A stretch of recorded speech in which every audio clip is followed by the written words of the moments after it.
Peeps, how is everybody?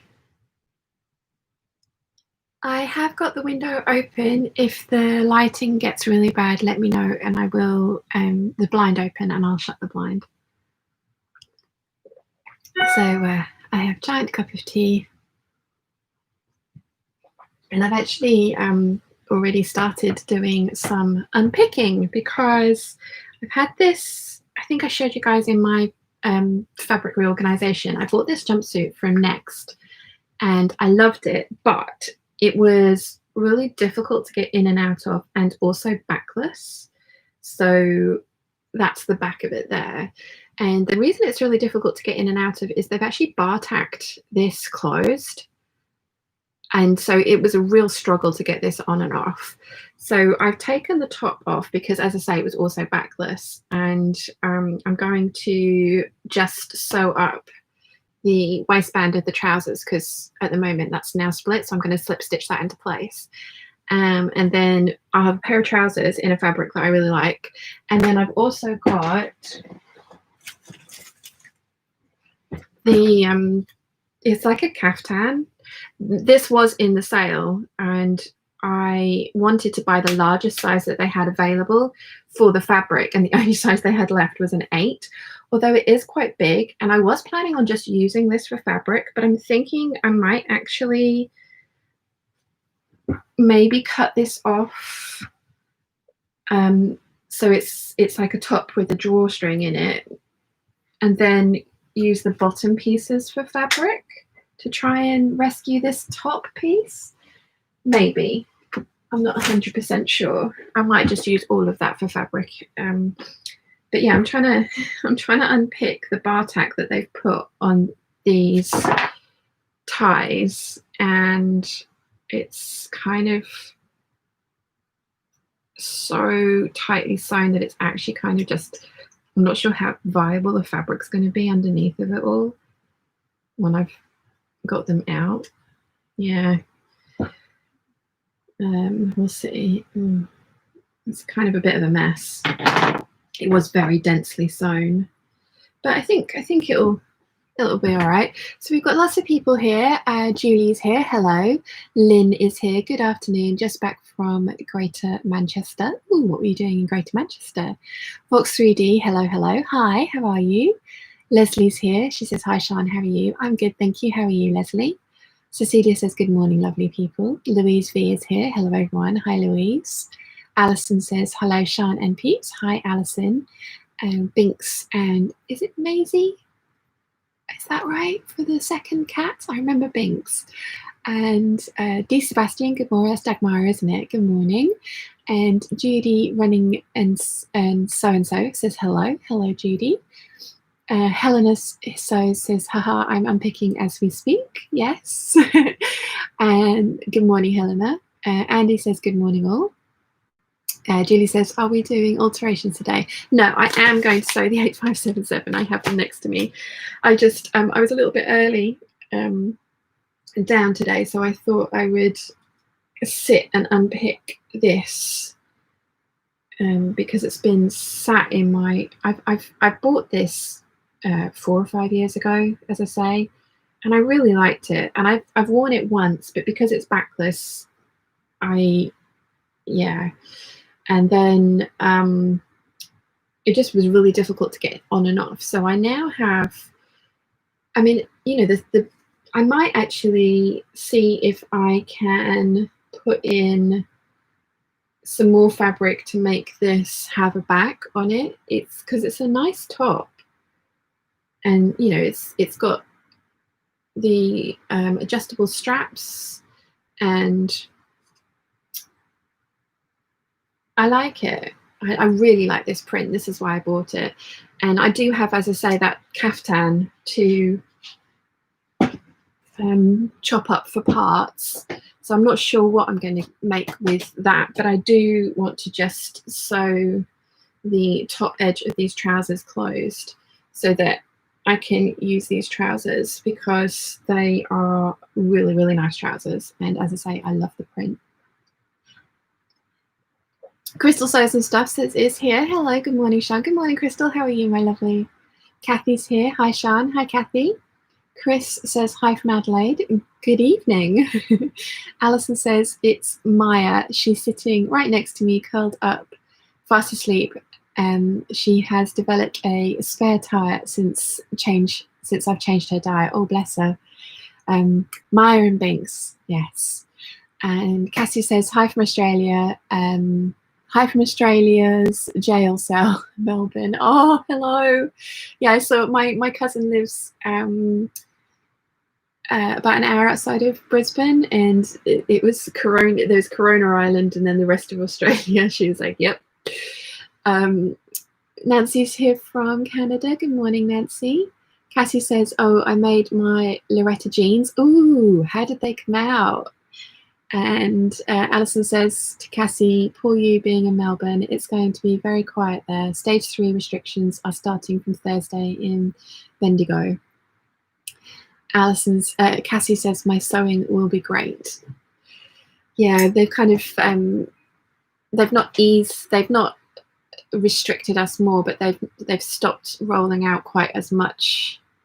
There was beauty salons were supposed to be able to open as of yesterday, and they can't until the 15th. I had booked my appointment for the 18th of August. That was the first time I could get in, and that was like that was 5 weeks in advance, as soon as they announced that they would be doing that. And so my appointment at the moment is safe, but yeah, it's all second wave. Helena So says, lucky I'm in Sydney. So yeah. Yes. Right, okay. So I'm going to slip stitch the top of these trousers closed, and then I'm going to start throwing everything around. Then I'm going to start working on the 8577's, and I'm going to work on the skirt, I think. So yeah, the people that put the offer in on Our House, they put an offer in Our House, and theirs wasn't even on the market. They decided they wanted to move once they'd seen Our House, and their house has had an offer on their house, so that's good. Although the house that we really want is under contract, subject to contract to somebody else, so we don't know how that's going. And then the other house that we've seen that we like has had 6 bids, and ours is not the highest, although I think we are the only cash buyers at the moment. So mum and dad are still looking for houses.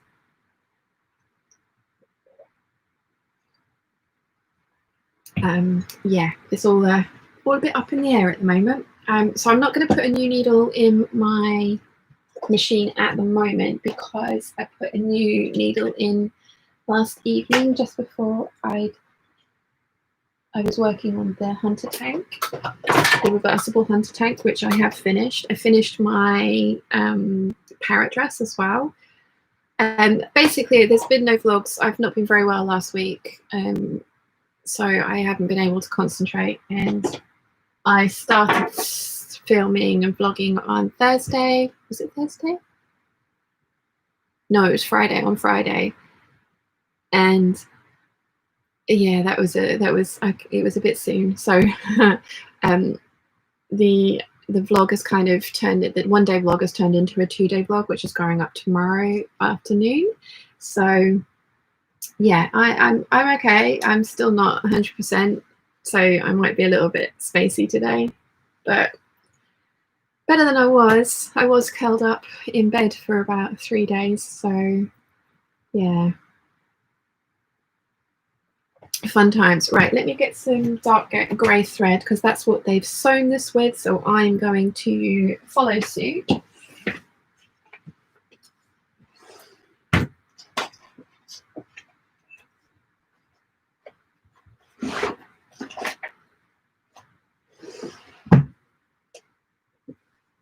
I was going to top stitch the trouser band into place, but I think I'm going to slip stitch it into place, because I kind of like the idea of it not having visible stitching on it.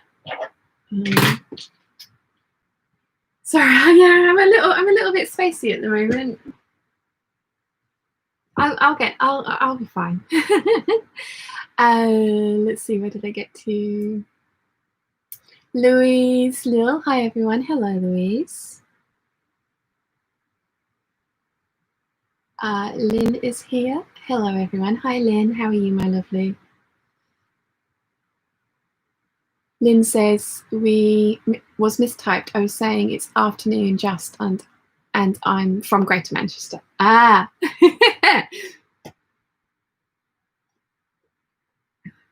Alison says, I'm pleased that I had a short haircut done last week, although need to have some waxing done.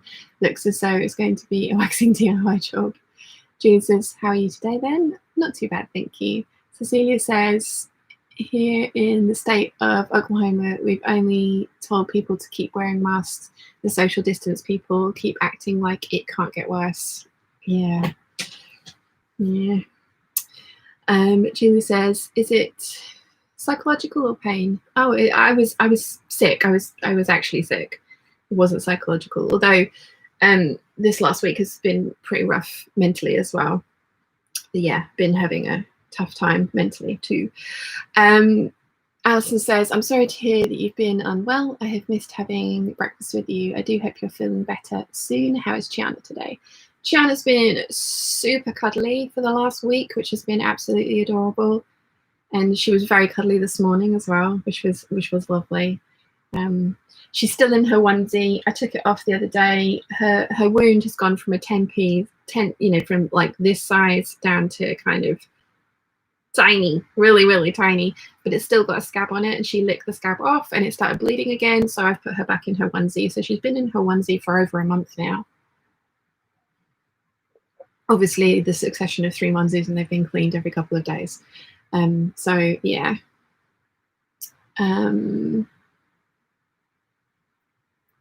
Julie says, sorry, I'm just curious and want the best for you. No, that's fine, Julie. Yeah, no, it's I've been physically sick, but also, yeah.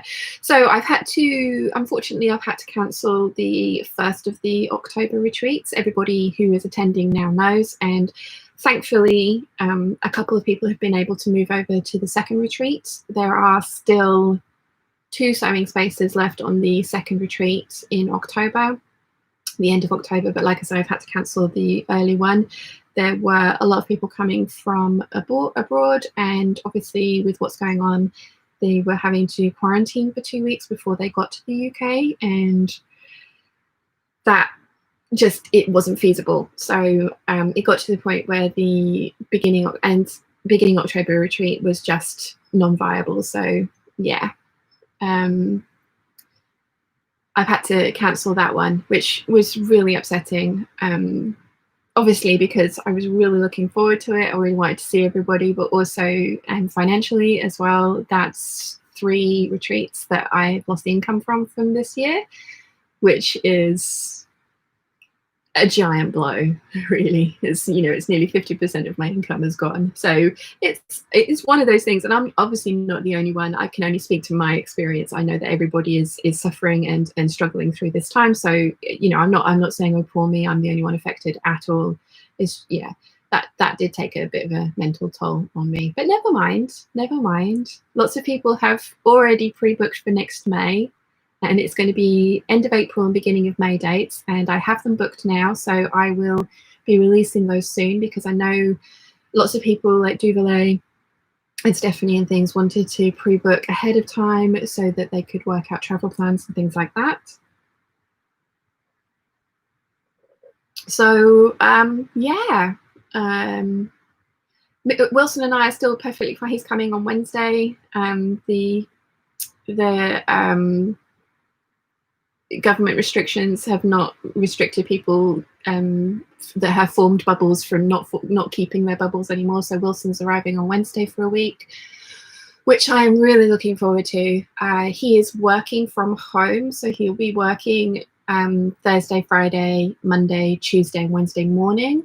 And then, so I'll be working as well those days, but we will have Saturday and Sunday off together. And that's going to be really lovely. I'm very much looking forward to that. So yeah.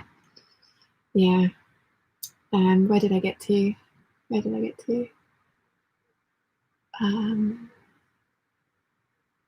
Cassie says Lottery jeans are great. I love them. Yeah, I need to get myself some more denim and give those a go.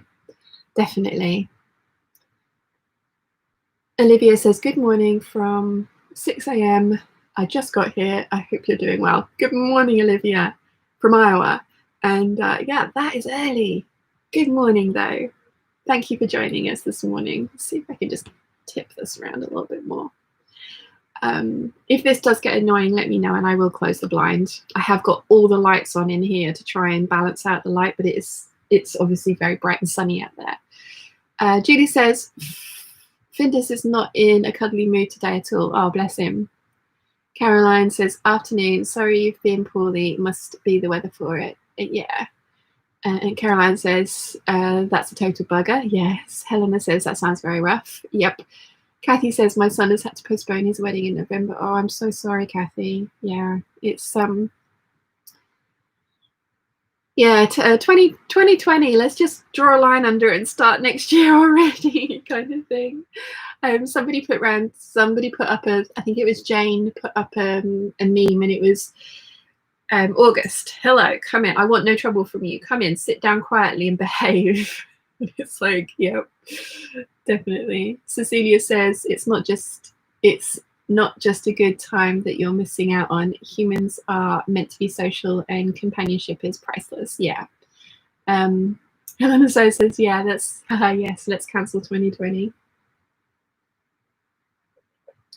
Yeah. I think somebody also had like a meme of going, you know, like Terminators and Skynet gets turned on in August, and then, you know, aliens invade and all those kind of things. I think it's one of those things that it is what it is, and we are actually individually, I think, dealing with things quite well. But yeah, a friend of mine's, I was going to continue vlogging on Friday night to put the video up on Saturday, and a friend of mine, her brother was killed very unexpectedly in a very tragic accident that could have been prevented, and that obviously that's, you know, it's my friend, it's her brother, she's the one obviously been very affected by it, but it really knocked me for six on Friday night. So that was another reason that I didn't continue to vlog on Friday, because I just couldn't form words really. And yeah, it was just that she has gone through so much, and you know, like nobody deserves that. Obviously, that's not what I'm saying. It was just awful, traumatic, and horrible. And I can't get my head around it. And it's not happened to me. It's happened to my friend. But yeah, this last week has been pretty shit. But I get to hang out. I've been really looking forward to this afternoon with you guys. I've been really looking forward to sitting down with you guys and chatting and just doing some sewing. I'm gonna just tilt this down a little bit. There we go. Yeah, I've been really looking forward to this afternoon, and I'm so appreciative that you guys come and hang out with me and listen to me waffle and try and sew things. And yeah, it's yeah, I'm very grateful for you, and I'm getting emotional again. So yeah, yes. I'll has anyone got any questions? Let's move on. Try something else. Where did I get to? Vox says we can still be social with few friends and family. I'm so grateful that I live with mum and dad. I think I would have gone stir crazy by now if I had been by myself, 100%. I think if I was by myself, Wilson and I would have probably tried to isolate together, and it would have either been the making or the ending of our relationship. So I'm very glad that I've got mum and dad, definitely. Julie says, we're almost back to normal. Parents are not allowed inside the schools. There are still hand sanitizers everywhere. The signs telling people to remember to keep distance. We've not had to wear masks. Fox says, no kisses and no going out to crowded places. Susan says, good morning from Georgia. I'm late to the party. Did you have to cancel the retreat in October? So sorry, you've had a tough week. I've only had to cancel one of them, the first October retreat. So yeah, I've tentatively booked 2 sets of dates for next April and May, and I'm going to put those dates out really early, and I am going to take the initial deposits for them, and if I can get the numbers, I'll run both weekends. If I can't, then I will only do one weekend next year, because who knows what's going to be happening. It's all up in the air. So yeah, but the next year's retreat dates will be released very, very soon on my blog and on the Peeps group as well. Kathy says, that's tragic, Sean. I'm sorry for your friend. My mental health has suffered recently as well. Yeah. Thank you, Kathy. Rachel Lynn says, just in case anyone is watching whether the hurricane has pretty much passed us by, it'll be very rainy today, but it has been the most normal part of 2020. I'm glad the hurricane has passed you by. And whereabouts are you, Rachel Lynn? Cecilia says, I'm so sorry for your friend. Thank you, Cecilia. Louise says, how are Chiana and Susie going to cope when they have to live together? We don't know. Susie is pretty much blind now, so we're kind of hoping that Chiana's going to be able to keep out of her way enough, but Chiana also kind of thinks that the entire house belongs to her, because it did for a while. You know, we lived here for 18 months before Mum and Dad came back. So in the summer months, when I let Chi out, she more than often than not tends to let herself into the main house and come and sit in the sewing room and things like that. She likes to kind of be with the people so she can obviously disdain you. So yeah, the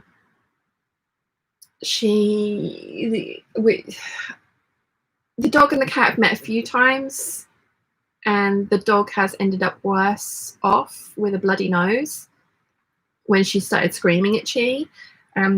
So I'm kind of hoping that they'll be okay.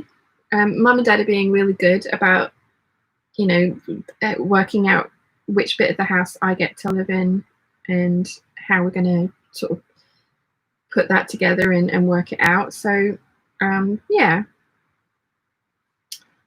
It's going to be interesting. Susie is kind of chilling out. She's 11 years old now, and she is kind of chilling out a little bit, but I mean, only a little bit. We'll see. I mean, they're going to have to live together, so we'll see how it ends up. Fingers crossed, not too many bloody noses. Caroline says, we had a barbecue with my son and daughter-in-law last night, so I so needed that, and now we are a bubble. Please, we have sister's thug of a puppy to train while they're away. Oh wow, good luck with that, and so glad that you got to see your son and daughter-in-law. Rachel Lynn says, I'm in South Florida. Okay. I love Florida. I would totally move there. Nancy says, I have a question about your Benina. When you make buttonholes, do you have to use an attachment? So I have got, there is a buttonhole foot. This will only go up to a 4 centimeter, 3 centimeter buttonhole though. So if I want to do a buttonhole any bigger than that, I have to use a different foot and a different buttonhole function. So it has automatic buttonholes, and then it has ones that you can program yourself. This machine's amazing. If you can put in a series of stitches and then tell it to remember that as a setting, and then you can just press a button and it would repeat that setting as many times as you want. So yeah, I tend to, it's very rare that I need to do buttons that are bigger than the buttonhole foot will allow me to do, so I tend to use my buttonhole foot. Julie says, hi Nancy, you lovely woman, nice to see you.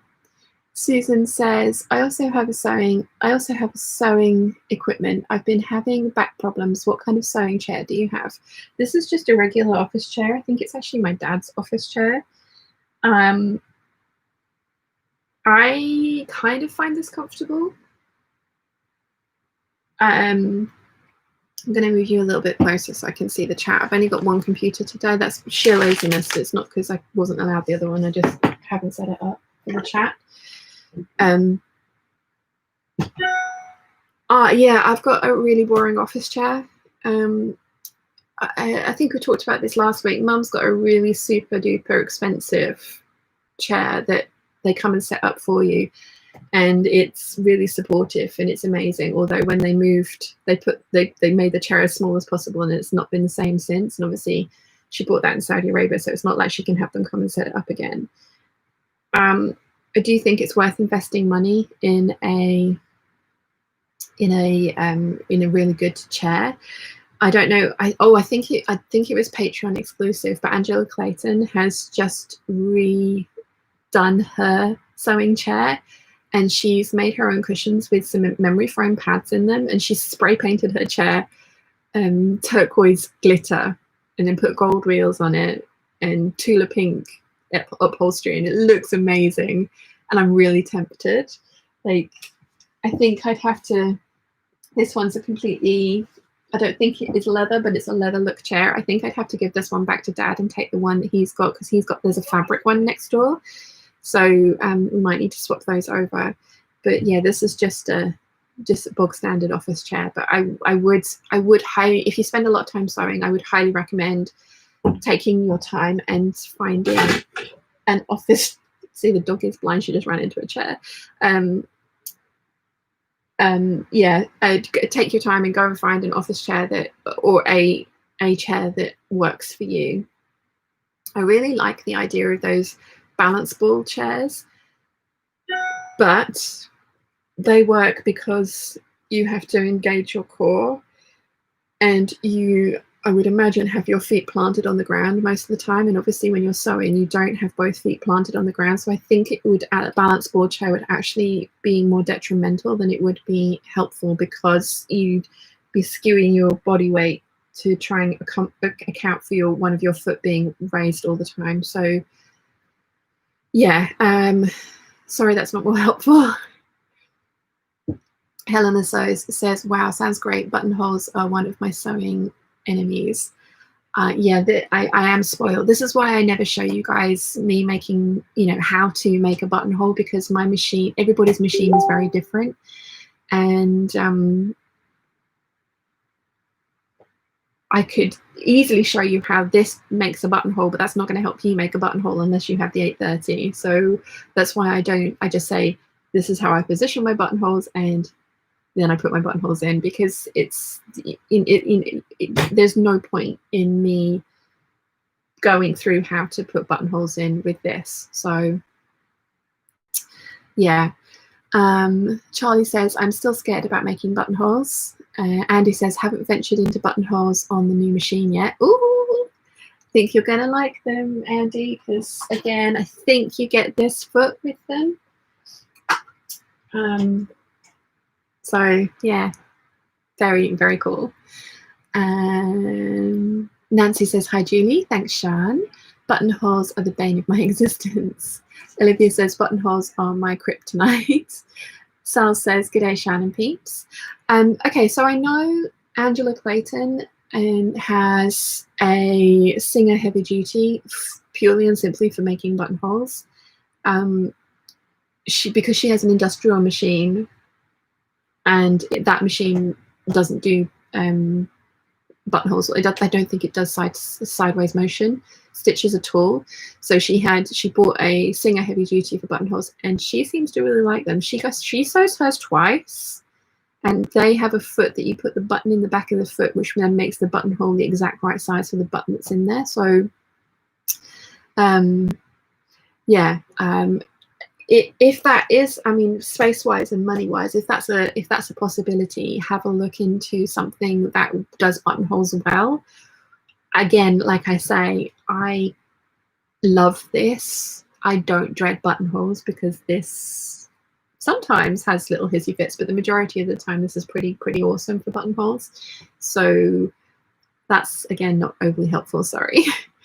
Helena says, I just got a vintage buttonhole attachment for my vintage Singer, working really well. Very shocked. Oh, cool. It's a Singer 99K, very old one.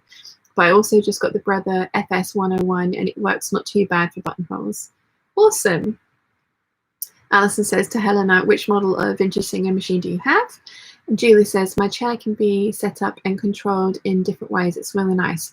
When I sew on the machine, I can tip the seat down in the front, and when I hand sew, I can push the seat back. That's good. I think given the amount of time you spend sitting doing this, I highly recommend spending money on a chair, definitely. Alison says to Helena, I have one of those too. Caroline says to Helena, I have that model too. Such a princess of a machine. Julie says the back can be adjusted to the different ways too, up, down, back, forth, and so on. Nice. Susan says, which Benina do you have? I have the 830. Mum has the 880 plus.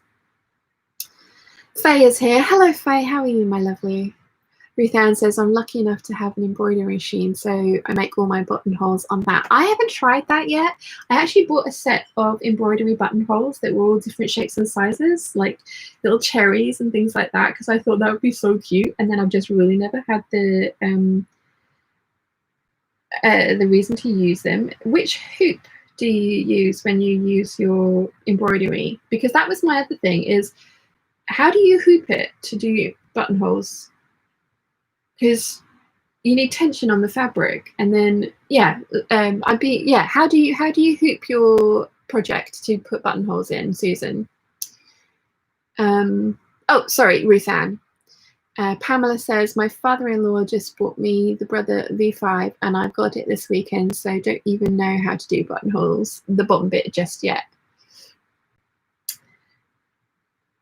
You will have fun working it out, that's for sure. Definitely. So I'm literally just slip stitching this into place. If I find that I think it's going to be fine. I don't think it's going to need to be stronger, have a stronger stitch than that. If I find that it does, then I will just top stitch this back into place, because the underside has been overlocked. So the idea of picking that apart to sew it from the inside and then stitching the ditch, which is, I think, what they've done. No, they've just stitched it together and overlocked it. Yeah, the idea of unpicking all that to kind of do it invisibly from the inside, it does not appeal. So slip stitching for the win.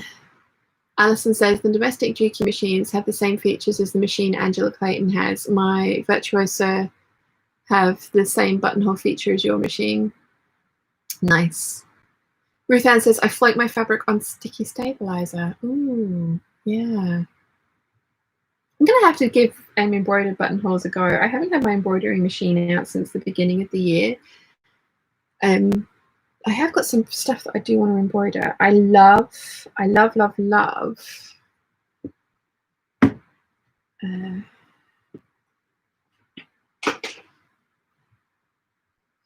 Let's see.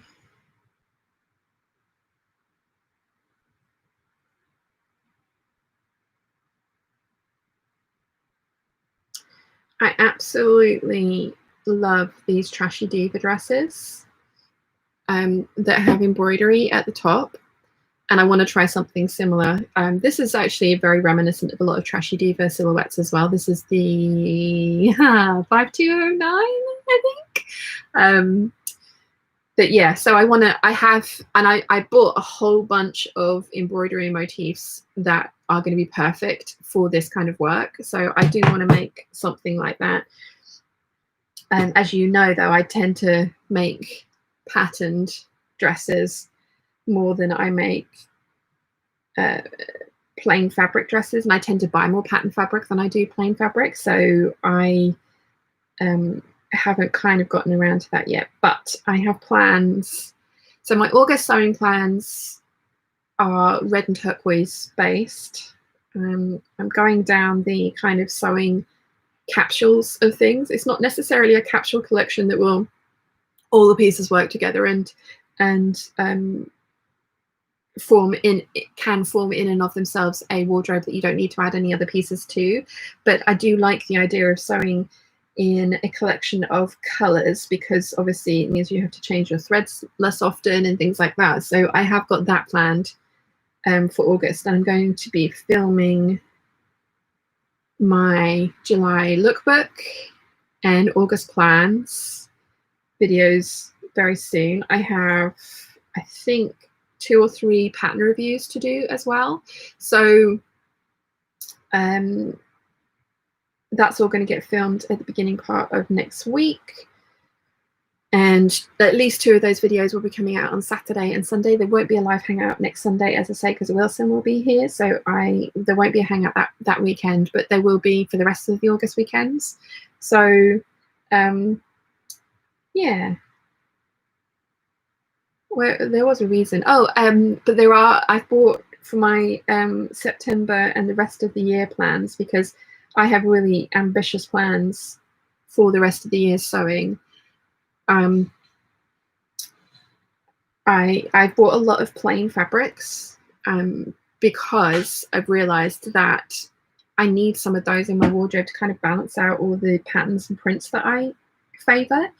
So I think I'm going to try and do some embroidered dresses on some of those plain prints as well. So we'll see how it goes. I think our neighbour's just come over to say hi.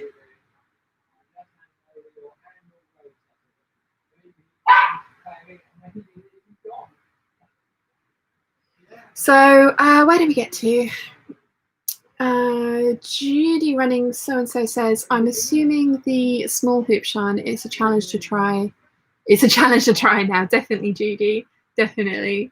Ruth Ann says, I'll find a pic of some I've done and post it in the Peeps group. Yes, please, Ruth Ann. That would be great. Kathy says to Ruth Ann, I would love to try embroidery buttonholes. My regular buttonholes usually turn out well, but the embroidery buttonholes sound interesting. Yeah, and like I say, I have some beautiful motifs. I mean, you can obviously do just bog standard buttonholes as well, but I do have some beautiful buttonholes as well. So I'm really tempted. Naomi says, sorry, been hiding under a rock and slowly catching up on your vlogs, but what actually are you working on today? So I'm just going to slip stitch. These are some ready to wear trousers that I got from Next. There was a jumpsuit, and I've just picked the top of this off today. I'm going to slip stitch these in place, and then I'm going to start working on the 2 Vogue 8577's that I've got cut out, because I've had those cut out for over 6 weeks now. And I need to get a move on and make them up so that I can wear them, because we're going to start running out of weather to wear them in otherwise. Although I do tend to wear mine year round regardless of weather, because I tend to layer them up. That was another video I've talked about doing with you guys, like a styling video, how I style my pieces. And I think that's going to be something that I actually wait to do till next year, which sounds ridiculous. But the capsule collection I have planned from September onwards, I'm just going to make doing one of those videos really easy, because everything in that collection goes together, and there are over 35 fabrics in that collection. So it's going to be like a 3-month mammoth project. September, October, November, December I want to make some coats. So yeah, I do have lots of ideas. We'll see how they all turn out.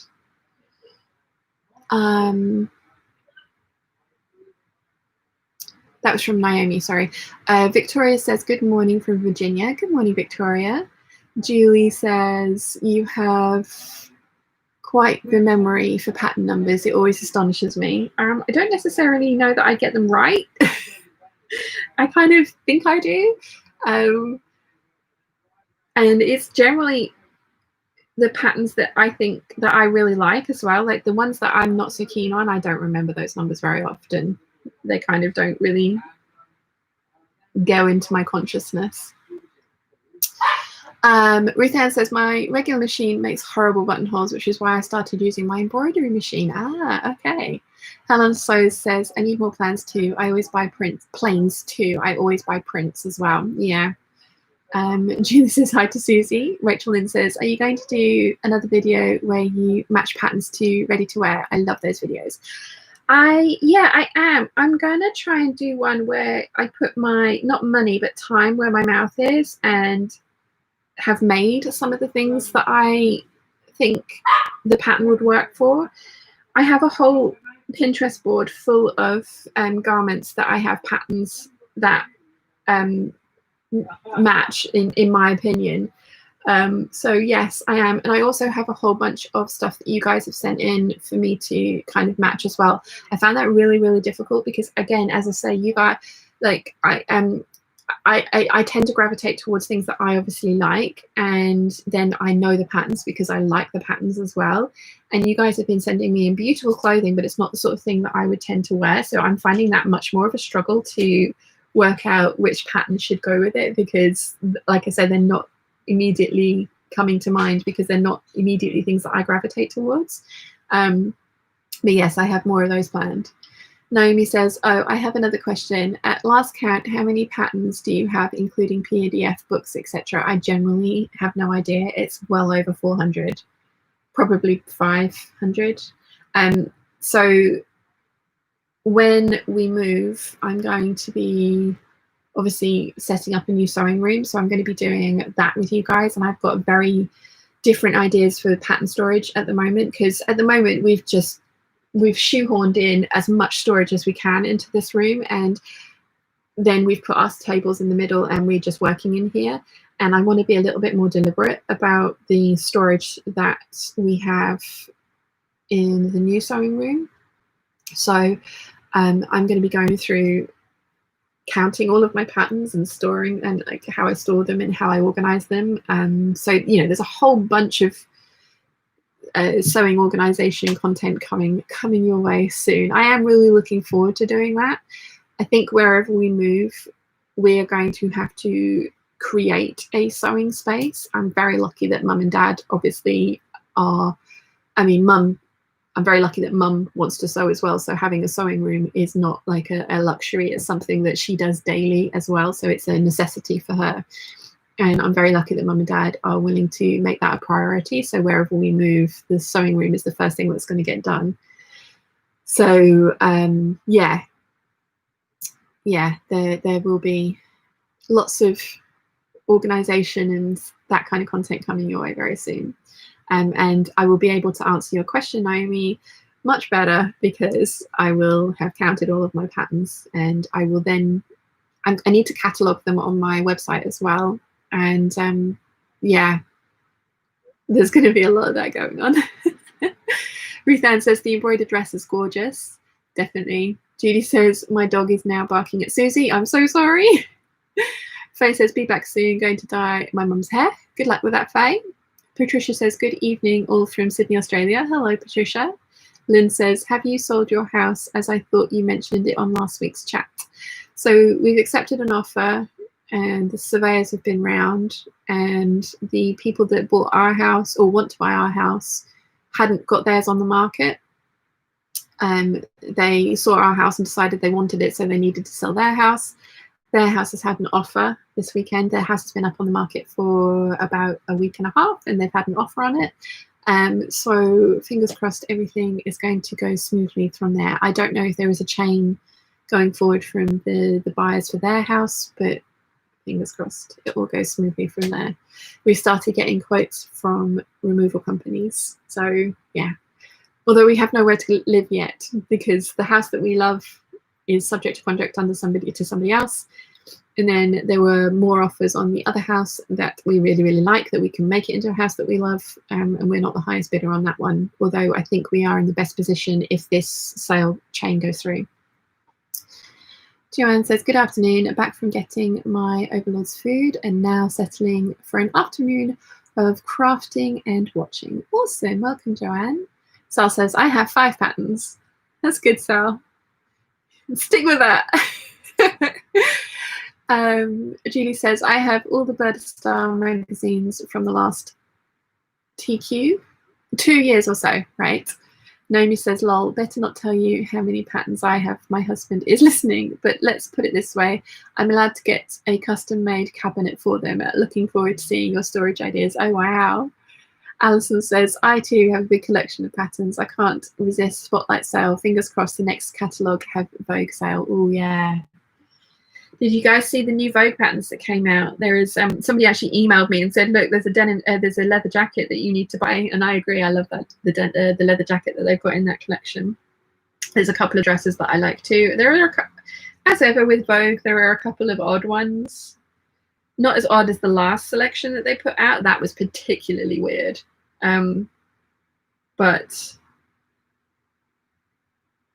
Yeah. There's definitely a few in the latest release that I like. I think I'm usually more of a McCall's girl than I am anything else. I do like some Butterick patterns, and I especially like the Butterick vintage inspired ones. But I think I am definitely a McCall's girl. Right. So I was, when I wasn't feeling overly well, I started wanting to sew, but knew I couldn't actually do that because the concentration was not there. I started playing around in my fabric stash again, and I've put together another color collection, turquoise, white, and pink. And I know I'm not going to get to that this year, but I really want to sew all of those things up now as well. So yeah. Want to make all the things. Need more time in the day. Where did I get to? Eleanor's here. Good morning, Eleanor. How are you, my lovely? Naomi says, my name is Naomi and I'm addicted to patterns and fabric. Yeah. Me too. Except my name is Sean, obviously. Charlie says, my daughter wants to make a hand-embroidered boiled wool coat. I'm trying to persuade her to make a toile for a fit and silhouette, not the embroidery. Would a fleece be useful trial material? Other people have recommended heavy felt. Or if you can find a cheap coating that is of a similar weight to the boiled wool that you want to use. They've also recommended that. So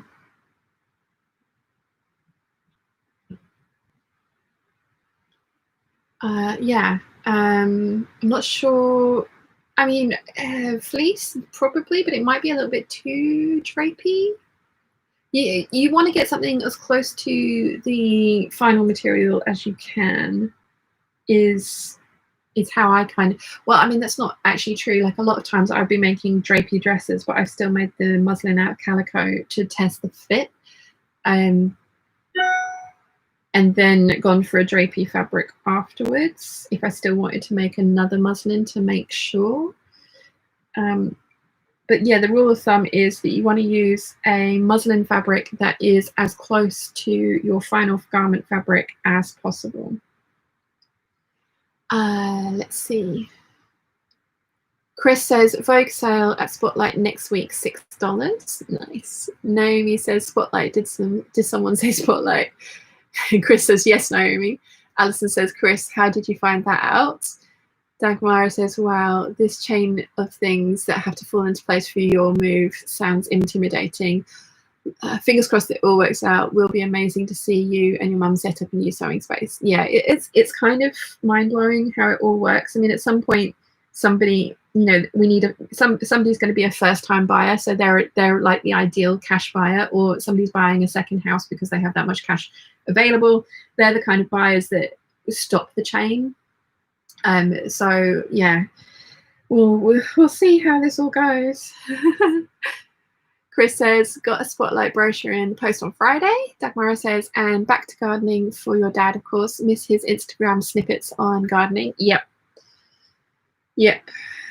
That's what's prompted this whole move, is finding somewhere flat, not on a steep hill. I'm going to do a full house tour of Idle Rocks from front garden around the main house through the back garden, around my house, and then up through the back garden. I'm going to do a full tour of it for YouTube, and that is to show you guys around and show you how we set everything up, and then also for Mum and Dad to look back at later on once we've left, because we've spent nearly 21 years here, or they have. Well, they've owned it for 21 years. They've not lived here for 21 years. They probably lived here for about 11 of those 21 years, on and off. So, you know, it's been a big part, and I think this is the longest that they've ever stayed put. And again, like I say, they've lived abroad for about 11 of those, 10 of those years. But this is the house that they've owned the longest. They used to move all the time when we were growing up, which, you know, one of those things.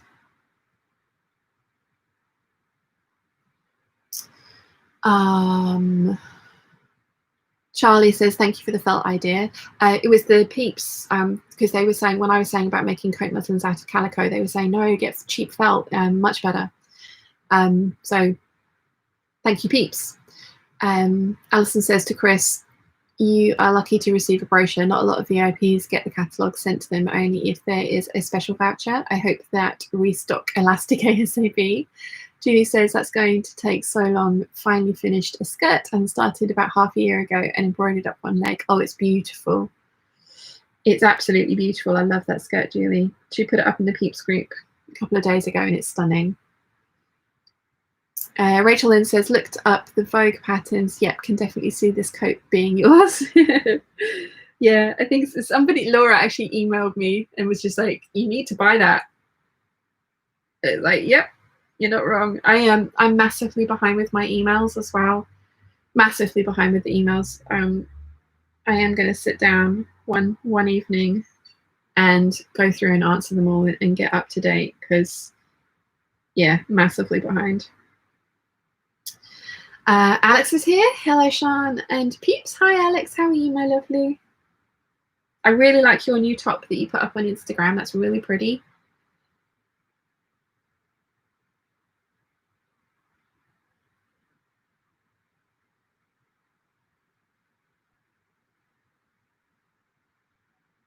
I might stick my head around the corner in a second and beg for toast. Alex says some likes must be missing. Yes, please remember to like your video, to like the stream, please, Peeps, and come back after it's finished and just leave a comment on it. It all helps. It's all very, very helpful.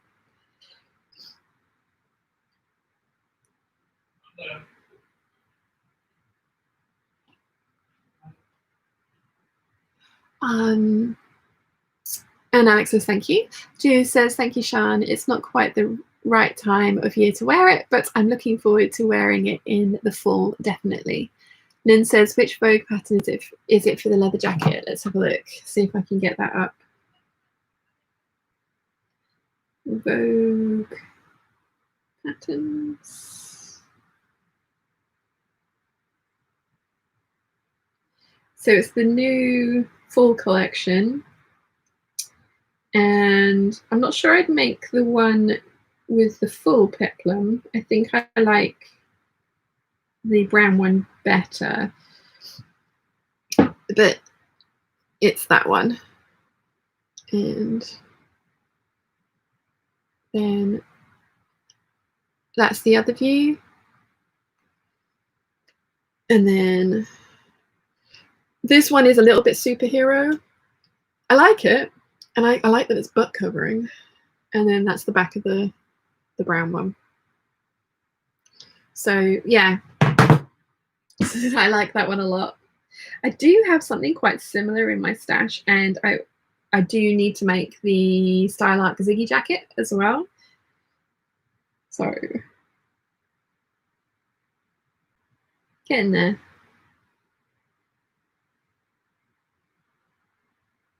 I'm kind of hoping I have enough of a turquoise leather to make this Ziggy jacket out of. I have bought a different turquoise, reflective turquoise leather, faux leather, and It's beautiful, but I think it might be a little bit too thick. But we'll see. We'll see. I have some faux suede that Erica Lee got me from Joann's and brought over for the May retreat last year in 2019.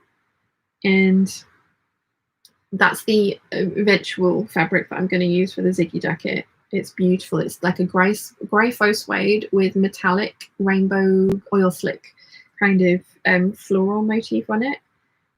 It's part of my Make 9, out of which I have cut one fabric up, which is here, and then I've got another one in next month's plans.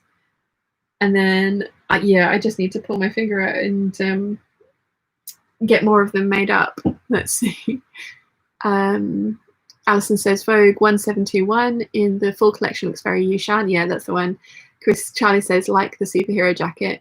Alex says very you. Are you making it? Sorry, I'm late. House decorating nightmare goes on and on.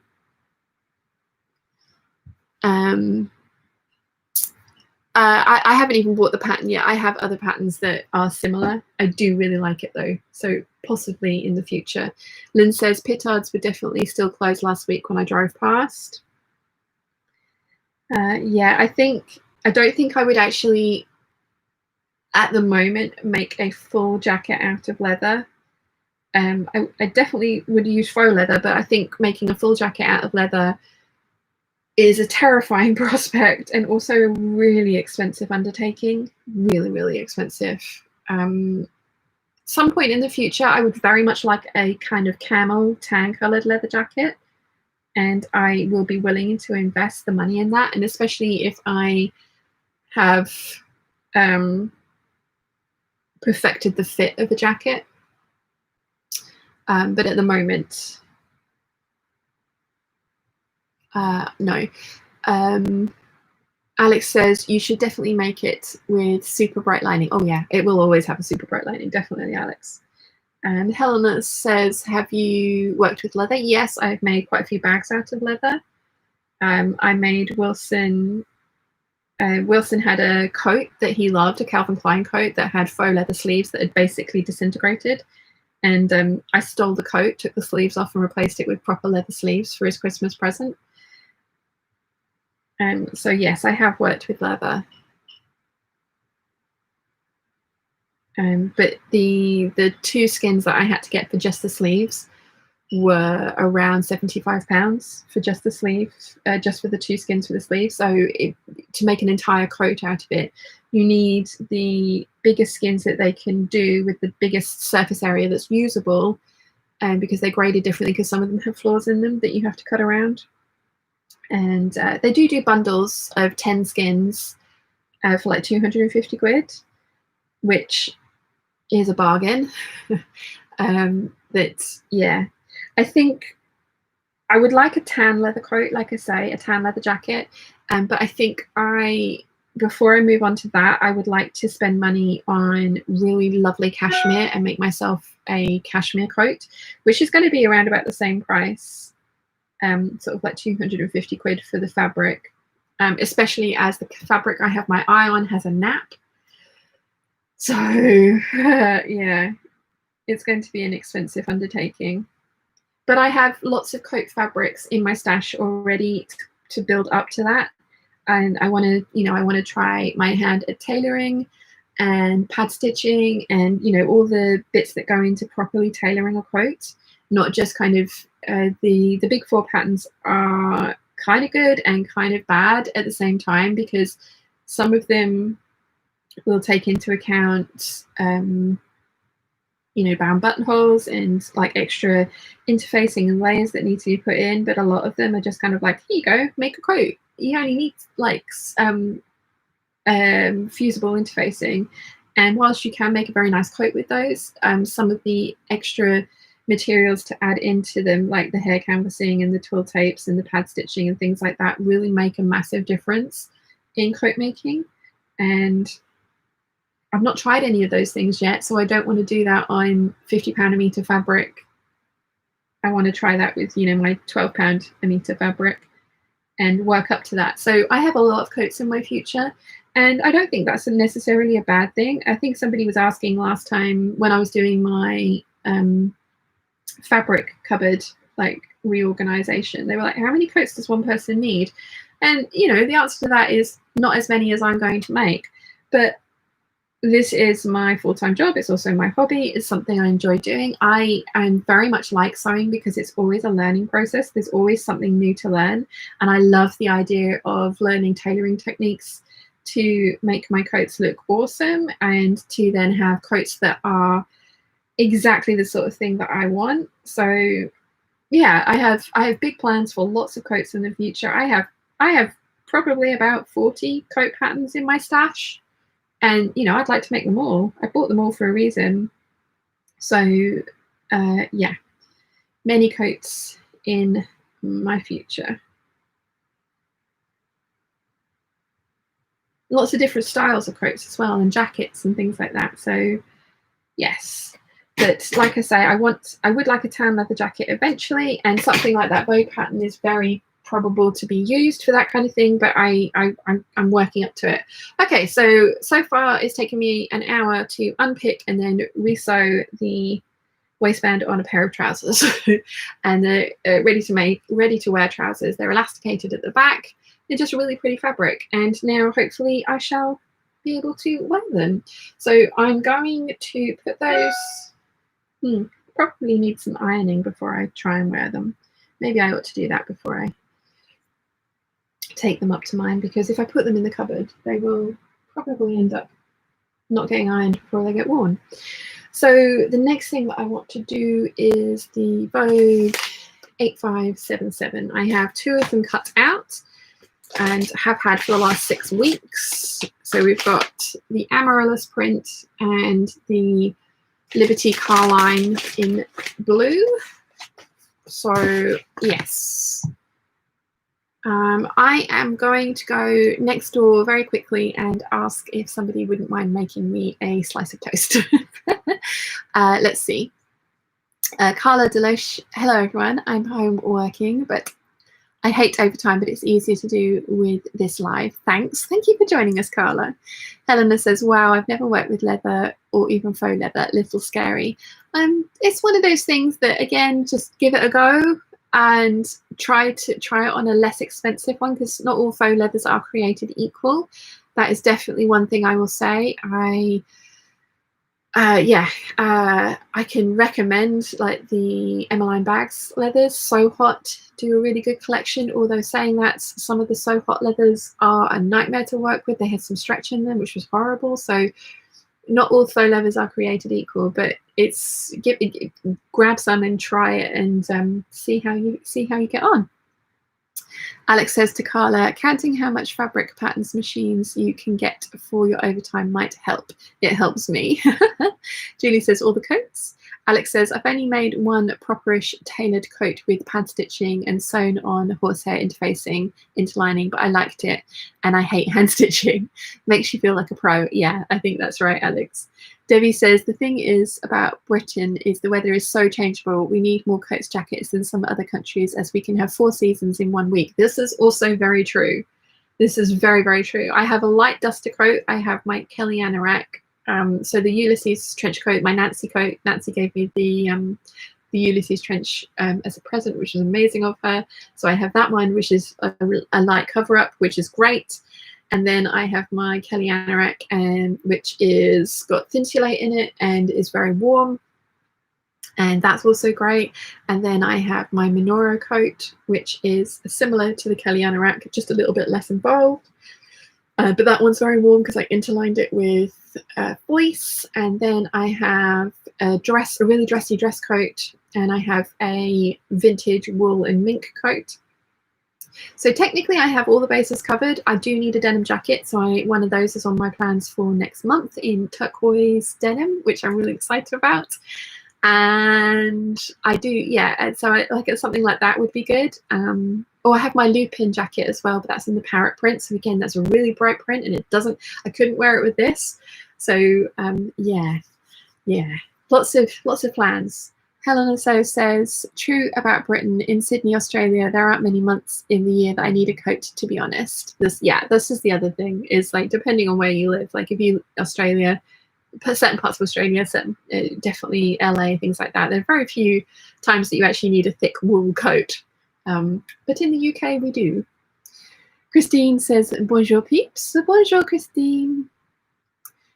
Cecilia says, back from breakfast, what's been going on? I finished hand stitching those trousers and I'm just going to go and beg for food, and then I'm going to start working on the 8577's. And Eileen is here from Chicago. Good morning, Eileen. Okay, I'll be back in a second. Don't move my mannequin. Behave yourselves. If you can. I know Sal's here, so he's going to like lead you all astray.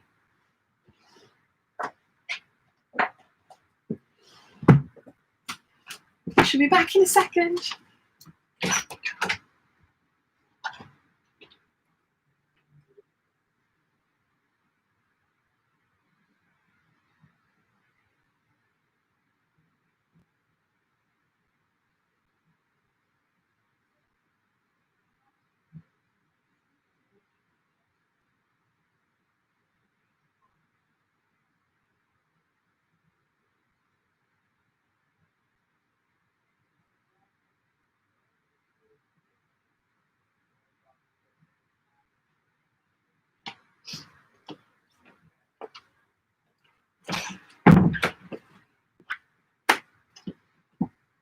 Mum's going to make me toast. So I brought this down because I do need to level the hem on this. I think you can, it's only just, but it is slightly dipped. So I'm going to level the hem on this later today. I was going to try and get that done before I started the hangout, but I didn't do it in time. But I really, really like how this dress turned out. Obviously with these sleeves on it. I've also seen, I'll just hang this back up.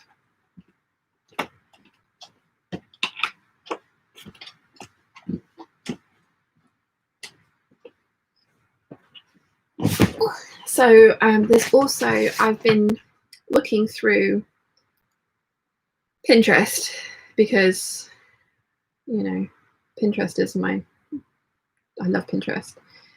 My curated closet board has gotten too big though. I need to kind of like go through and trim it down a bit, because I'm just kind of, at the moment, I'm just repinning basically the same thing, the same silhouette over and over and over again. There was a reason for me showing you that dress. Have I gone past it? Oh, here we go. So I think, here we go. Have I gone past it? So that Gertie dress. Here we go. Yeah, there we go. So that Gertie dress, I absolutely love it. I think it's beautiful. I really, really, really like the bodice. And I actually surprisingly really like the quarter circle skirt on me as well. And I've got some fabrics in my stash that I only have smaller cuts of. And I came across this. And I was just like, it's obviously not the same neckline, but I like the idea. And that Gertie dress has exactly the same waistband. So I was thinking solid bottoms and waistbands with some of my printed fabrics up top would be a great way of using some of the smaller cuts of fabrics that I have. Like, for example, I have one, let me grab it, because I've been toying around with what to do with this fabric for ages. Let's just turn you guys around. Hello. I think it's in this one. Oh, is it in this one?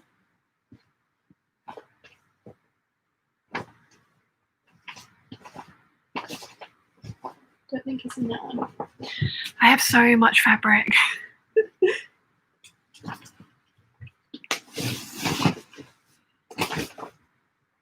Keep adding to these baskets of fabric. I don't think it's in that one.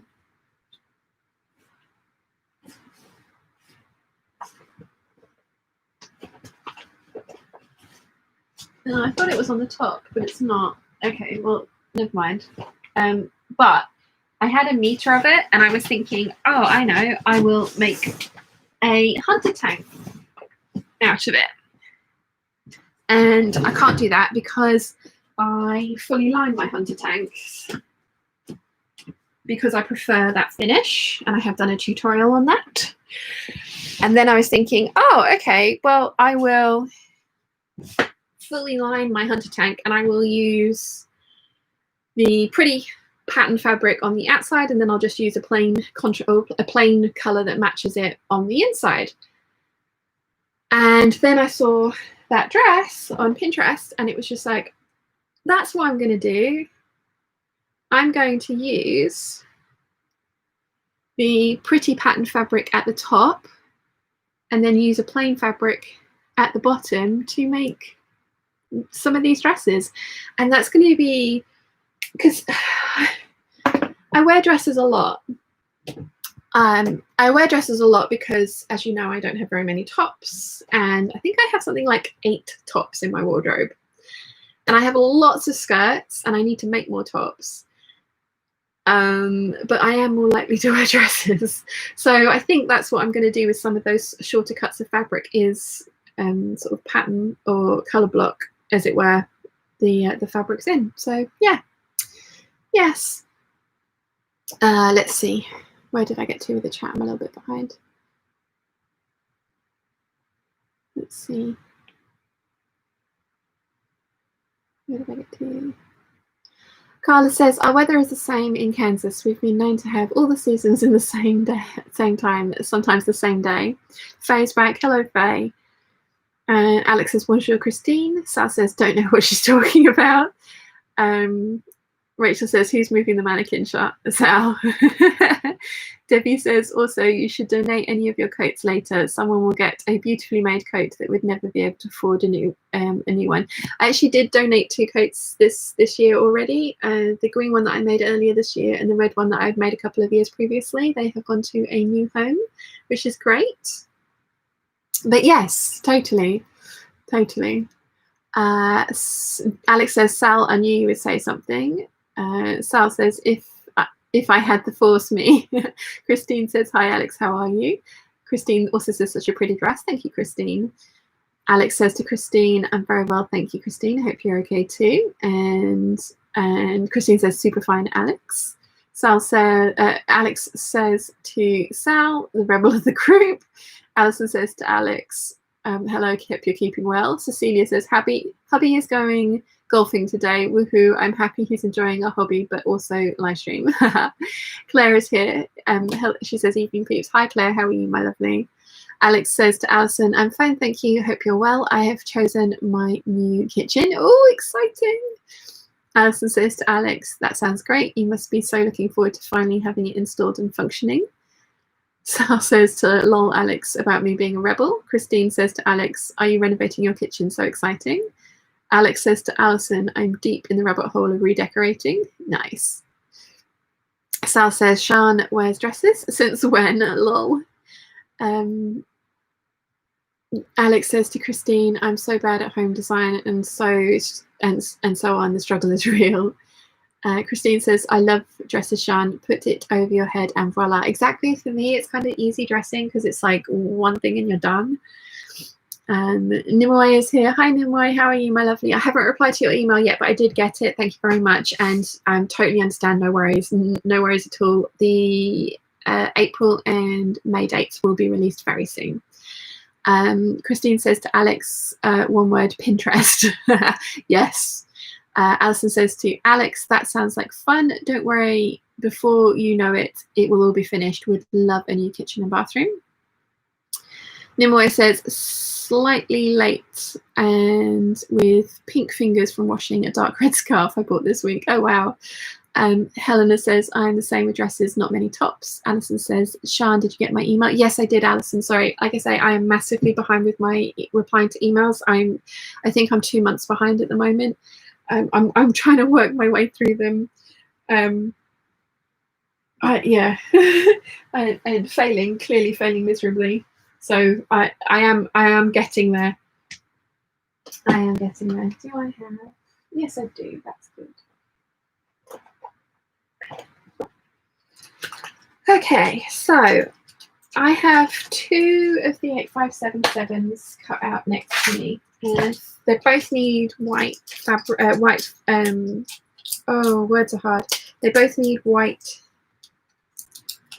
thread. That's the word, thread. They both need white thread. So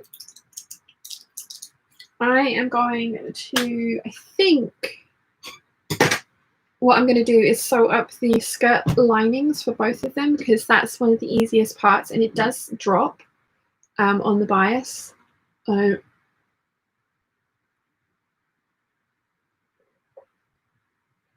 Ow. My jaw's being really stupid at the moment.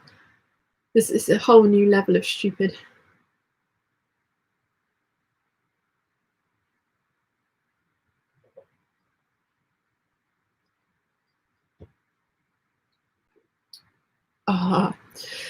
Yeah, right, sorry. I'm going to sew the skirt linings together, and then I'm going to start working on the skirts, because I like to do it that way around, because this skirt does have a lot of bias in it, like loads, and they do drop. I don't think I've leveled the hem on any of my cotton lawn ones. I think I get away with it. A few people have commented when they've seen me wearing them in public. A few sewers have commented that the hems aren't level, which is always fun. But it's got to the point where, like, I've hand sewn them I've hand sewn the bias binding to the outer layer, so I don't want to do that. But this time I'm going to be good, and I am going to level the hems if they need it. So I need to sew those first. So I have a giant pile of fabric next to me that I need to try and work out what needs to go where. So these are my facings for my amaryllis. So I'm actually just going to pin those together, because I don't want to get those mixed up. Because I've cut, as I say, I've cut this out like 6 weeks ago, and I just kind of cut everything out together, and it's all been in a pile since. So I'm kind of hoping that it's going to be obvious what bits are what, because I don't think I'd labeled them. And this is another one of those do as I say, not as I do, because I think I should have labeled them. Right, so these are my amaryllis skirt pocket bands, and I will pin those together. I'm going to put that slightly differently. So this is a skirt piece. That's a midriff lining. This is another skirt piece. That is outer skirt piece. This is a bodice. Bodice, bodice, bodice. Okay, so that's going to go with that's the amaryllis bodice. And that's another skirt piece, and then amaryllis bodice. This fabric is so pretty. This was my birthday present from Alex. Thank you very much, Alex. It's beautiful. It's so beautiful. And I've got enough left to make this skirt piece. I have enough left to make a top with it as well, so I'm very excited about that. Skirt, bodice. Oh wow, thank you, Mum. Mum's very kindly made me lunch. It is much appreciated. What's that going to be? Oh. Just trying to put it all into piles, because I cut 2 of them out at the same time and didn't label anything. Yeah, that was intelligent. Oh, thank you. Sourdough. The house smells absolutely amazing. Those 2 loaves of sourdough that have just come out, and it's walked in and like, oh, it's so good. Enjoy. Thank you very much. Right, I'm going to do the same with the Carline one, because I want the skirt pieces, but I think I need to make sure that I have one skirt. Maybe, yeah, actually maybe it would be a better idea to sew this lining together and then sew the other lining together. That's a good idea, isn't it? So I'm going to take this little pile and put this over here for now, out of the way. That can go there, and I'm going to eat my lunch. The look, oh, hot, buttery Marmite toast. I'm so excited. Right, where did we get to? Debbie says, I'm desperately waiting for the autumn fall season of Vogue patterns to be available in the UK. The V1714 will be mine, and I think you would love it. We've talked about that, Debbie. I've already shown them, yeah. The McCall's patterns, we're still waiting for the summer ones, aren't we? It's bad. It's very bad. All of my lovely American peeps that usually kind of smuggle me patterns over, they've not really been able to go out and buy the patterns from stuff, and I don't want to ask people to do that either, because I don't want to put people at any kind of risk of infection and stuff. So yeah, I'm behind. I have a giant list of patterns that I'd like. Claire says, I'm good, thanks, hope you're all well there. We are, thank you very much, Claire. Nimoy says, now about finishing the Bastien toile I started last hangout. This was not a sewing week, but I did iron my tencel for the final garment. Still need to shorten the crotch seam by a lot. Ooh, is it Jennifer Lauren pattern, isn't it? I've never had to lengthen anything from her, so I'm gonna those Bastien clots. I'm gonna be interested to see yeah, that would be cool. Sarah says, that's so rude. Was that about somebody pointing out my unlevel hem? I thought so too. I thought, I was kind of like, I mean, I don't think they were trying to be rude. I think they were trying to be helpful, but it was a little bit like, okay.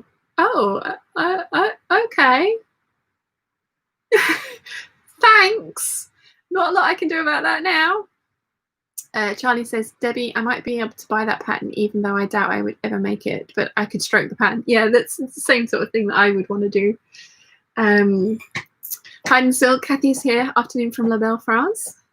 Bonjour. How is France? How is it? Kathy says, beautiful fabric. Charlie says, yum to hot buttery Marmite toast. Yes. Nimoy says, enjoy your lunch. Charlie says, by the way, I have bought the new packets of Marmite crisps. Oh, I love Marmite crisps. I have zero self-control though. Wilson always takes the mickey out of me for this. I can't have snacks in the cupboard, because if I have snacks in the cupboard, if I bought a packet of 6 bags of Marmite crisps, that would last me 2 days. If that. I have no willpower. I have zero willpower. I mean, you guys know this. So I don't keep snacks in my house, because they don't stay in my house. They go into my stomach, and it's not good. Rachel Lynn says, I got the So Liberated R-Night pants cut out. It tells you to do the French seams. It's going to be the first time doing French seams. Wish me good luck. Oh, Rachel Lynn, so easy once you've got your head around them, honestly, and you will love them. Laurie's here. Hi Laurie, how are you, my lovely? And Olivia says, fresh baked bread. Oh, there's nothing better. There really isn't. Victoria says, you said you were trying Noom. Did you like it? I am liking it so far. I'm about halfway through the dog wants to come in. I don't know why. Mum's not in here. Okay. Hang on a second. She's going to scream at me. Hi. What do you want? There's nothing in here for you. Do you want to come say hi to the peeps? Come here. Come here. I know Alex would like to see you. You gonna say hello? You gonna say hello? I think she can smell the toast. She always gets a little bite of Mum's toast in the morning. See, look, Alex said hi to you. But sweetie, I need to keep the door shut because they're watching TV next door and it's loud. Yes. And there's no bed, there's no toys, there's nothing in here for you. Okay. You've seen that now. Are you gonna go? That's a good girl. Go on. No. That's a good girl. Go on. Go on. Okay, I've shut her out. Let's see if she still starts scratching on the door. I think she's just following the smell of toast. It's not me that she wants. Kathy says France is a little cooler today. Been busy attacking the post-COVID garden. Oh wow. Alex says hi to Susie. Ruth Ann says she just wants your toast. Yeah, Nimoy says hi Susie, and Caroline says hi Susie as well. Yeah, she gets Mum has a piece of toast in the morning for breakfast, and Susie always gets a crust, and I think she could smell it. So yeah.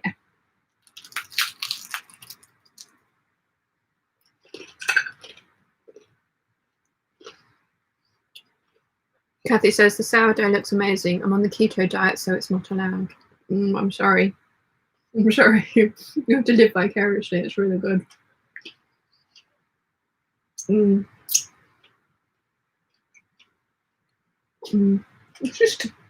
She's still outside the door.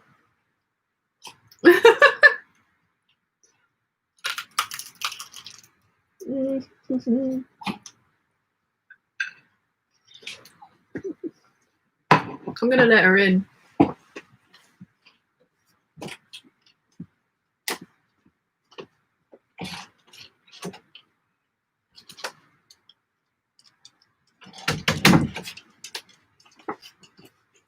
Oh, sweetheart. Don't even think about jumping in my chair. Can I get past, please?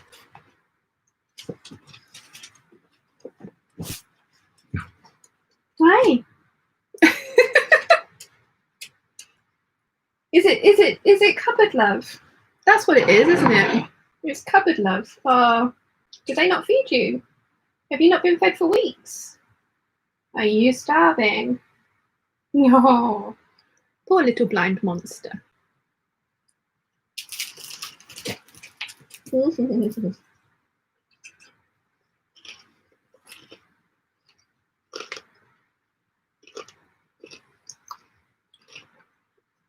Sorry.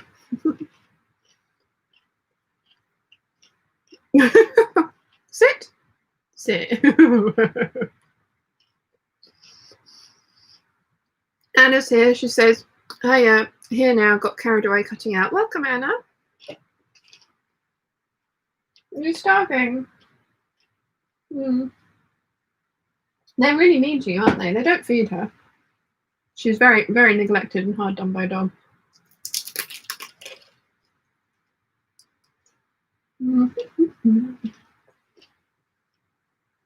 Hello. She's trying to blink and flutter her eyelashes at me now.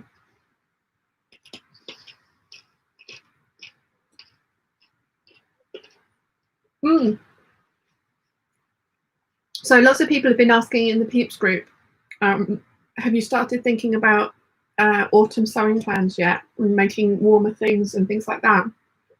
So my next month's sewing plans are all still fairly summery, but September is hopefully when I start planning my kind of more cold weather appropriate things. I'm hoping that we have a nice August. Oh, sit, good girl.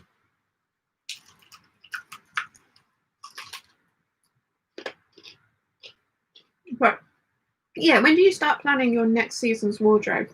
How far into the current season do you let yourself get? Because quite often I have all these grand plans and then I just make the wrong thing.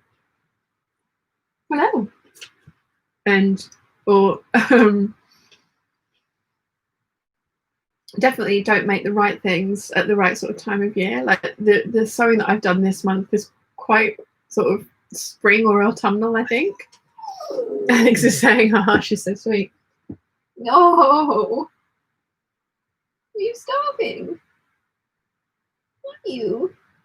Bless her. She's as I say, she's getting progressively more blind as well, and we don't really move furniture around very much because she knows where everything is, but she's been walking into stuff that she knows where it is for recently. So we think it's getting slightly worse. Okay, so she's 11 this month. Sit, good girl.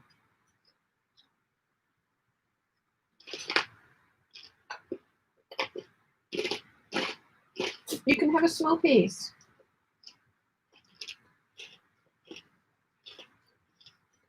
Look at that face.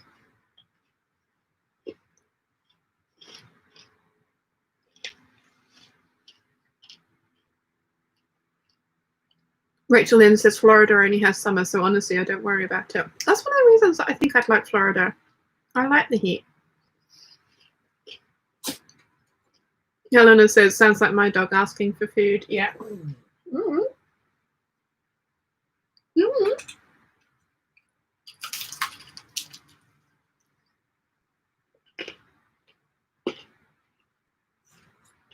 Are you starving?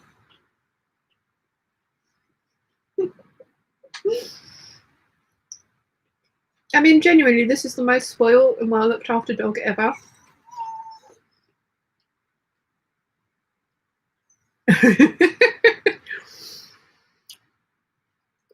Rachel Lynn says you can't say no to that face. Helena says, sad about eyesight. Mine is 15. His eyes are deteriorating too. Oh, that was a lot of noise. You're licking your lips now. Are you that hungry? I'll maybe give you a little bit. Sal says, I've said this before. I wear the same thing all year. Boring, I know, but it works for me. Nothing wrong with that. Nothing wrong with that. Anna says, poor Susie, when you guys move, she will be banging into things all the time. There's actually a harness that you can get which has a flexible plastic sort of guard on it, and that I'm proposing mum and dad get for her, so that the plastic guard hits the thing first and bends so that she knows that she can't go any further. So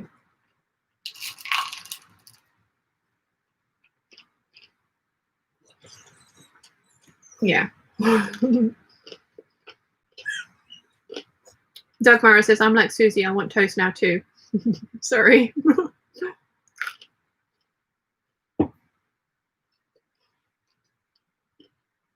Nimue says, as I plan much faster than I sew, I always have all year round plans. I normally sew what I could wear in the current weather. Instant gratification.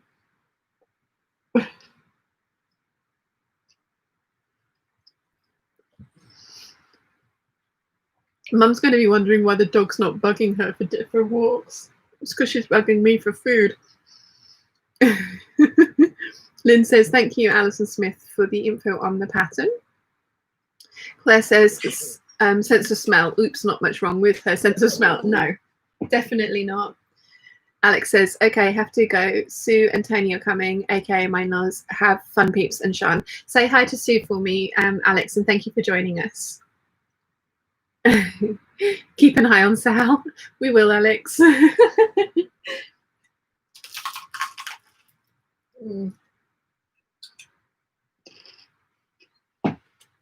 What's this? What's this? What's this? Okay.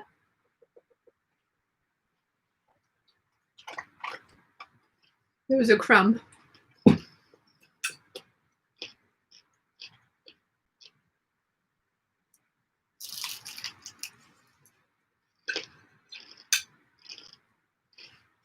Sit.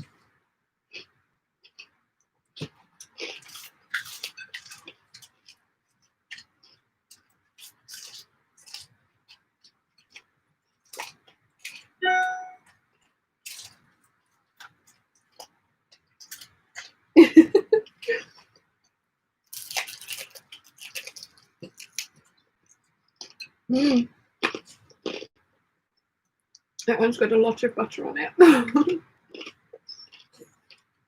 Was that nice? Sit. See, she's obedient when there's food involved.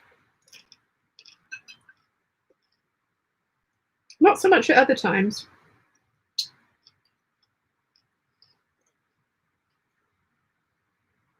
We've been going to the botanical gardens, and because it's not somewhere she knows, she's been really well behaved, even with other dogs around, which is very unlike her, which is very nice for us. Yeah.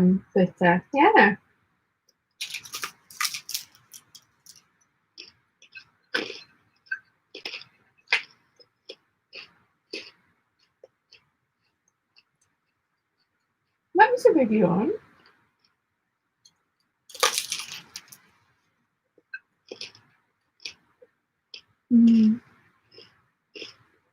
This really does make me happy. Susie, sit. They can't see you if you don't sit. Yeah.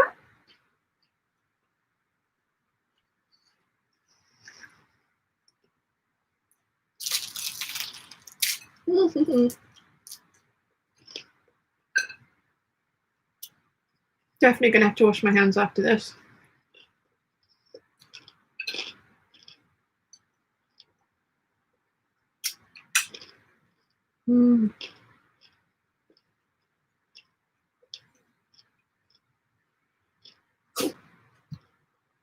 There is genuinely nothing better than hot buttery Marmite toast.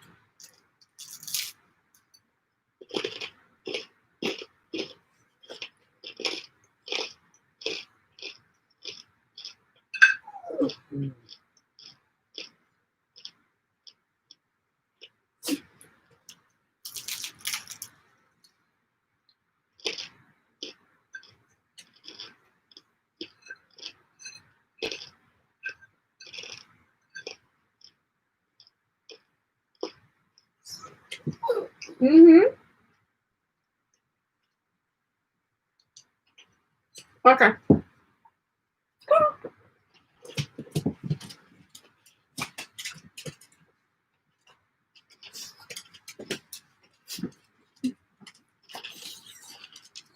Be back in a second. No.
Oh, well, in that case, I can leave the door open. Okay. So, the dog's happy. Yeah, she doesn't give a crap about me anymore. But Mum and Dad are just about to go out and have a drive-by of a house that's up for sale that they're interested in, possibly. It doesn't have a floor plan. And that's one of the most irritating things that estate agents can do, is not put a floor plan on together. It's just like, what? Why? But yeah, they're going to go and have a look, drive past, have a look, see what they think of the area. So the dog's gonna. I've left the door open because they've stopped watching TV now. So yes. Anyway, someone move the mannequin. Carol, you're terrible. Where did I get to? Sal says I deny everything. Claire says I didn't go to the dog park today, but apparently a guy came in with a donut, sat on the bench to eat it, and wondered why he was inundated by dogs, got aggressive and started hitting them. Oh no! Well, that's just stupid of him. But how dare he hit other people's dogs? How dare he hit dogs in general? Don't hit dogs. Debbie says no matter how old your pets get, they will always be your fur baby. Oh, definitely. Claire says, I said Fenrir would have been sitting on his lap. Police came and threw him out. Oh, I'm glad about that.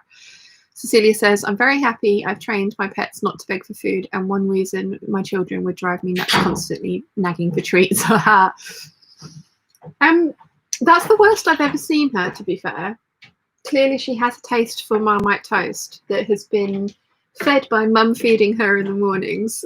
She clearly just equates the smell of Marmite toast to her getting a crust, doesn't she? Oh yeah, she gets a little tiny taste in the mornings. Yeah, she gets a little tiny taste every morning. She had quite a big taste for me because I couldn't bite that bit in half, and neither could she. She was sitting there working on it, like really working. It gets a bit chewy, doesn't it? It was difficult to cut actually because it was just out of the oven. Oh, it was so good though. Yeah, so good. I let her lick the plate. Good, because she followed me. Yeah. So. She's looking very shapely again. Yes. So, yes. Her diet worked, didn't it, Suze? We do you want to put her bed in here? We're going to abandon you now. Yeah, she's like, why am I not going for a walk? What's going on? Yeah, we were really struggling to find dog treats that were the biscuit bone types. They were all the chewy, meaty, I'll take her for a walk synthetic ones. And she put on quite a lot of weight with those. So she's not going to sit in it. But yeah, so mum and dad are on their way out. You have to let me know what you think of the place. Yes. Yeah. I think it looks interesting. Yes. And I think it's really, I think it's really stupid that the estate agents have not put on a floor plan. Yeah. Yeah. Doesn't even the Pell Road hasn't got a floor plan, has it? Yeah. I think it's really daft that they do that. It doesn't even have to really be to scale. It could just be. Well, ours didn't until you asked for one. The girl, yeah, but you have to. It's a fee you pay for it to be done. Yeah, but I think people expect it this day and age, don't they? Yeah. So, where did I get to with the chat? Anna says to Claire, "Oh my gosh, hitting the dogs. Some people are just nasty." Alison says Binks just loves the paste that comes in those thin sachets. He even tells me when he wants it. Maya hates it, and they both love their grain-free treats, which is served on their special plates. Oh, lovely! Somebody very kindly sent Chiana some of those sachets of the salmon-y paste, the Weebix ones, and she does not like it. She doesn't like wet food, which is great because it doesn't smell. Which I very much appreciate that she doesn't like the wet food. So yes. Carol says someone moved the mannequin. Carol, you're a terrible influence. Claire says, Anna, I know it didn't go down too well. There are signs saying no food. My friend offered to get him the phone number for the illiteracy helpline. And Cecilia says to Claire, that's horrible. Some people have no sense. Anna says, quick, everybody, raid the pattern collection. Anna, you're a terrible influence as well. Sal says, then Kim Cattrall appears in her room. I love that movie. My brother and I love that movie so much. We used to watch Tron, Splash, Mannequin. Oh, there was another one. What was the other one? We used to watch those all the time. Yelova says, hello from the USA. I'm very sorry if I'm saying your name incorrectly. Sal says, g'day, Jean. Jane. Rachel Lynn says, hi, Jane. Ruth Ann says, hi, Jane. Cecilia says, hi, Jane. I'll let her know when they'll be back. They'll be back. Kathy says, I'm cooking lunch at the moment and have drooling Labrador stalking me for mushroom trimmings. Yep, he's weird. Haha. Oh, bless. Sal says, Jane, oops, sorry, no, don't worry. Olivia says, hello to both your parents. Ilova says, sounds exciting. Carol says, but no one listens. Anna says, moi, bad influence, never. It's my second cup of tea, but it is decaf. Oh, gosh. So good. Yeah, okay, so I have washed my hands. So I've got petticoat or underskirt to sew. And then I'll do the underskirt for the Carline one, because once they're sewn together, it doesn't matter which one it goes into. They're both exactly the same fabrics. You know that 10 meters of cotton lawn that I bought? Pretty much out of it. I'm going to need to buy some more. Sal says, now I have the urge to watch the Mannequin movie. Lol. I love that movie. Also, Flight of the Navigator. I love that movie too. I don't think that was one of the ones that we watched religiously though.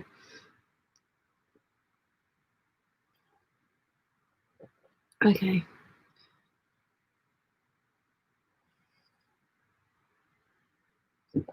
This is yummy. And it's at the perfect temperature, which is why I'm kind of mainlining it.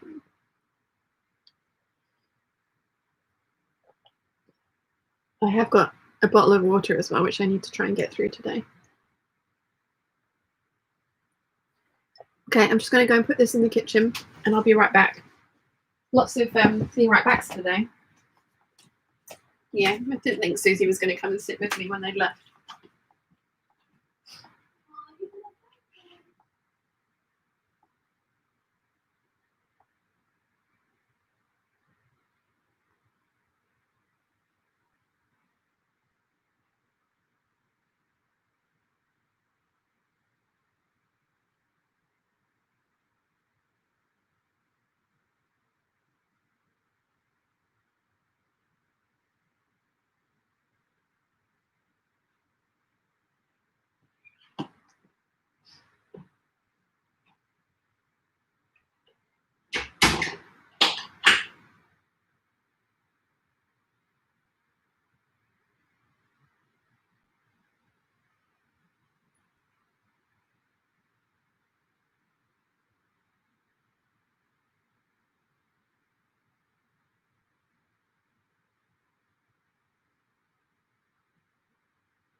Sus, come on, what's this?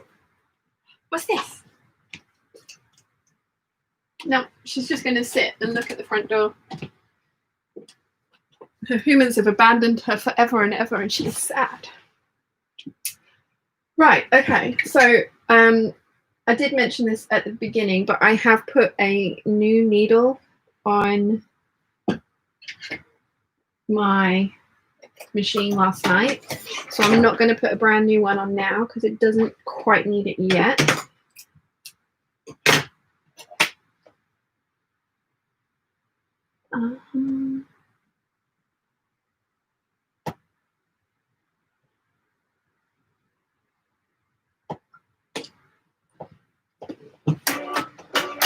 So let's see how much progress I can make on the 8577's. So I'll probably tilt you down a little bit. And there we go. So you can kind of see. So it thinks I've got a different foot on it. So let's put the right foot. Pick up the bobbin thread. Now technically you don't need to pick up the bobbin thread with this machine, but I prefer to.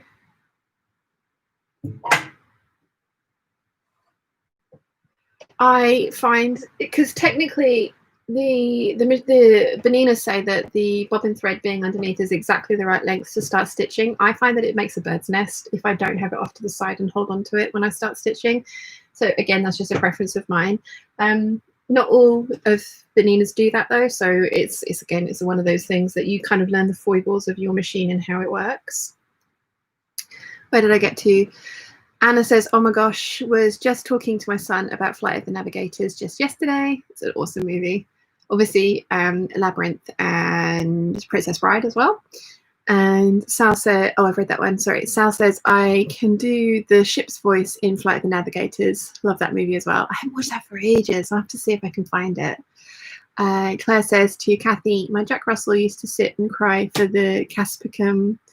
And when I was cooking, mind you, he ate anything, I mean anything. Cecilia says, whenever I watched Mannequin, I always thought James Spader sounds so creepy and hoped he'd just grow out of it. His part in The Office confirmed my fears that he wouldn't. Yeah, he was also, he's the voice of Ultron in Age of Ultron, Avengers Age of Ultron. And it's just, he just has a creepy voice, doesn't he? Like Pretty in Pink as well. He's just not a nice person.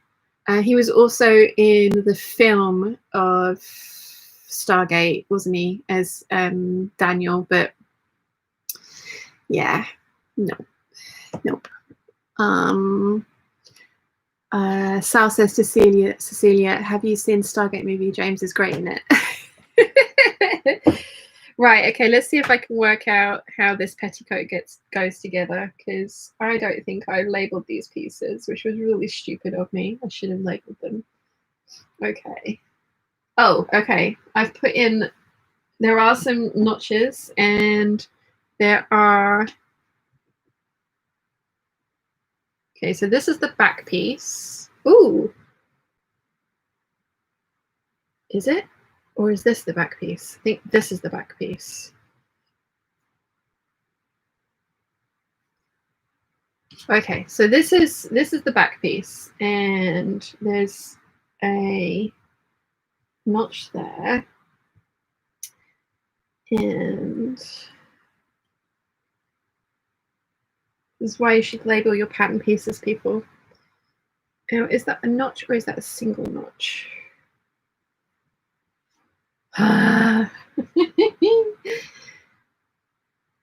Definitely should label your pattern pieces. I can't decide if that's a double notch or a single notch. Let's see if this, that's a double notch. And then the one on here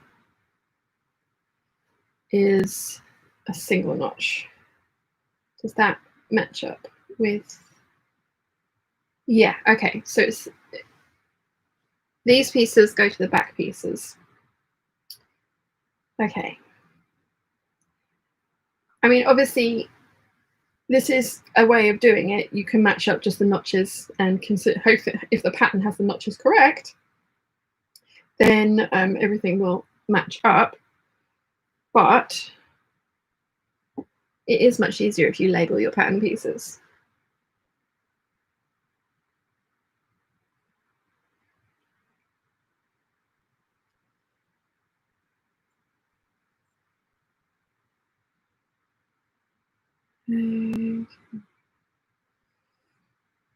Where did I get to?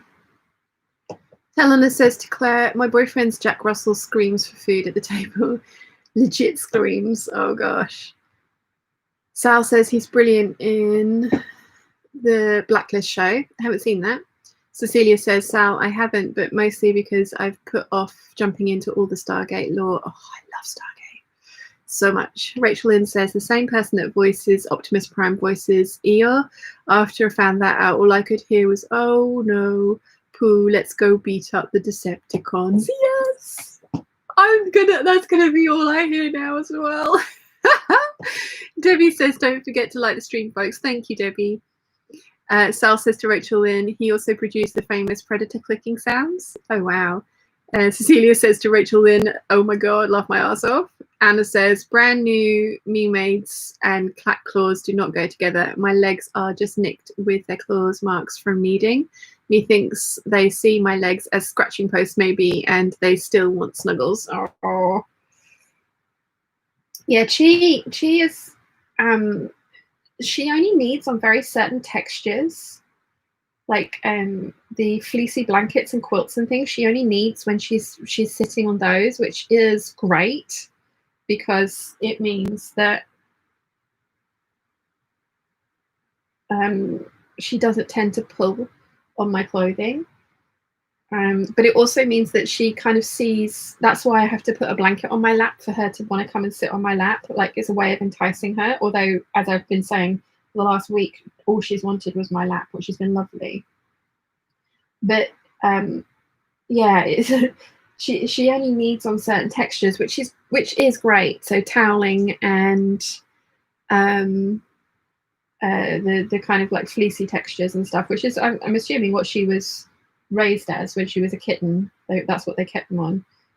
So yeah, thankfully she doesn't pluck my clothes very often, which is nice.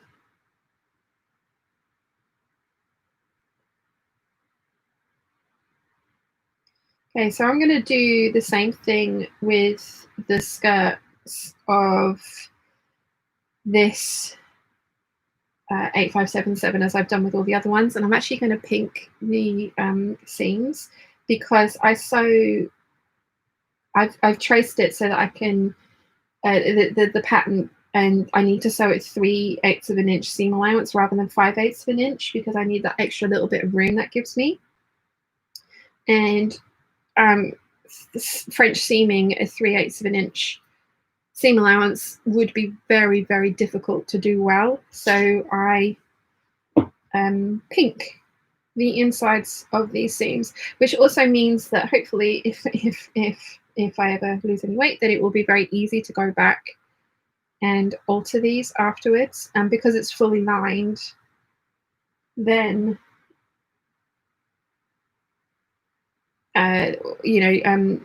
you don't see the insides of the lining.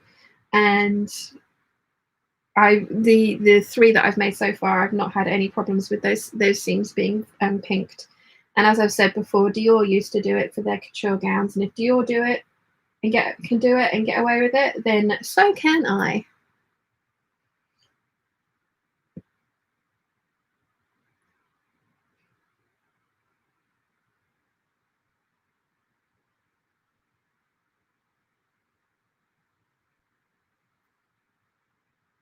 I mean, my love of French seams and pretty insides of my clothes does not mean that different finishing methods for seams are incorrect or wrong or anything like that. I mean, everybody finds a different sort of way of doing things, and if you enjoy it and you like the way that it looks, then there is nothing wrong with that. Nothing wrong with that at all. Right. Let's get these seams sewn.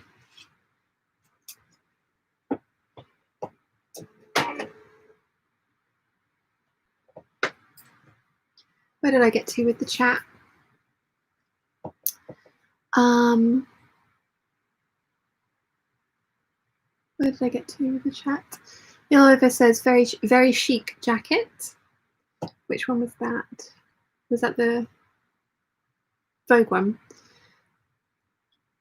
Sal says, since he did both Optimus and Predator, I so want to do a crossover cosplay of them both and call it Predator Predimus Primator. Nice. Debbie says, many years ago, I was wearing tight jeans and my mum's cat tried to climb like a tree. It bloomin' hurt. Oh, ouchie. Yeah. Claire says, I finished my latest baby quilt. It's been delivered, so now I can get some clothes sewn. Oh, nice. Did you put a picture up in the Peeps group, Claire? Would love to see it. Johnny says, you're going to cause me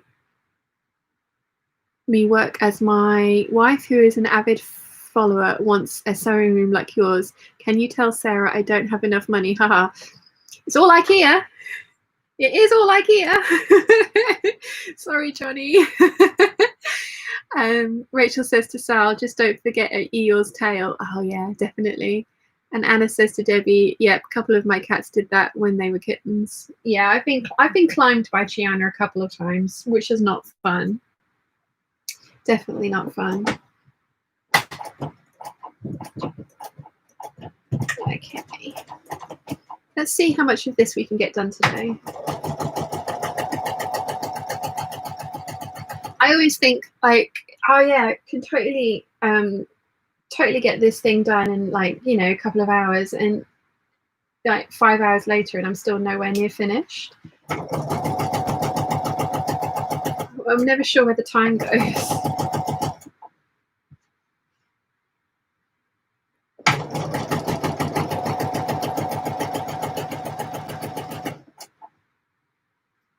Actually, the most expensive piece of furniture in this room are the sewing desks. They were a splurge for sure, and definitely a luxury, but I absolutely love this. it's highly, highly worth it if it's something that is an option.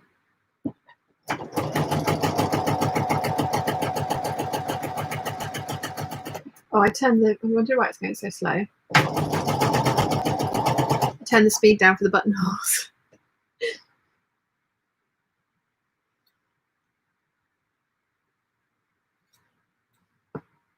Okay, where did I get to with the chats?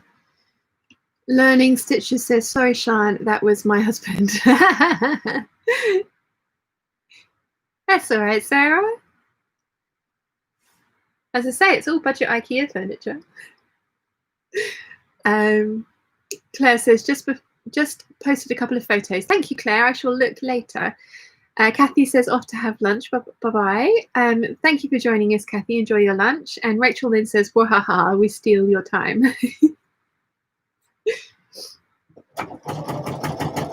It's always the same though. Like even if it's like a time lapse or something like that, I'm like, oh yeah, I can get these things done today. And then, I mean, you guys do chat to me, which also helps. And steals time. But like I say, I'm very grateful for you guys hanging out with me, and definitely needed it after this last week. This last week has not been good. The next week is going to be better. I have lots to look forward to next week.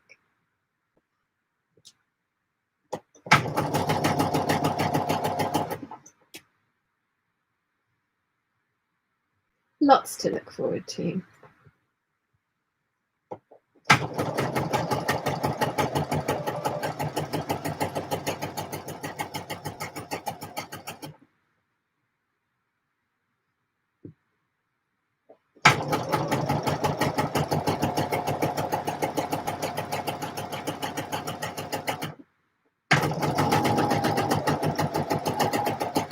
I'm really looking forward to having these dresses finished.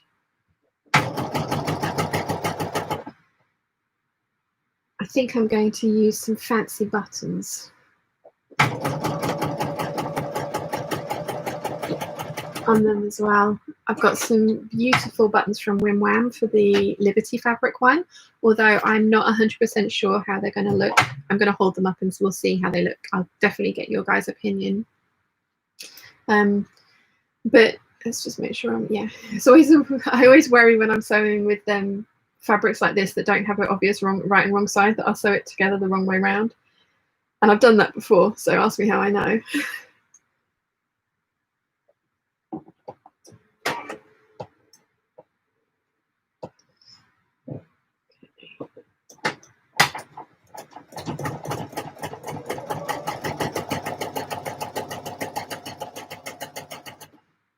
Where did I get to with the chat?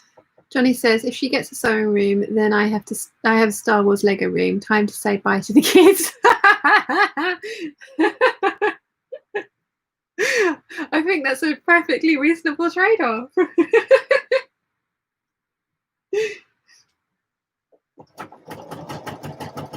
See, for Wilson, it would be Star Wars Lego, Lord of the Rings, guitars, and gaming room all in one. And I think I would spend a lot of time in there myself as well. Definitely wouldn't be a man-only game.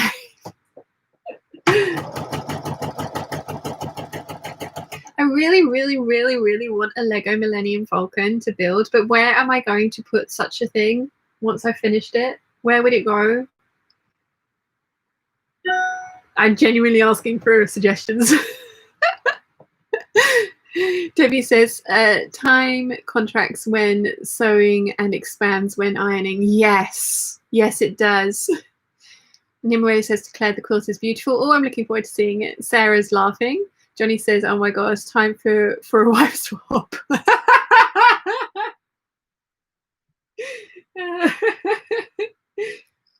I don't think you want me. I'm an expensive undertaking.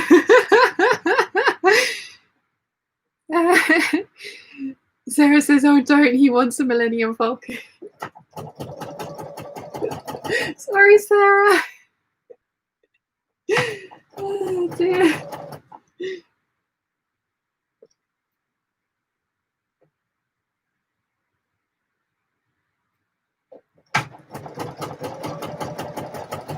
Okay.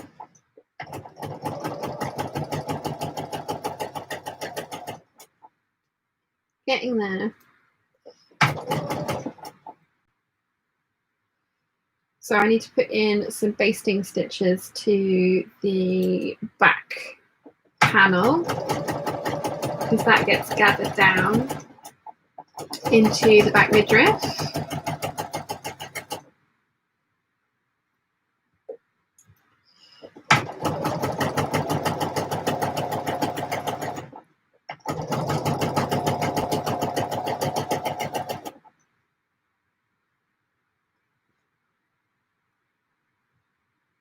Nimue says, I need space for a nice glass cabinet to set all my Harry Potter Lego up without it getting dusty. It's all bagged up in the basement right now. So yeah, I think that's the thing. I'm going to need to get like a display cabinet for some of the geeky stuff that I want to display.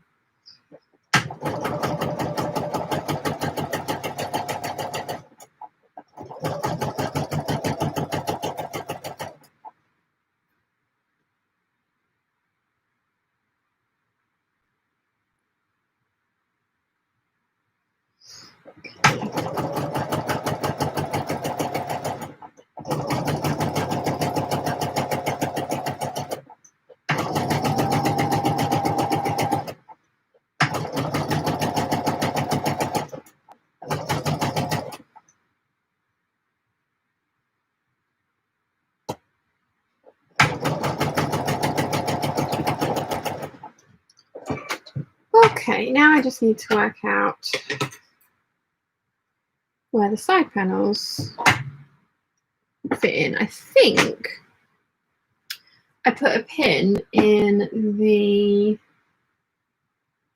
front. Did I put a pin in the front?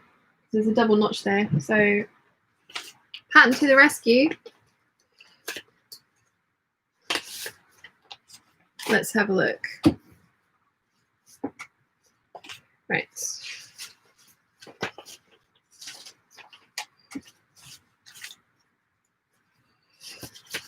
I have done a sew along for this pattern and I do sew this in a different order to the other ones. Right, the double notches are the side panels, not the front panels. Okay, that's good. Okay, so double notches, side panels. Right, it's just a big expanse of white fabric. Let's make sure that I pin this on the correct way around. Okay, so double notch. That gets pinned there.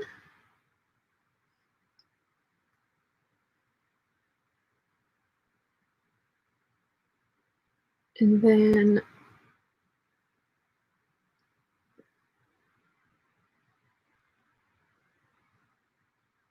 yeah, that's got the double notch in it. There's the double notch. That gets pinned over here. Like that. Now I remember why I usually sew knit garments with you guys, because it's so much easier. Let's see, where do I get to? Sal says, my brother is the biggest Lego Millennium Falcon. It's 7,541 pieces. I want to make a display piece for the cosplay knife that Chuck Norris himself stabbed me with. You have the weirdest collection of stuff, Sal. I love it. It's brilliant. Johnny says, Nimue, I got plenty of space for your Harry Potter Lego. Send it to me and I'll look after it.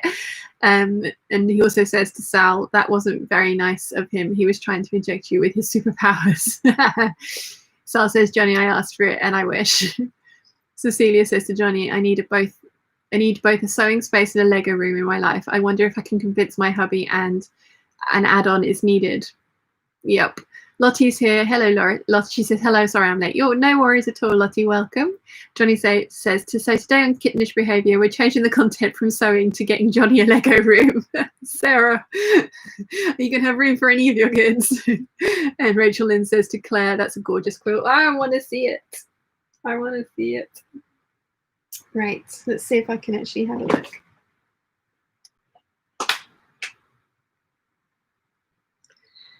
Claire has posted 3 photos in kittenish behaviour. Oh, Claire, it is beautiful. It's so pretty. Look. That's so lovely.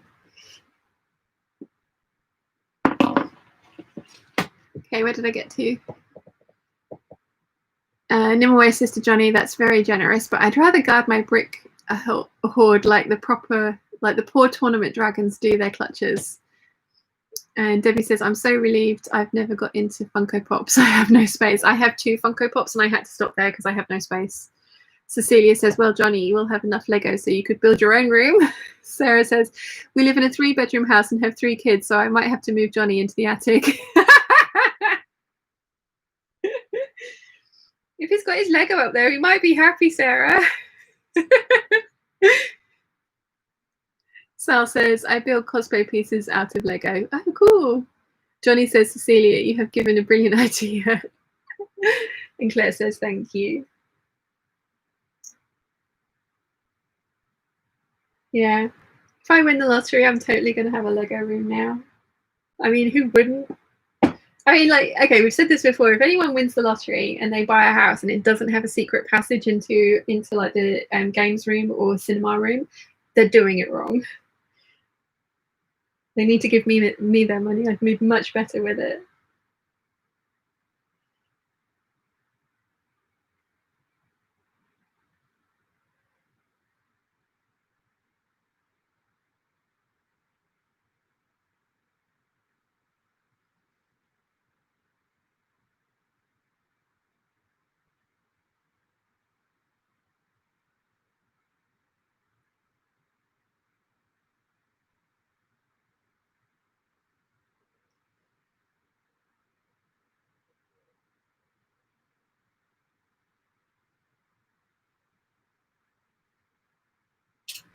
Okay, so that's one side pinned in. Let's get the other side pinned in, and then I can start sewing. I like to pin them both at the same time because with things like this, I can sometimes get confused as to which panel's which, and I have in the past sewn on panels to the wrong piece. So instead of the side seams, I've sewn it to the front seam, and then I've ended up with a weirdly shaped skirt. So I've had to unpick things. So yeah, so I like to pin them both at the same time so that I pin them into the right place. And then I will sew just to try and, you know, take out any chance of human error.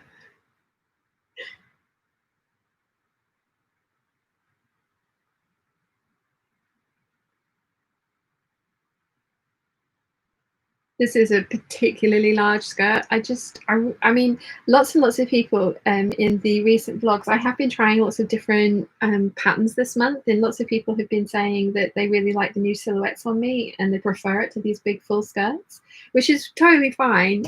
And I do like the new silhouettes on me. I'm surprised how much I like the smaller skirts on me, but I do love these giant kind of floaty 10-meter beasts of dresses. I just love them. So yeah, definitely we'll be making more, because technically I have got 5 once I've got these 2 finished, which is my 5 and move on kind of rule. Although when it first started it was 3 and move on, and that kind of went out the window. I think I'm going to end up with way more than 5 of these 8577's. Whenever I think it's kind of, I've got it in my head that the Lady McElroy lawns will look great as this dress, and they all will. So yeah, I do need to try some other patterns in this lawn, but I just love how the 8577's turn out.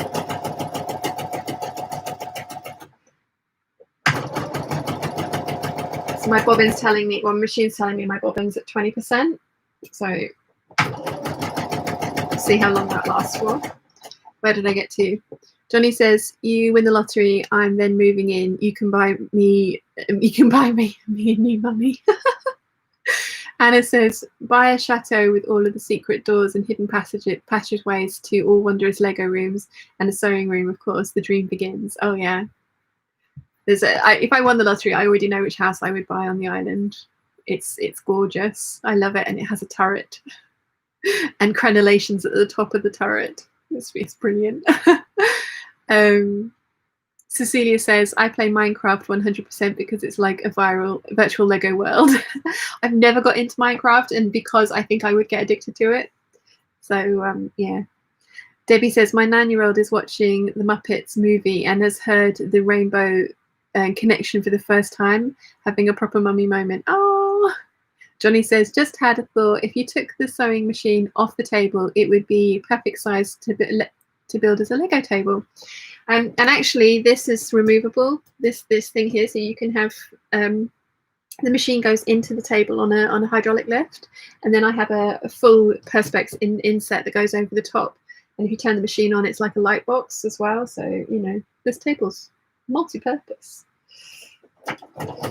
Although it sounds like you and Sarah might have to share it, and I don't know which one of you will win for either Lego making or sewing. Rachel Lynn says, my mum has a curtain that is bookshelves with a cat sitting on them, and she has made them her entrance to her secret storage room. Oh, nice. Cecilia says to Debbie, I watched Muppet Treasure Island again after 15 years and can't believe how younger me didn't like it as much as I do now.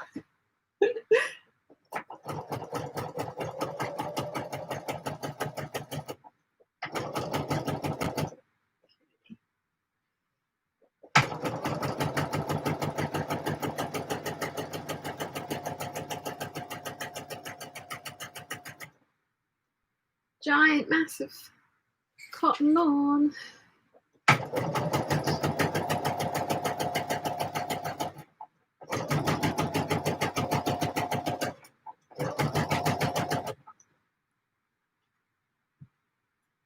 This dress will go together quicker because I don't French seam everything. I just pink everything.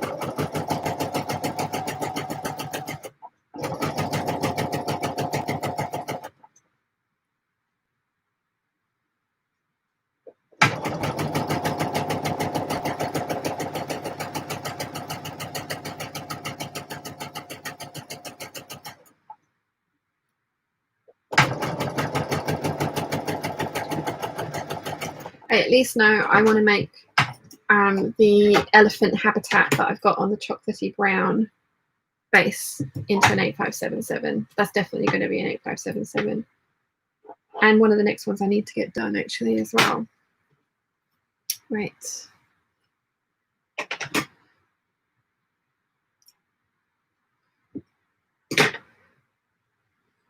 Okay. Let's get this last seam sewn. And I can pink everything, put in my basting stitches, press it and hang it up. But I'm going to put in the basting stitches and I'll put it on the ironing board, and then I'll get the other one sewn, and then I will press them both at the same time.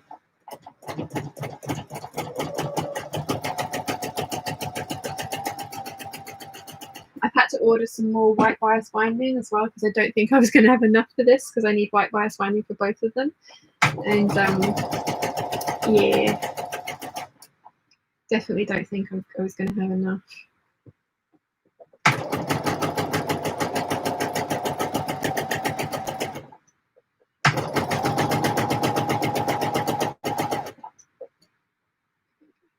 Where did I get to with the chats? Alison says to Cecilia, I love the cabin fever song from that movie. Very appropriate for these times. Johnny says, we have a secret room for Sarah's sewing. You go out through the patio doors into a massive area. I call it the garden. Sarah says, rude. Yep, he's definitely being banished to the attic now. Nimue says, I'm really liking these Jennifer Lauren instructions. She even tells you which notches to add with tailor's tacks before you cut them off with the seam allowance. Oh, that's good. I do like her patterns. Yeah. Lottie says, my plan is bookcase door into library room. Is that okay? That's awesome, Lottie. Yes, definitely. Definitely. Yes, I really want I want this is obviously if I've won many millions on the lottery, but I really want a basement cinema room, like a proper, as big a screen as I can get with proper, like really comfy seats. But to get into it, you have to go through a door that looks like the TARDIS. So Wilson and I have already talked about this. He wants a bat cave and a zip line to get to the bat cave. I promise we're adults.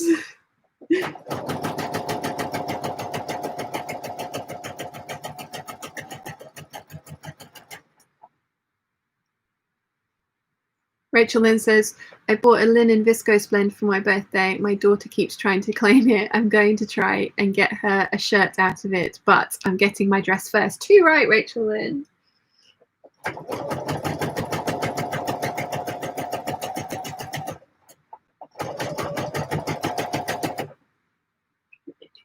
Where did I get to? Claire says, I always found when watching Muppet movies with my kids that there was another level of adult humor. Mind you, I thought that with Play School, one of the male presenters was naughty. Yeah, I am a friend of mine and I went to watch what was a kids movie, thinking that there would have been because Disney do that very well. There's a lot of adult humor, or at least things that are going to appeal to adults, but not like make kids go, what does that mean, Mummy? We went to watch this movie and we walked out halfway through because it was literally a children's movie, and it was just, I was like, oh, this is terrible. So it always surprises me. I mean, I get that they make kids movies for kids, but obviously if it's going to be a cinema release, then adults have to go with them, and it always surprises me that they don't at least try and make it somewhat appealing to adults, because the adults have to sit through it.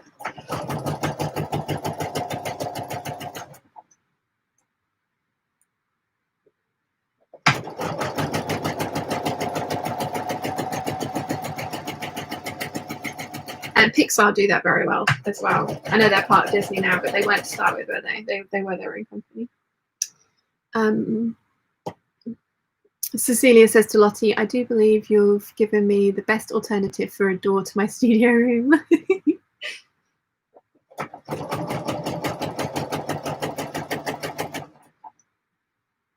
Johnny says, going to set up a GoFundMe page for a Lego room. I'm now in 6 weeks isolation, so Sarah may not survive to buy me one. Tiffy says he can have a bat cave if he gets you and Alfred. Oh, yeah. Rachel Lynn says, adults, nah, there's no point in that if you can have a TARDIS and a bat cave. Exactly. Nimori says, adulting is overrated. What's the point in earning money if you can invest it in your dreams? You just need to find a person whose geekiness matches yours. Exactly. I don't think Wilson's watched any Doctor Who. Might need to rectify that. I keep trying to get him to play WoW with me as well, but he won't because he's worried he's going to get addicted. He's discovered that he can play Grand Theft Auto online, and so he's like just addicted to that now.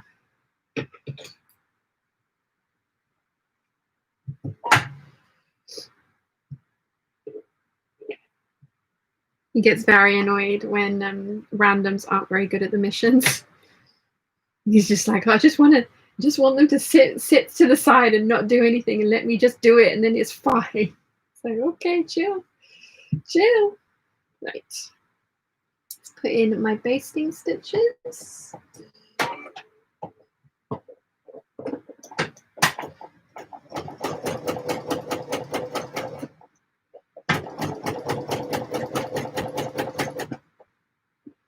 Then I need to pink my edges.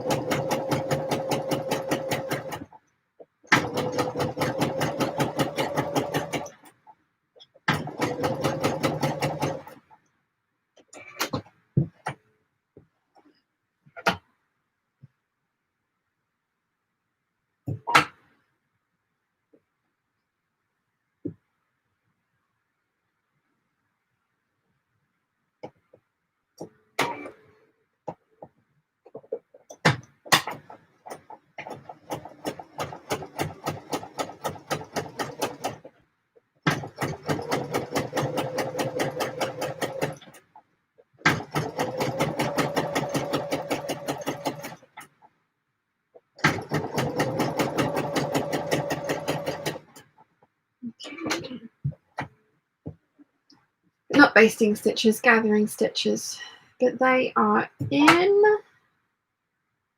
Now I need to pink all of the seams that I've sewn so that they don't fray, and then it can go on the ironing board and we'll start on the next one. I know a lot of people don't like batch sewing, and I'm not a huge fan of it, but I don't mind making two of the same dress at the same time if the thread's the same color. I kind of find that quite fun. Right. Let's see.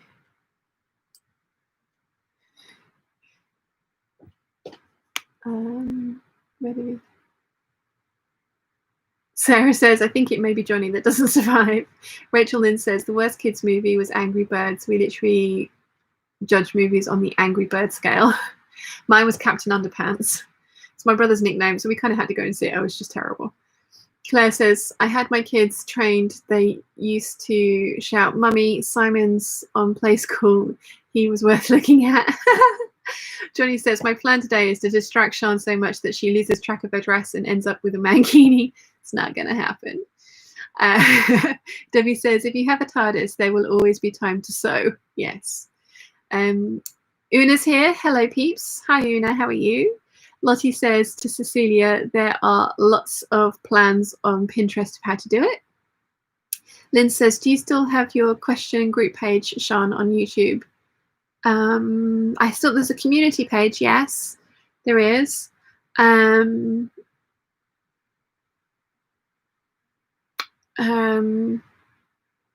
Although I don't think you can start a topic on there. You can reply to my topics, but on the, oh gosh, let's not cut my dress.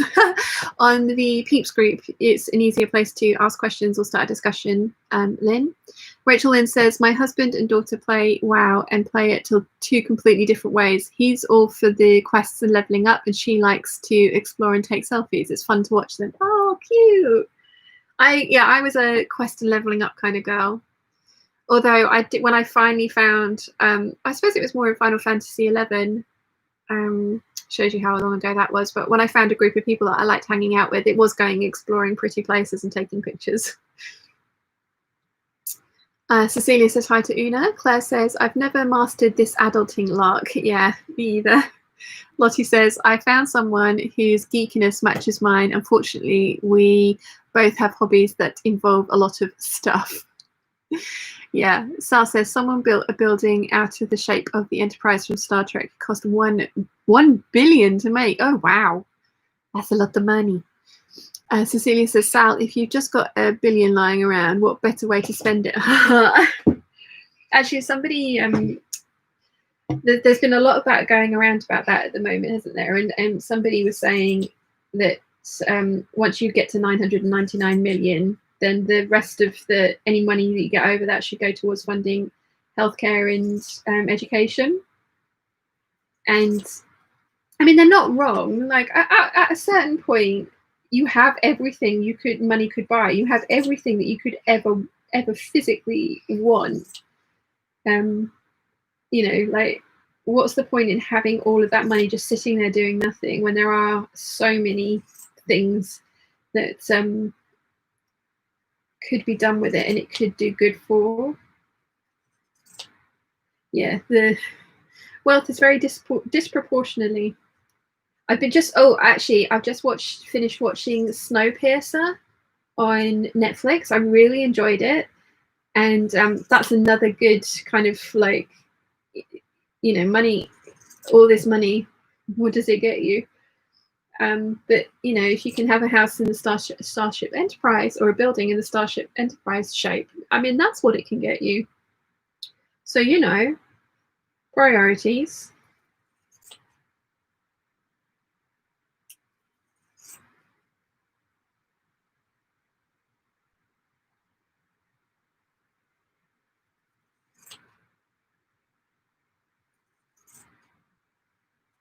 So I like to pink my seams before I press them. I find that easier.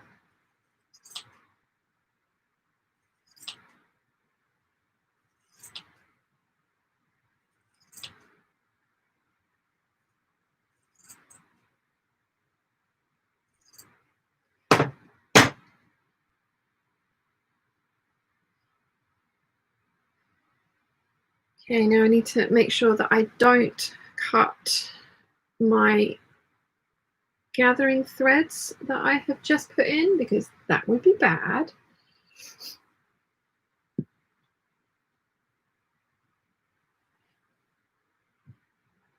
Lynn says, how do I get onto your Peeps group, please, Shan? It's on Facebook, Lynn. If you search for kittenish behavior Peeps, it's a private group. There are 3 questions that you have to answer. They are not difficult.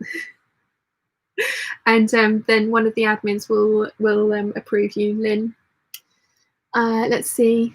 Sal says that would be awesome to have your house on a train. Or I don't know, you want to watch Snowpiercer. Have you seen it, Sal? I'm not sure I'd want to live on that train.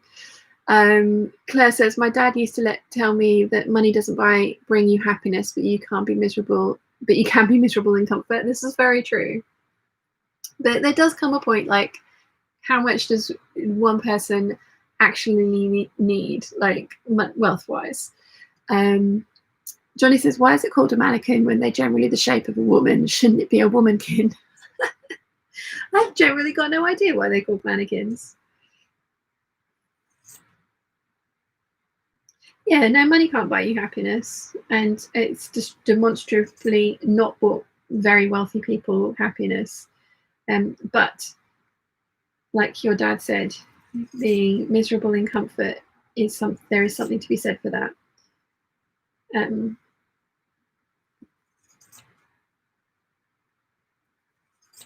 That is for sure.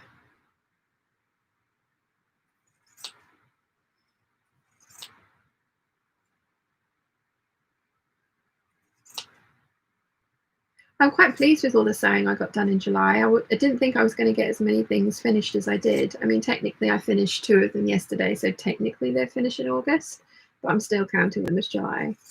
I did all of my July sewing plans except for the half circle skirt, and that is cut out and it won't take me very long to make, but I do still need to cut out a lining for it, and I want to do that out of cotton lawn, and like I say, I've run out of cotton lawn. So I need to get some more of that. I am trying to be slightly better about my fabric purchases and not buy. I haven't bought any new patterned fabric for a while. Quite a while, actually. Because I have so much. So much. And I want to get through making up a bunch of it. Which I'm planning on doing over the next few months. I think my August fabric haul and plans is completely fabric from the stash, which is good. And there is zero wrong with buying fabric, and you know, if you've got the space to keep it and the money to do so, you do you. Like, there is nothing wrong with buying fabric. It's a completely separate hobby to sewing. I completely stand by that. But I am trying to be slightly better about how much I purchase. Having said that, I think it's because there haven't been any amazing prints that I've absolutely had to have that have come out recently. I may well change my tune if Lady McElroy release a print that I'm just like, okay, yeah, I need that. So, you know, I'm not saying I'm not going to buy any fabric ever for the next couple of months, but I am trying to sew up what I've got. And again, I've been kind of thinking about what I've got in my wardrobe, the things that I've made already, the things that I enjoy wearing, the reason that I don't wear some things. And a lot of that has got to do with the majority of stuff that I do wear constantly is my dresses, and I enjoy wearing dresses. So it would, yeah, kind of, I want I need some tops to go with my skirts and things. I need some solid colors as well to make my wardrobe more mix and matchable, because it really is just prints and lots of lovely prints, but it would be so much more versatile with more solid pieces in it. And again, August's fabric haul has got 2 solid fabrics in it, which is, you know, impressive. I did sew up the denim that I showed you guys in July, and I made it into the skirt, which I have worn a lot since I've made it. So I'm trying to be a bit more mindful about pieces rather than just my usual scattergun of like, oh, I love this print, I love this print, I love this print, let's make all these things, because there's nothing wrong with that. But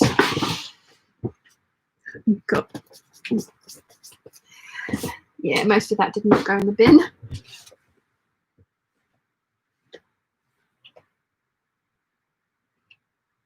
I think I would have a more flexible wardrobe if I made some like filler pieces, as it were. So yeah, not quite sure where that tangent came from. Sorry. Where did we get to with the chat?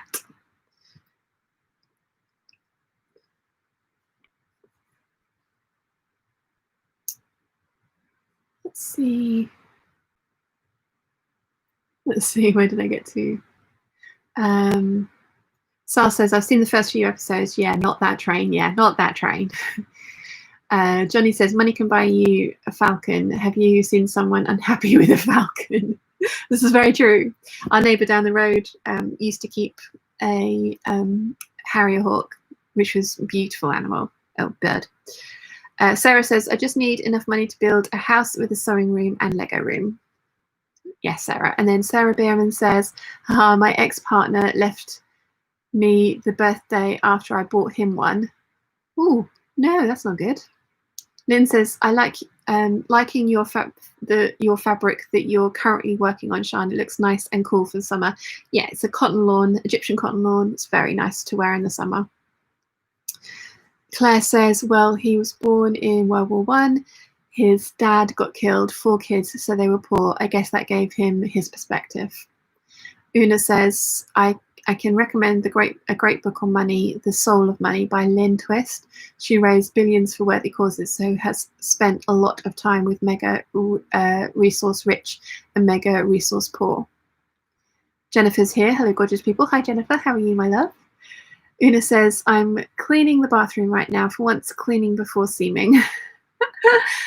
And then I'm going to finish my Rita top with bishop sleeves. How huge are the sleeves? I haven't even looked yet. And you did tag me in a thing on Instagram about the zip. Did you work out the issue with the zip? Nimoy says, mannequin from French artist, joint model, originally from Flemish mannequin for little man or figure. Yep, another patriarchal term. Lottie says, I'm watching while planning on Pinterest for a craft room layout. Ooh, nice. Nimue says hi to Jennifer. Jennifer says hi to Nimue. Bethany C. Hi, everyone. A bit late today. Hello, Bethany. How are you, my lovely? Caroline says hi, Bethany. Cecilia says, an accountant once told me if you made $1 a second from the moment you were born, you'd be a millionaire on your 11th day and a billionaire roughly 31 and a half years later. Yes.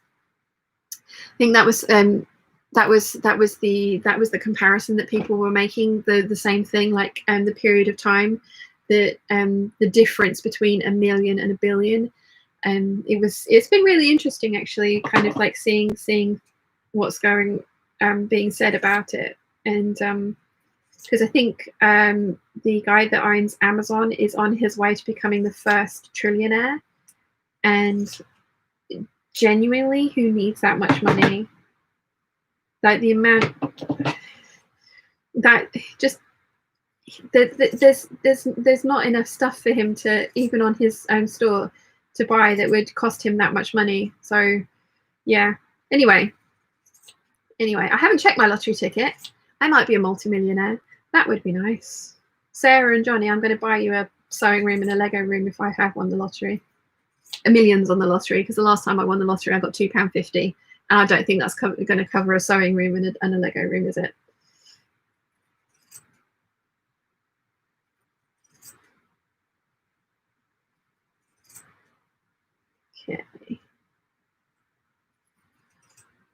get this last seam pinked. It is the last seam, I think, isn't it? Yes. And then I can start sewing up the other skirt lining. And then we can start on the skirt pockets. Pockets is... I adore the pockets on this dress.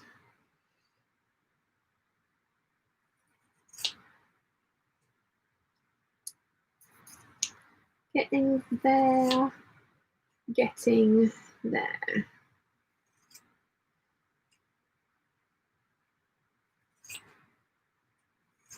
Okay, seams are pinked.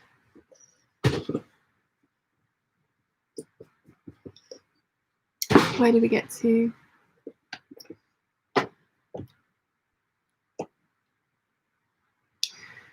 Jennifer says hi to Bethany. Johnny says, Nimue, did you ever see Jim Davison's Generation Game on the BBC? They used to be called Quivering Blocks.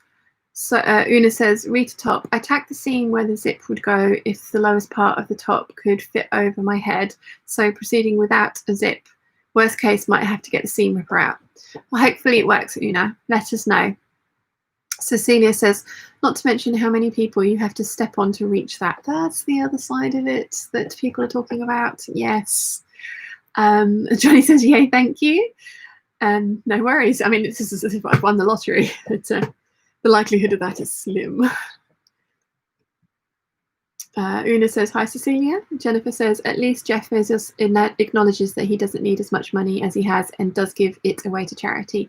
This is true, Jennifer. This is true, but $1 trillion, that's just mental. Claire says, yeah, money doesn't buy you health. Steve Jobs, good example. Yeah. Cecilia says, you don't become the richest person on the planet by being a humanitarian. Nope. Alison says, I'm making masks. So boring. Jennifer says to Alison, I'm about to do the same thing. It's all I do lately. Rachel says to Alison, I made masks for my daughter dance class this week. I've decided I'm done with them for a bit. And Alison says to Jennifer, what pattern are you using? Okay, so I have one skirt or dress skirt lining done. It just needs pressing, which I will do when I have the other one done. So let's see how I'm doing with this little lot. Okay, so got my facing pieces. That's for the bodice, skirt, skirt, skirt. These ones have still got the patterns attached, you can probably hear. So top, top, top, midriff, midriff, midriff. Skirt lining, top. Okay, midriff, midriff, bodice. So looking forward to this one being done.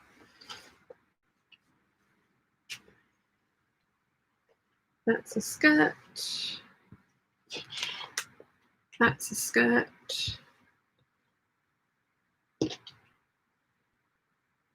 That's a skirt. That's a bodice. That's a bodice. And that's a skirt. Okay.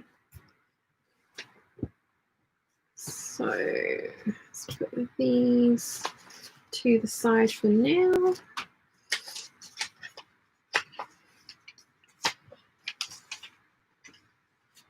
And work my way through this little lot. So that's the skirt back. Where is my pattern envelope? Underneath this little lot.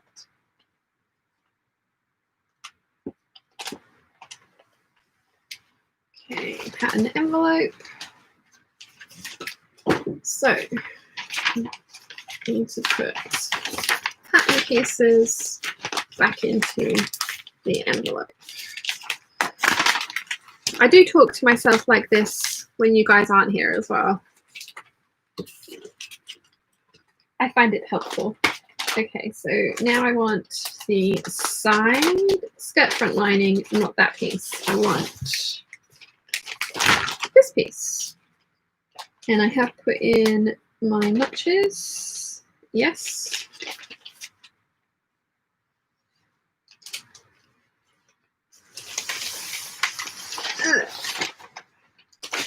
Okay.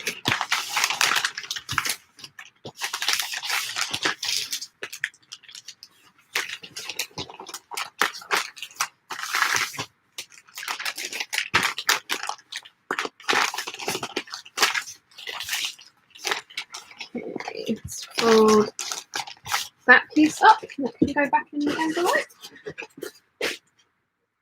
And this can go back here for now.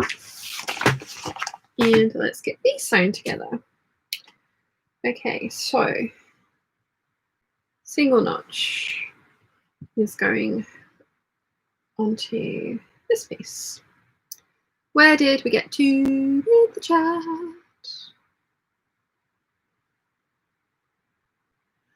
Bethany says, I'm good, thanks. Just filmed a video and now I'm working on an 1890s jacket. Ooh, pretty. Nimue says to Johnny, I'm in Germany, so I only catch the occasional BBC programme that can purposefully hunt down online. Alison says to Rachel Lynn, I know what you mean. I made about 50 pencil cases 2 years ago for a charity. It does become monotonous, but worth it. Rachel Lynn says, very true. They were adorable in their recital with their matching masks. Cecilia says to Bethany, that sounds lovely. Is 1890s your usual time period? Rachel Lynn says, well, peeps, my phone's about to die and we need to actually get moving for the day. Talk to you all later. Thank you for hanging out with us, Rachel Lynn. Jennifer says to Alison, I bought some plastic templates from the Intrepid thread on Instagram. Bethany says to Cecilia, yes, it is, but I also do dabble in medieval. Olivia says to Bethany, what is your channel? Have you watched Coco Vid? And Alison says to Jennifer, I am using the pattern from Mimi G. We'll look up the ones you are making. And Jennifer says, be right back. Okay, so right, I want my single notch, which is so much white fabric. Single notch, single notch, single notch. This side.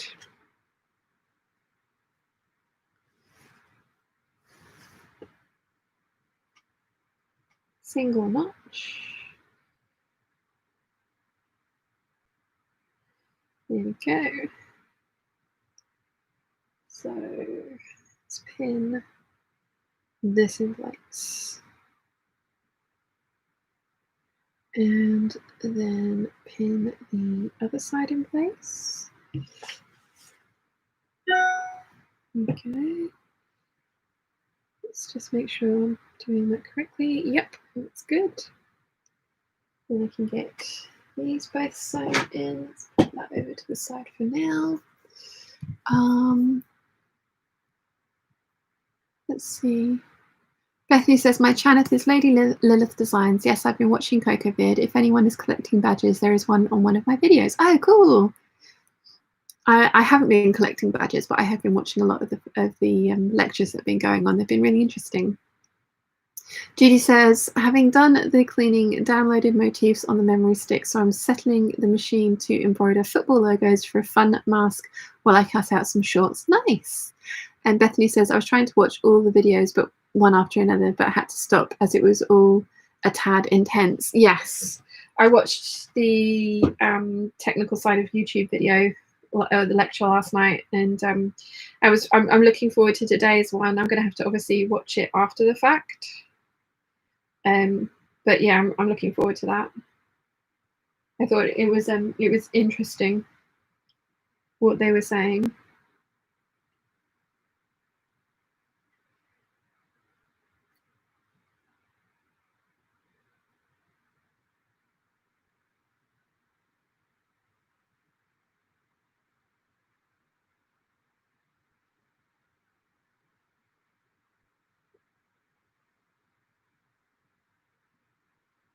And I also watched Kathy Hayes' How to Make a Worth Gown as well, which also very interesting.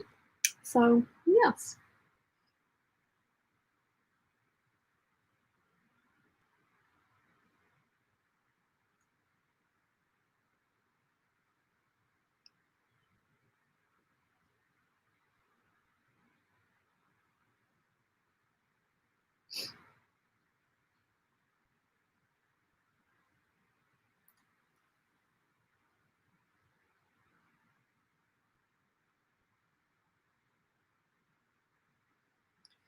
Okay.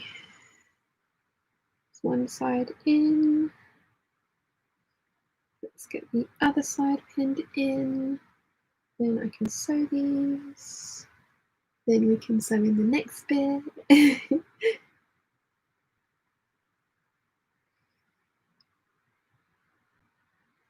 Yeah, I binge watched Snowpiercer on Netflix.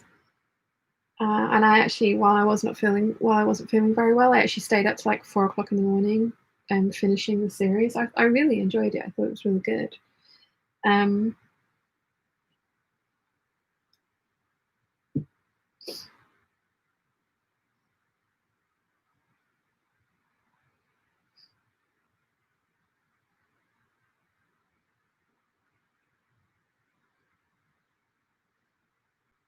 Where did we get to? Michelle says, hello, finally made it. Hi, Michelle, how are you?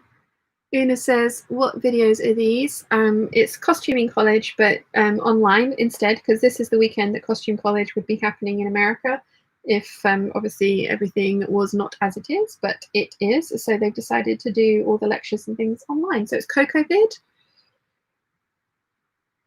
which is Costume College, but video form, I believe. And also, obviously, a take on COVID. Olivia says to Bethany, I've been enjoying them, but the one on the tech for YouTubers was not for me. I love Kathy Hay, me too. Cecilia says, besides to put in the whole title of Lady Lid designs, haha, unless you're into kink. Olivia says, and Bernadette and so many others. Yeah, me too, Olivia. Clem says, hi everyone, I'm watching while cutting out a simple 4-panel skirt. I've been sewing for a few years, but I am pretty new to dressmaking, just about to put scissors to fabric. Good luck, him. Cecilia says, Kathy is so inspiring. I love listening to her talk about anything too. Olivia says, CocoVid is a costume community putting up videos because Costume College was cancelled. And Jennifer says, Costume College but free. Yes, the a lot of the videos have time limits on them as well. See, I found the lecture last night about the technical side of YouTube very interesting, but that's because I am a YouTuber, I'm guessing, and I you know, it was interesting to see their takes on the cameras and technology and equipment that they all use and what they think is necessary and not. So, you know, because I do that for a living, I did find that one interesting, and I'm looking forward to catching up on this afternoon's, or it's not this afternoon, it's this evening for me, but this afternoon for them, sort of like the marketing side of it all. So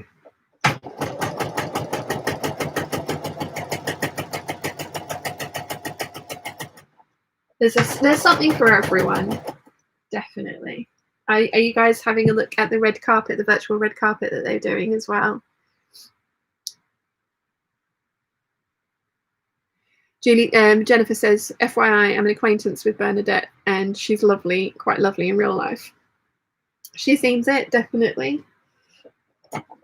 I think you can kind of tell, like, obviously everybody puts on a persona if they have a YouTube channel. There is a certain amount of on camera, even for like daily vloggers and stuff. Like I do have an on camera persona, but it is a heightened version of my actual persona. I don't think you know, it would be incredibly difficult to try and keep up a completely made up persona if that, you know, like playing a character. But there is a certain amount of extraness in on being on camera. So I do think that's something to bear in mind. But it's really difficult. Like I say, it's really difficult to maintain that over a long period of time. So whilst people might be heightened in their personas online, it is a reflection of who they are all the time. At least that's my perception. I don't know, what do you guys think?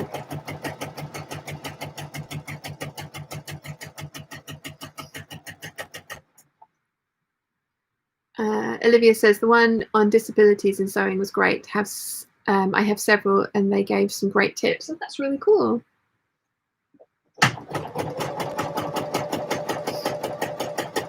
I think I like that about it as well, is that they cover such a broad range of topics. It's not just historical costuming.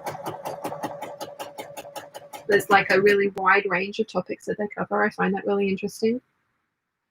So definitely something for everyone.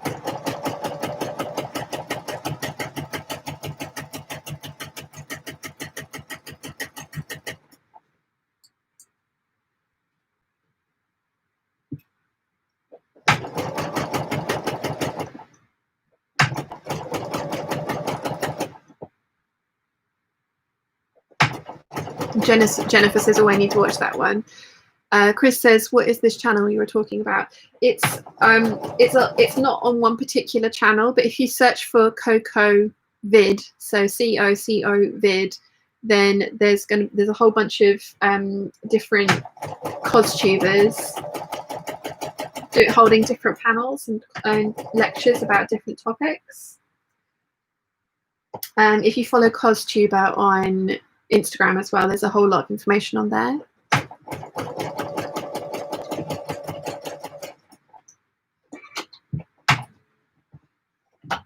Oh, Mariah Patty put up a new history bounding capsule wardrobe collection last night for the 1800s, which was really fun. I watched that. I really liked that. I think her Viking one is still my favorite, and like I want to make everything from the Viking one. Olivia says that goes along the lines of the whole story about Ellen DeGeneres. Yeah. Yeah.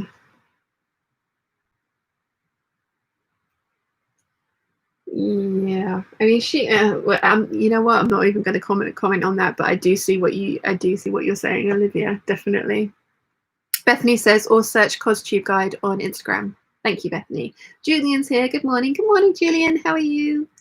And Nimue says, I've got a lot of Coco Vid to catch up on. Just watched a few so far, but I've got to take to the lake with my goddaughter instead yesterday. Oh, nice. Olivia says, costuming drama, put it together. Noelle, right?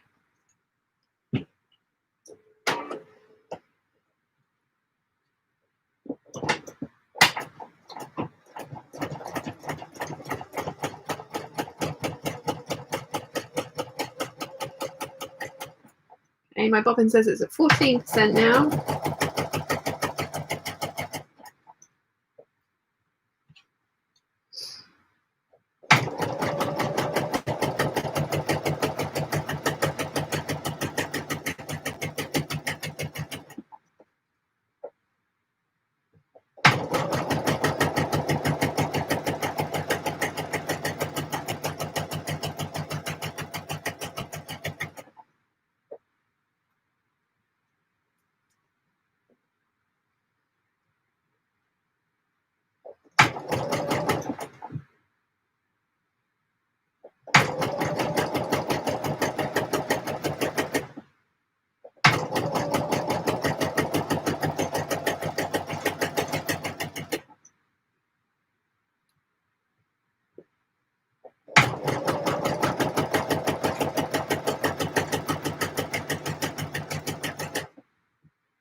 nearly there.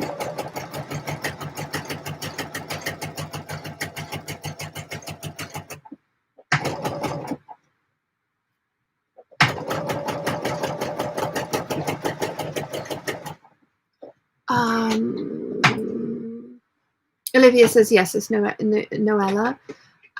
Jennifer says good morning to Julian. Charlie says if you search for costume college disabilities, you will find it. Okay. I'm still toying with the idea of making like an elaborate costume. I mean, I have the plans and fabrics for it. And I think it would be fun just to do it just once. Just to have done it. My notches in this one.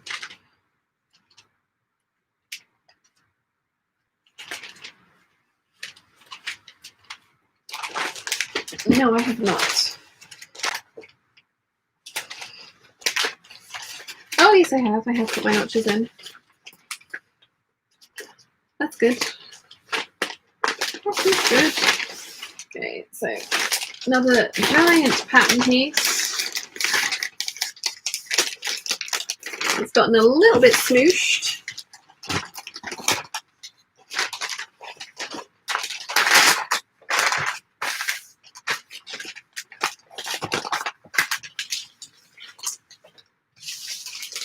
Okay.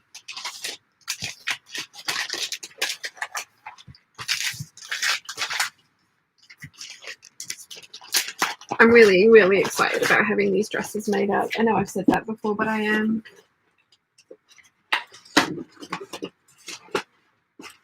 You'll probably get sick of seeing me wearing them, to be fair.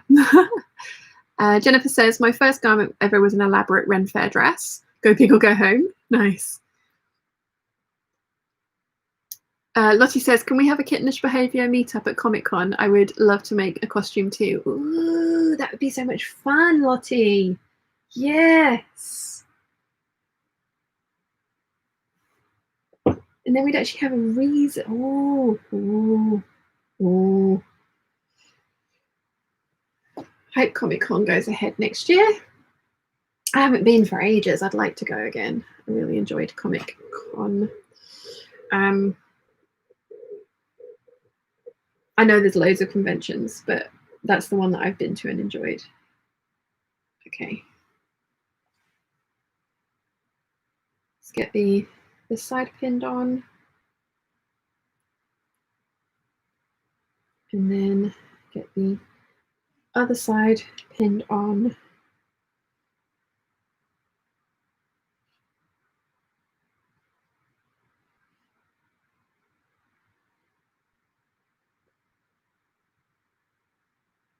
There we go.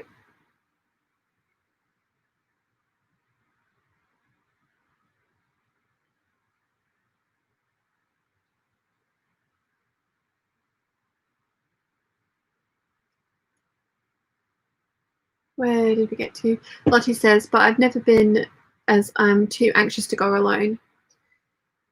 Yeah, I wouldn't want to go alone. I took my friend to the first one, and then I went with friends to the second one as well that I've been to. And then the third, I had golden passes for those two, which was amazing. And I went to a third one with another friend, and we didn't have a golden pass, and I really didn't enjoy the experience at all. I mean, obviously, I was very spoiled for the first two times. Caroline says, sounds great, especially as daughter-in-law runs the Pop Asia stage for them. Oh, cool. Kathy says, taking a break for church. Enjoy, Kathy. Karen's here. Hello, Karen. How are you, my lovely? I still haven't cut into my Ankara fabric because I've kind of got the fear about it again. I was all gung-ho about like, yeah, let's make a skirt. It's going to look amazing. But now I want to make a dress out of it. And now I've got the fear again. I will make it up. Next, August's plans are all turquoise and red. So it's going to fit in perfectly with August's plans. So I just need to pull my finger out and make the thing, don't I? Claire says, my daughter's husband goes to one of those dress-up conventions. I have no idea who he goes as, but it's but it's a bit scary. He has a leather mask. Okay.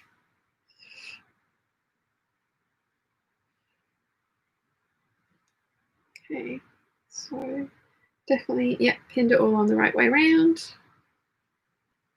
Because we've had this discussion, if I didn't pin these like this, then I would get them the wrong way around, and that would be bad. That would be bad indeed.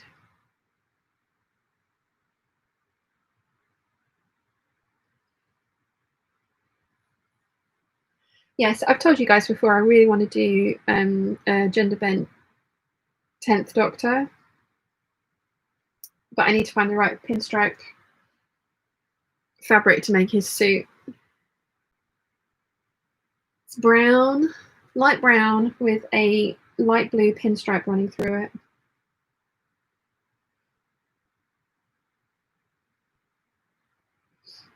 Although I don't think I would wear a wig, because it tends to be at hot times of year, the conventions, and the idea of wearing a wig does not appeal.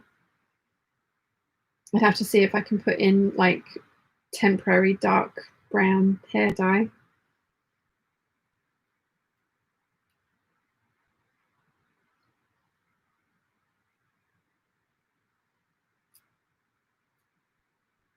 Okay, let's get these sewn. The dog's not sitting in its bed. Mum brought the bed in, but no. The dog is probably outside, like at the gate, forlornly, like, I've been abandoned. Jennifer says, my friend runs Comic-Con in San Diego. Very cool. Karen says, I'm 110% confident you'll do it justice or learn a lot, and that's good too. Thank you, Karen. Caroline says it would have been next weekend. Oh, yeah. Yeah. Yeah, I'm Karen. I'm really tempted to do one of the Gertie dresses with it, because I think that would look amazing. But then obviously I need to do like a muslin for the Gertie dress, and I think I need to buy Zeus. She keeps trying to get into Mum's poof. Come here, what's this? Yeah, I need to buy spiral steel boning and all those sorts of things. So come here. What's this? Zeus. Oh no, she's got in her bed. Okay, that's fine. She's in her. You can just see her there. That was dog butt. Not anymore. Dog butt has left the building.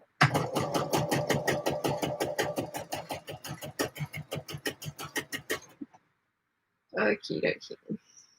So.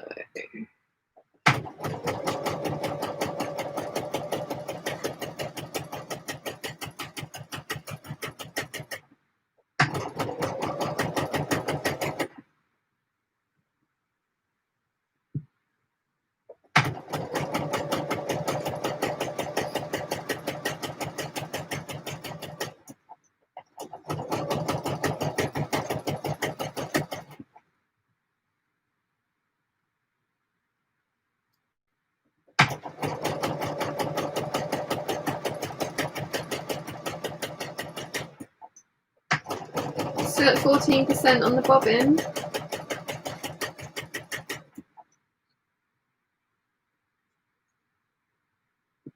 Claire says, checked his Instagram feed. It's called Bane. Ah, yeah, from Batman. That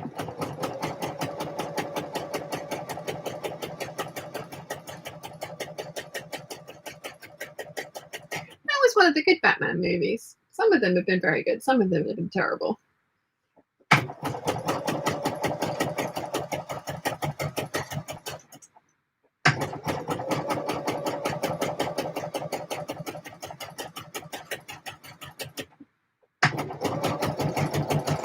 Oh, we're down to 12%.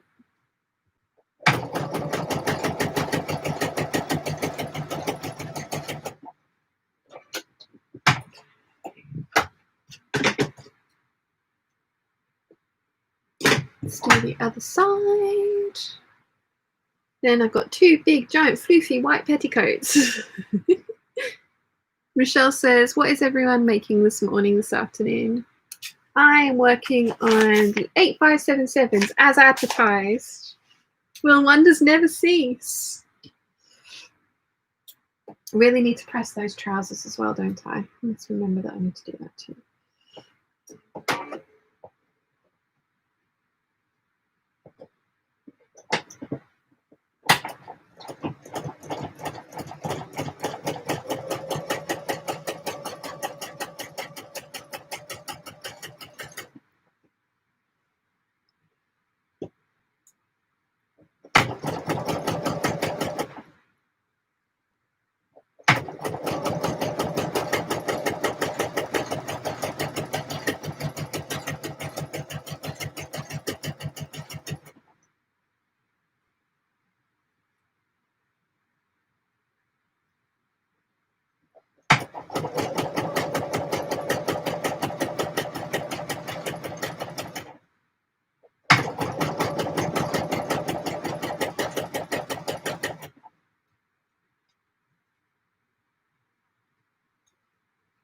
I'm so excited about these dresses. I don't know why it's taken me so long to get started on them.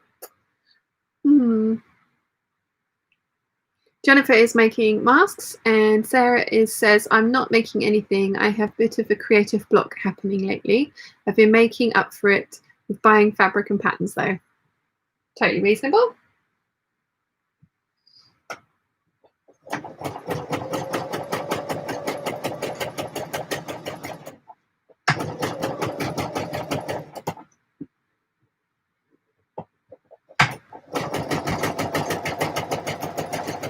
So this house that Mum and Dad are going to drive by is on the other side of the island, but they have been gone a while, haven't they? I wonder if they bring me back chocolate. I wonder if they've got their phone on them.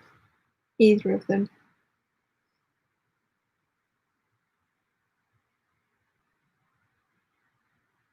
Is it going to work? Oh, it is. Doesn't sound like she's left it here either. Hello? Hello, what's it like? Oh, good. So you actually want to have a look on the inside. That's good. Good. Are you on your way home? Are you going via a shop at all?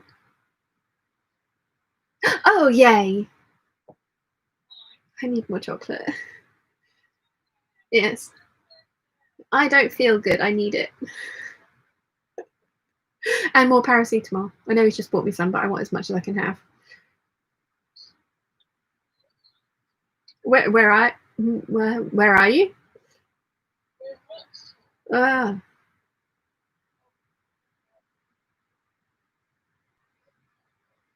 Nah. Well, that would keep the dog in. Yeah. All right, I'm going to go because I'm still live streaming. But yes, I shall see you in a bit. Okay, bye. Well, that sounds positive. They like the sound of it, or they like the look of the house from the outside. Because Mum was really not keen on it, but I really like it. Dad really likes it as well. It is a project. It's definitely a project.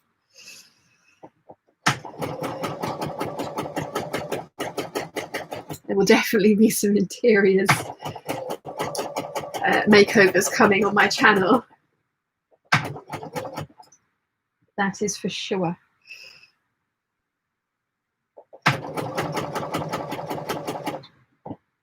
And it was said it had 12% of battery, 12% bobbin, and it's now run out. Oh, it fibbed. It fibbed. I didn't realise I was playing bobbin roulette. Naughty bobbin. Never mind. I do want to I think put a little bit of oil on it as well whilst I'm winding my new bobbin. Let's do that.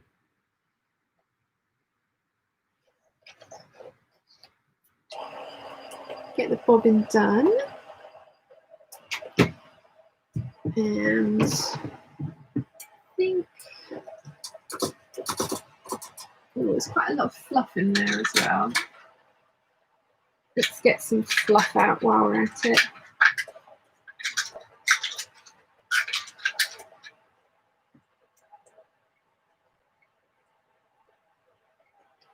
I'm going to need some tweezers.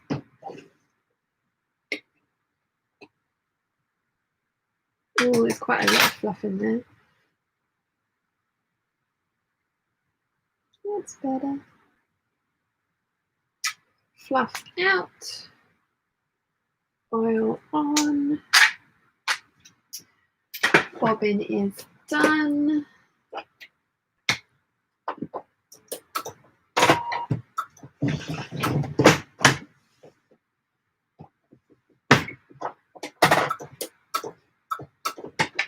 Load that back up. Where did we get to with the chats? Nimue says, I'm finishing my Bastien class today, toile today, very slowly. Judy says, I'm cutting out the Maison Fauve pepper shorts in Atelier Brunette tencel. Ooh, nice. And Sarah says, I'm attempting a sew over a kitty dress, making a toile as it was my first collar. Ooh, nice.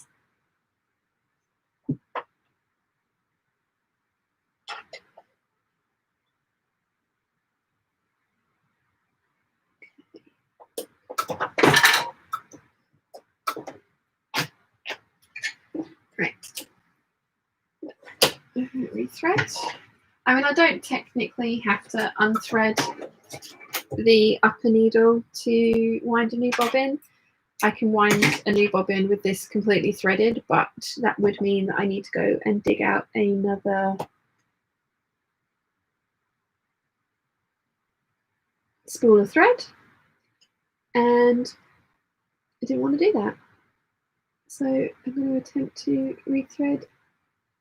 There we go. I do have an automatic threader on this, but it's only guaranteed to work on an 80 and above needle, and I have a size 70 needle on my machine at the moment, so I tend to just thread it manually.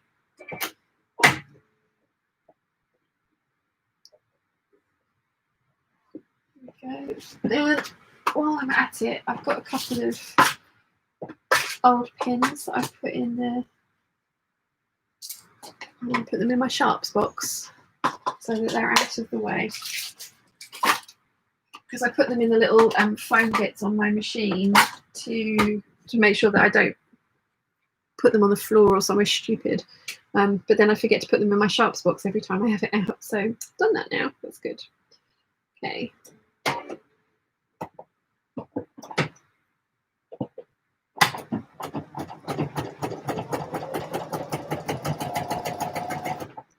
Let's just finish off this seam. That's sounding a little less clunky, isn't it? It was starting to sound a little clunky, which generally means that it needs oiling.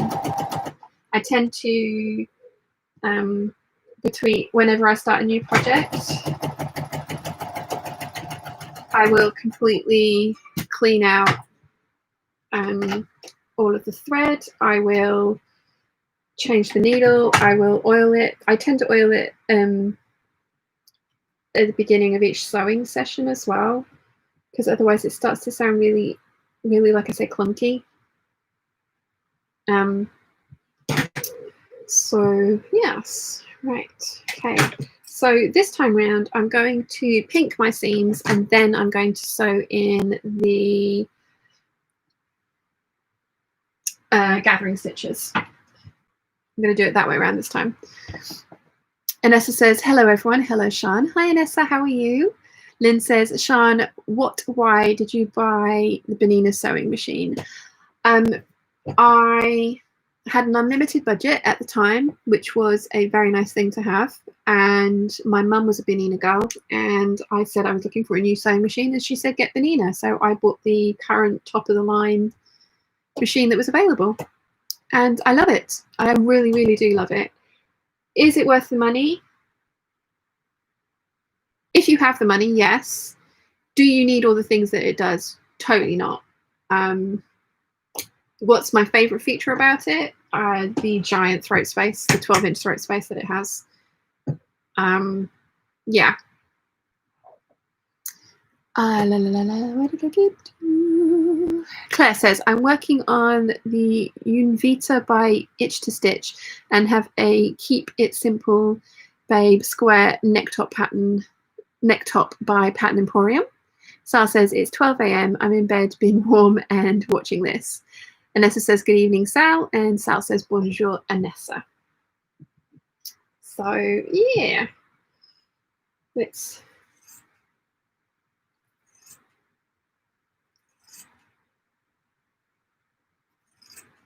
pink my edges. I think this is the only dress that I make that I don't French seam everything. And as I say, I wash my current ones regularly. I mean, not after every wear, but as often as they need it, and they've held up fine. And again, if it's good enough for Dior, it's good enough for me.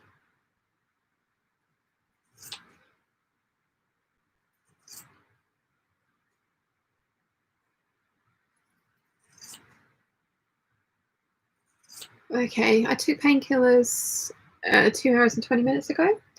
So I've got an hour and 20 minutes to go before I can have, sorry, an hour and 40 minutes to go before I can have more. Sometimes.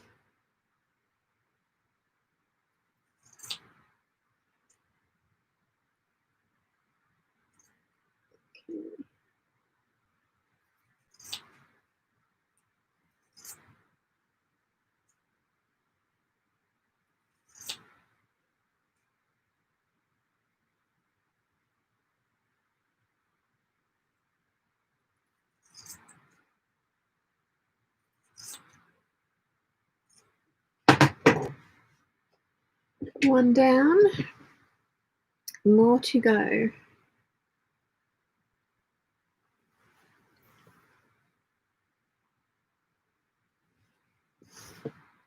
Okay. Yeah, I definitely talk less when I'm making woven dresses because I have to concentrate a bit more.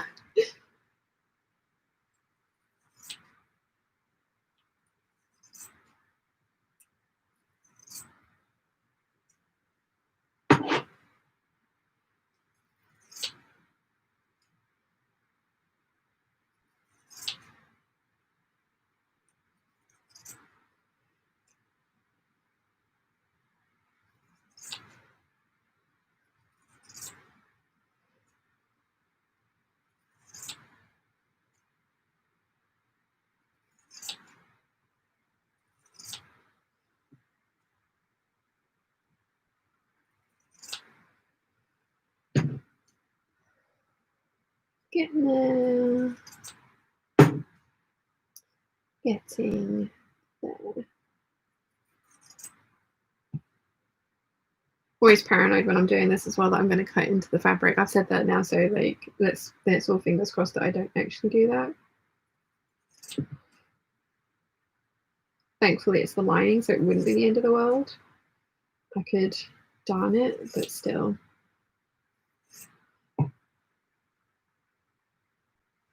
I always get those little moments of like, oh god, this could go so wrong.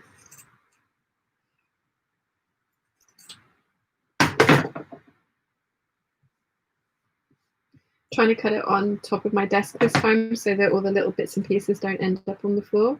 It's not really working out so well. They're still kind of ending up on the floor. Debbie says the snobbery about pink seams is misplaced. It's an effective and genuine vintage finish. It gives the smallest amount of bulk of all finishes. Agreed. And like I said, if it's good enough for Dior, it's good enough for me.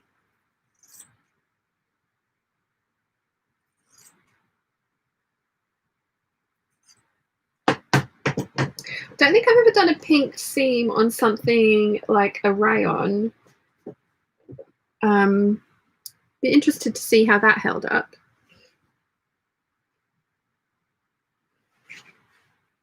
I mean, a lot of people who collect vintage garments have shown the inside of the vintage garments and they've got zero seam finishing on them at all. I'll have to have a look at the couple that I've got upstairs actually.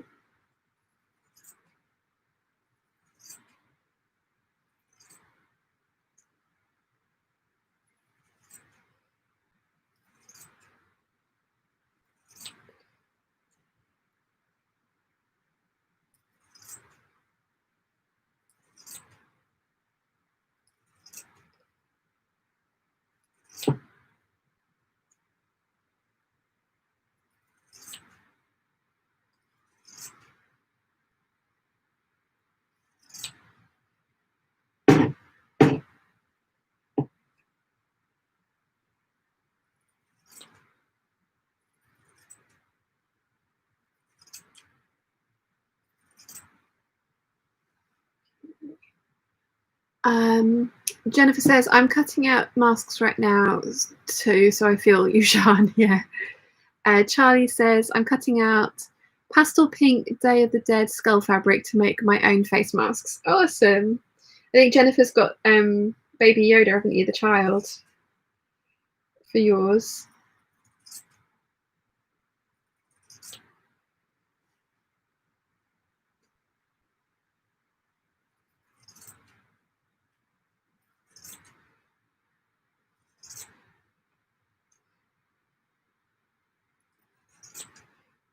Okay, getting there. This is definitely quicker than French seams. I always get paranoid with them as well that I'm going to cut the wrong bit and make a hole in my fabric. I've done that before. Ask me how I know. Okay, have I done all of these? No, got one more to do. This is rubbing on my ring, which is not good. Claire says, if somebody is close enough to you to see the inside of your dress, they probably aren't interested in seam finishes. Claire, to be fair, my obsession with French seams and bias binding is because I like how they look on the inside of my dresses, and I enjoy that. And as I've said many, many times, the whole beauty of this is there are many right answers to a problem. So, you know, you do what makes you happy. Yeah, if the inside of this dress didn't have a full lining, I probably would be French seaming, or I probably would have added extra seam allowance so that I could French seam the skirt panels of this. But because it does have a full lining, that's why I'm pinking it. And again, there's nothing wrong with it. Like I say, it's good enough for Dior, it's good enough for me, but it's just personal preference. But yeah, I do take your point, Claire. Debbie says, I love seeing the dodgy sewing on the inside of extant garments, especially Victorian ones. The Abby Cox channel is fab, isn't it? I love that blue suit. That blue suit that she got. That lady was just like, and I'm going to fudge it and it's going to be fine. Jennifer says, yes, I do all the charge for all the time. Sarah says, I like to call these unofficial rules the sewing police. It annoys me so much. Yeah. I think that's, like I've said, that's the beauty of sewing. There are many, many correct answers to a problem. And once you've found something that works for you, you keep doing it. Because if the sewing police try and tell you that it's wrong, if you've ended up with something you're happy with, yeah, screw them. It's you making it. It's your hobby. It's your enjoyment. It's your time. It's your investment in this thing. You do you. You do what makes you happy. Because if you're having to do something a certain way because somebody has said, no, this is the only way, this is the right way, and you don't enjoy that method, you're not going to enjoy making the thing, you know. And this is about the finished garment. Rachel Makesy said the other day that she doesn't enjoy the sewing process, but she really enjoys the finished garments from what, you know, the things that she does make. And that was really interesting to me because I do enjoy the process. I enjoy the problem solving and the puzzle aspect of putting something together and seeing how it works. And then for majority of times, for me, seeing how I would put it together to get a finish that I prefer.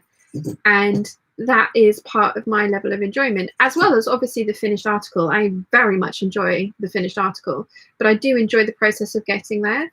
And I thought that was very interesting hearing her say that she finds it stressful and she doesn't enjoy the sewing process, but she does do it because she enjoys what she has at the end of the sewing process.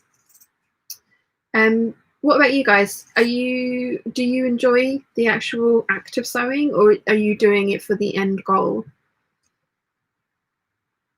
You know, the thing that you walk away from this process with.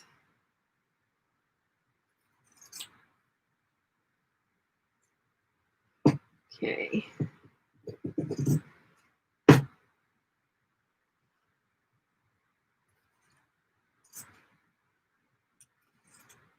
Okay. Okay, so that's all pink. So now I need to put gathering stitches in on the back. Let's catch up with the chat.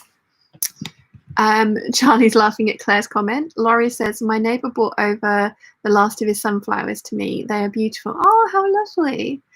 Cecilia says to Claire, I'm the same way about makeup and looking perfect. Haha. If they're close enough to see my fine lines, they should be kissing me. Cecilia says, and then their eyes would be closed anyway. Claire says the sewing police need to go and live with the quilt Nazis, preferably on Mars. Yeah, that's another. Yeah. Sal says the only negatives I have about your sewing, Sean. The only negatives I have about your sewing, Sean, is that I have not seen you do it in person after all these years. Laurie says, I love the sewing, usually. Caroline says, I find the act peaceful as long as there's no time limits. Yes. Debbie says, I enjoy the sewing, but the cutting out first can get into the sea. Cecilia says, I personally like the end result, but I won't let it hold up and not. I want it to hold up and fray in the wash. And Claire is laughing at Cecilia. Anessa says, since most of my sewing is for my kids, I love their excitement the best. And Jennifer says, I love the whole process. I get anxious during the decision process of what to make. I agree with you, Jennifer. I get overly anxious about if I'm making the right thing with a fabric. Like my plans for next month, one of my fabrics is on my Make 9, and it's that Telio cotton rayon poplin with the blue and white stripes and the goldfish on it. I've had that in my stash for the longest time, and I've been oscillating back and forth between what I want to make with it because I can't get any more of it, and it's a really precious fabric to me. And it wasn't expensive, it's just I love it so much, and I want to make sure that I make the right thing with it, which has kind of got me to the point where I'm like just stuck. And I've made a decision, and I'm going to make the thing that I want to make with it, and it's going to be awesome. Actually, I've got two fabrics. It wasn't in my Make 9, but it's another precious fabric that I can't get any more of. It was some fabric from Spain that Fanny bought for me. I paid for it, but she went and got it for me. And I've had that in my stash for the longest time because, again, I want to make the right thing with it. I don't want to, because I can't get any more of it, so I don't want to mess it up. And I've been procrastinating on that fabric for the longest time as well. And I think I've made a decision about what I want to make with it. So I'm looking forward to having those both made up. But I get what you mean. I get anxious about making sure that it's the right project for that fabric. Like some of them, I think that's another reason that I make so many of these 8577's with my Lady McElroy fabrics, because I know that I love how it comes out, and those Lady McElroy fabrics are expensive. I'm going to press my trousers as well, and I want to make sure that I'm making the right thing with them. Okay, so now I need to interface some of my pocket bands. So let's get that done. I need 2 of those. I don't need to pin that together. And then I need 2 of these. So lots of ironing can now be done. Let's move you guys around to the iron. Fun times. We've got a giant pile of ironing to do now. How'd that happen?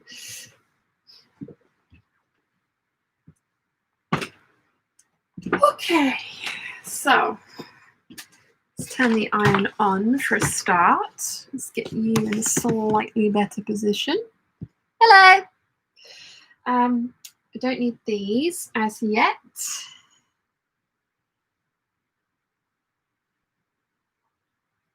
So they can go in my little ironing bag of goodies. Should we start with my trousers? I really hate ironing. I hate ironing clothes.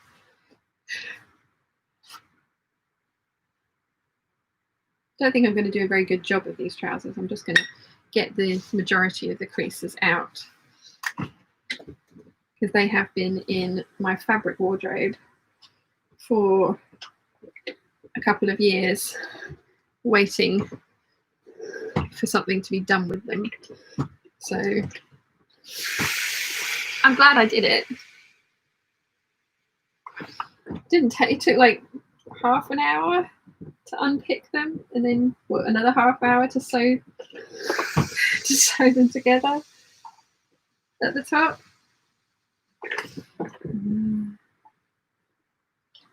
Why do I hate alterations so much?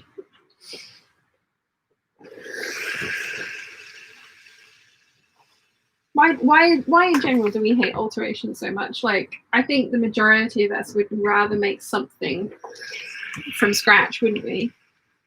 Than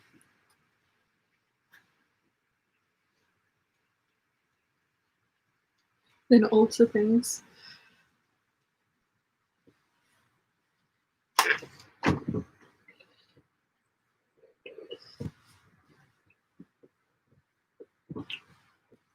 I am going to do the other side as well, don't worry.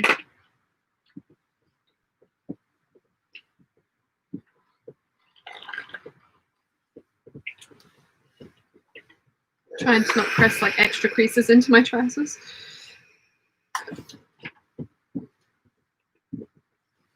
I think this is a viscose. It's still got a label in this bit of it.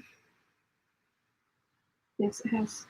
This is 100% viscose.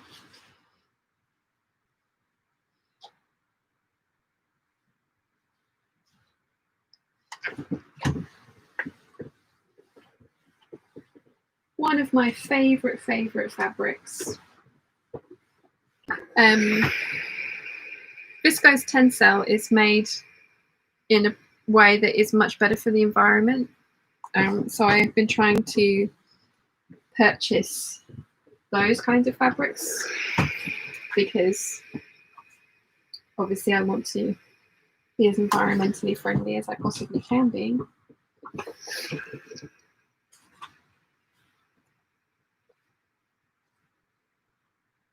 Oh, these are so pretty. I'm so looking forward to wearing them.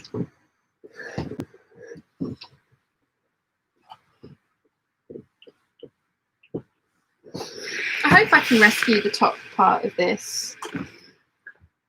It'll be interesting to see.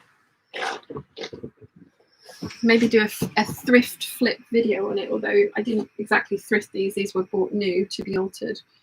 They still have their loops in them. Giant loops because they were, well, yeah, I can cut those out. I don't need giant loops, do I?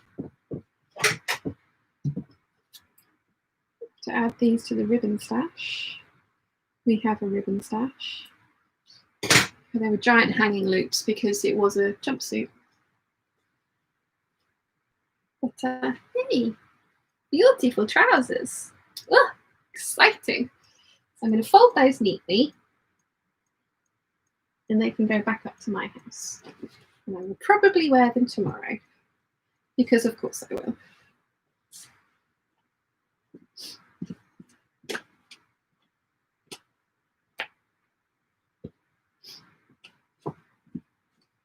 Right, so ribbon in ribbon stash.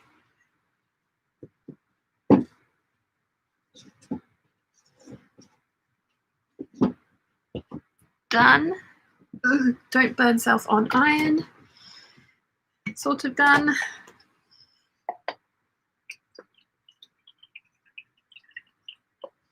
Need some more water. How am I doing with the chat? Let's see. Where did I get to?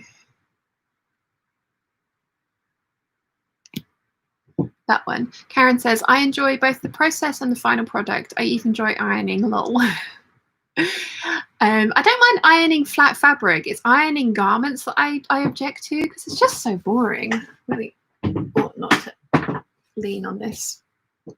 She says leaning on it. I'm not putting my weight on it this time. Nimue says, definitely love the process and the result.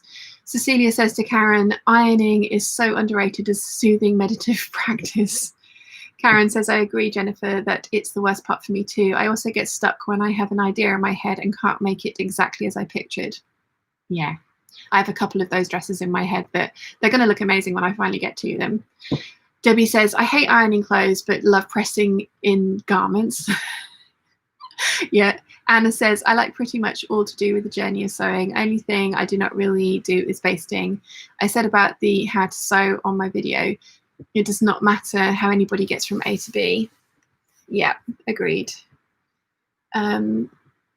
Sal says, seeing Sean's iron bottom again, it's getting steamy. Sarah says, I hate ironing too. Lynn says, which pattern did you use for your trousers, please, Sean? That wasn't, they were ready to wear trousers that I chopped the top off. It was a jumpsuit. Anna says, it's how a person can do what they do as long as the result is what's supposed to be. What is the issue? We are all different and therefore learn in different ways. Exactly. And Esther says, sewing things for me makes me anxious that I'll make a mistake. So I like the thing more right. I like the thing more right now. Judy says, family here have arrived. Bye-bye. Bye, Judy. Thank you for joining us. Anna says, for some, it can be simply a word change that can completely change how to understand something. Definitely. Jennifer says, bye to Judy. Nimue says, I just earned myself today's Duh award. Put on 5 plastic snaps the wrong way round. Oh, no. Claire says, okay, peeps, pumpkin time here. Thanks for the chat. Good night. Good night, Claire. Thank you for joining us. And Debbie says, I want to be good. I want to be good by only getting dead stock fabrics, but there is so much of it. This is true. I found ammo threads recently, and I've got some amazing dead stock stuff on there. Jennifer said good night to Claire, and then oh no to Nimue. And Cecilia says, alterations haven't bothered me until this year when I've changed size quite rapidly, and there's only so many inches you can take out of ready-made clothes before it defeats the purpose. Yeah. Oh, I just despise alterations from the get-go. I would much rather make something from scratch. I always say no to anyone that wants me to do alterations. And when I was working in the tunnel, I did one set of alterations for a lady once, and then I refused to do them after that. Because it was just stressful and horrible, and I hated it, and no.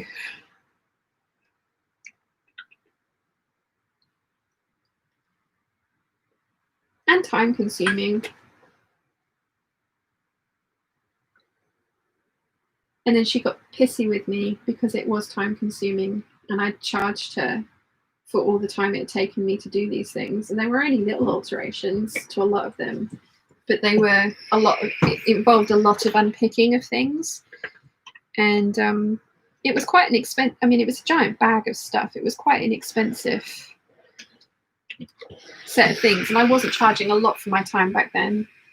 I charge a lot more for my time now, which is why I don't do very many commissions, because the minute I tell somebody how much I charge and generally how long something's going to take, they tend to go, well, that's expensive. And it's like, yes, it is. Yeah, I charged a lot less for my time back then, and she still complained about the amount it cost to have these alterations done. And then she tried to make out like she was doing me a favor by giving me this work. She was like, oh, well, I thought you needed the work. And it was just like, well, no, actually, I fit this in around all the other stuff that I was trying to do, because you'd commissioned a skirt from me from scratch. So like she had a commission. She had wanted me to make her something from scratch to fit. So, you know, that was fine. And then she bought this bag of mending in, basically. And yeah. Never again after that. Never again. It was not fun. It was not enjoyable. Mind you, I didn't find the entire process of making things for other people that enjoyable, because it was just so stressful. I've talked about this in my How I Started Sewing video. So if you guys haven't heard those stories, that's the video to watch.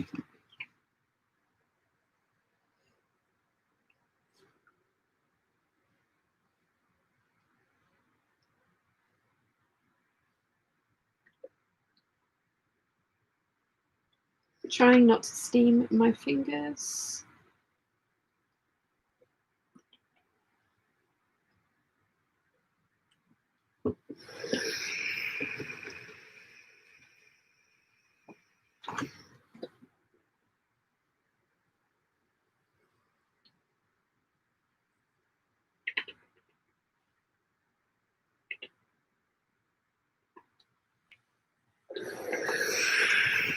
Okay, where did I get to? Nearly finished with the one petticoat. Going to move on to the next one in a minute. Debbie says, don't laugh, but I have just seen Miss Piggy in a lovely green velvet dress. I would love to copy. Nothing wrong with that. Cecilia says to Debbie, I've never seen anyone in a green velvet dress and not wanted to make myself one, pig or not. Debbie says, at least when you make your own clothes, you can build in the ability to make alterations later. True. Alison says, I love the whole process of sewing, from buying the pattern and fabric, seeing the finished result. I also enjoy ironing, especially now with my Olisol iron. They're the little ones that stand up, aren't they? And Cecilia says, when we say we sew, people imagine we just sit around looking for anything to mend or fix for others, not like we want to make beautiful things.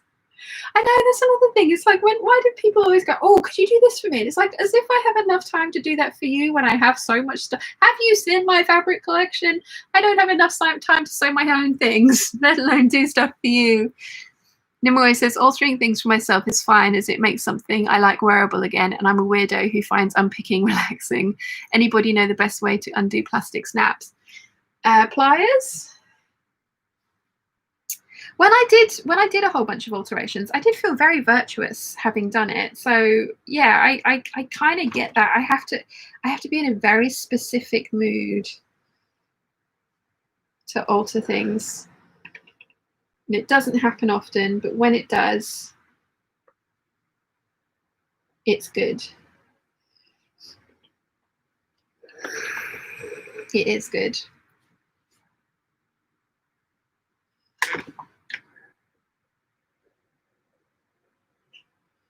Oopsie.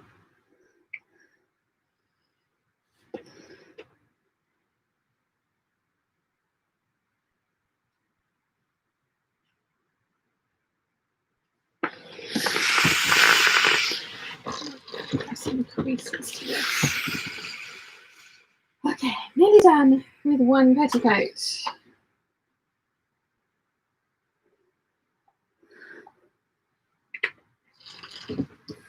Okay, one done, one to go. That's a lot of fabric. So I think I want to get the 2 skirts done for this today, if I can. That would be great. That's what I'm aiming for. We'll see. But the skirt portion of this is a bit more difficult because you have to put in the pockets. The pockets. And I love the pockets on this dress. They are giant and they hold everything, including all the snacks. Yeah. So much fabric. So yeah, that's what I'm aiming for today, is to get both of the skirt outers sewn up so that they can hang and let their bias do their thing, because I think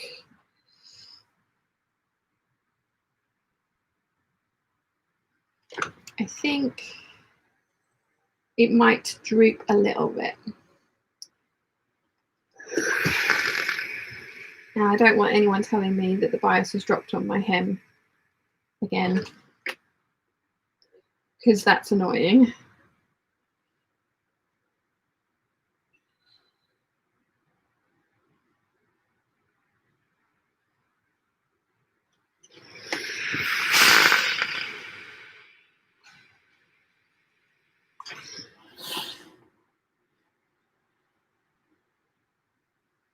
Mum and Dad are home, so the dog will be happy.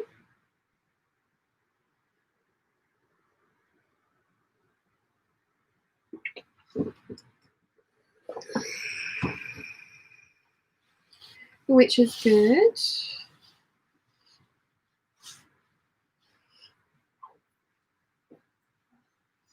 Hello. Hello. Everyone said hello to you. On the way home because you wanted stuff. Sorry? We did the shopping on the way. Oh, cool. You wanted stuff. Thank you. Dad did say he was going out afterwards. Yeah, no, he's done it then. Oh, okay. Yeah. So you like the look of the house and the location? Yeah, it's not bad. That's good. It's good. It's not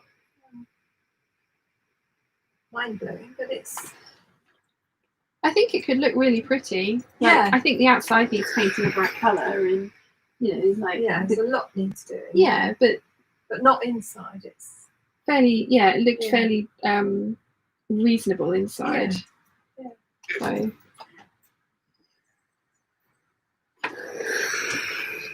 So that's good. Fingers crossed. Hello. Hello. Yeah. You got me Thorntons again. Thank you.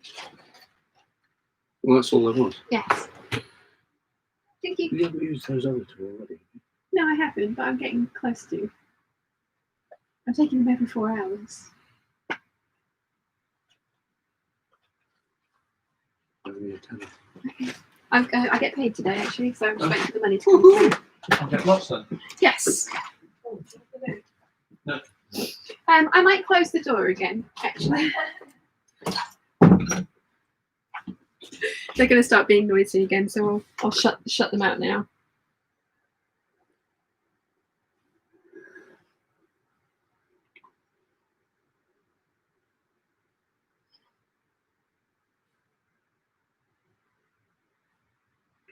Okay.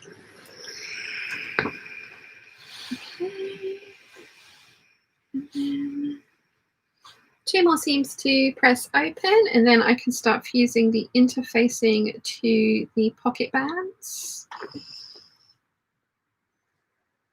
And the pocket bands are the most difficult part of this pattern.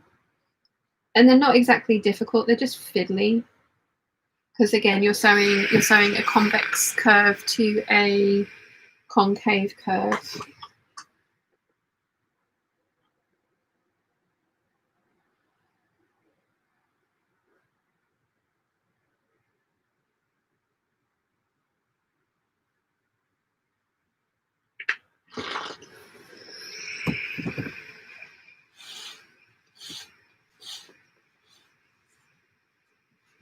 Okay, last seam. Then I can hang these up. Hello. I'm doing roast lamb. Not for me, thank you. Did Mum tell you she's got a commission for the shirt? No? She might have 2. Not that she wants them. From who? David. Oh, yeah. And there's a guy in his club thing Yeah. specialises in photographing dragonflies. Ah! Yeah. For that very specific shirt. Very specifically this shirt. Mm. Yes. You're going to charge them lots of money, Mum? You're going to charge them lots of money What's that? for the shirts? Oh, yeah. Yeah. Well, if it's David, it'll be free of charge, won't it? Everyone was saying hello, by the way. Sorry.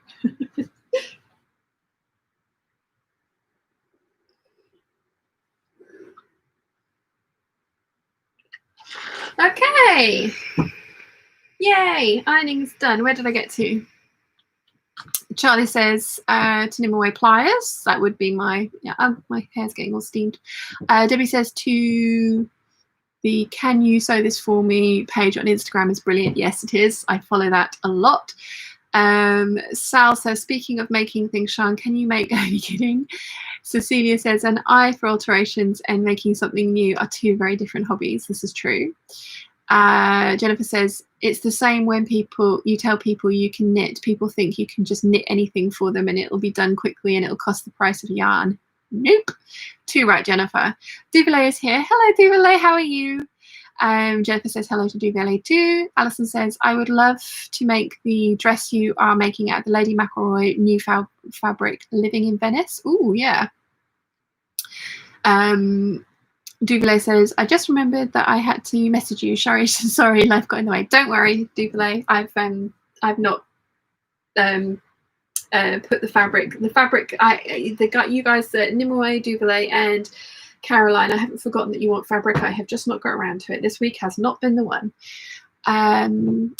Cecilia says, how do your parents handle having a celebrity for a daughter? They don't. Mary says, love the fabric in your dad's shirt. That was a very kind gift from Lynette, who then also got me some the following year for my birthday, which was so kind of her. So I have some of that too. I have it actually in the black and gold colorway as well. Right, let's hang these two up. And then, see, now I have leveled this one, but it's drooping in the middle. So this is the one that needs lining because it is sheer, and yeah, it definitely does need a lining. So just waiting. I need to order some more cotton lawn, like I said, probably get another 10 meters because I went through this one very quickly. This 10 meters very, very quickly. Right, so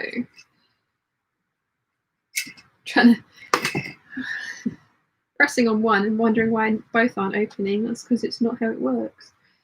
I am a doofus at times, aren't I? Right, okay, so let's let's pincer these into the hanger and hang those up.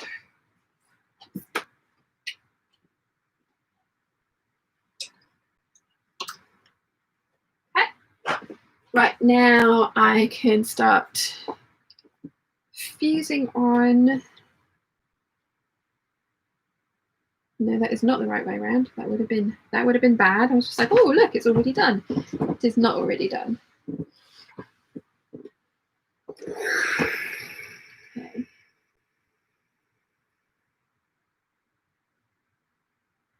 Now had I left out the pattern piece because I hadn't marked in all the notches and things, I think I might have done.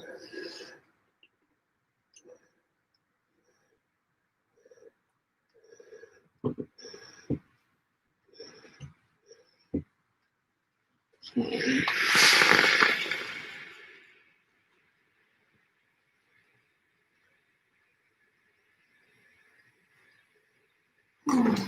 I think I'm going to use some kind of like rainbowy mermaid buttons for this one.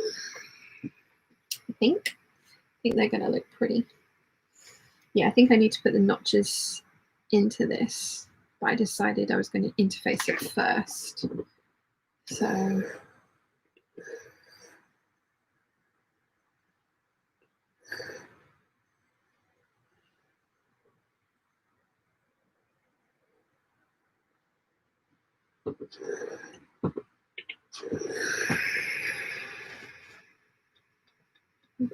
there. Then we've got the car line.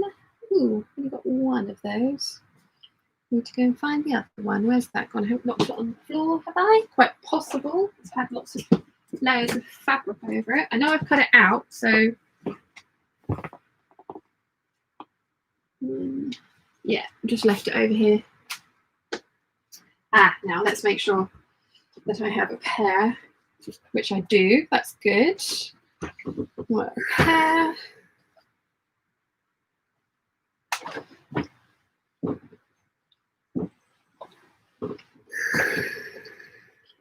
So that one is for this one.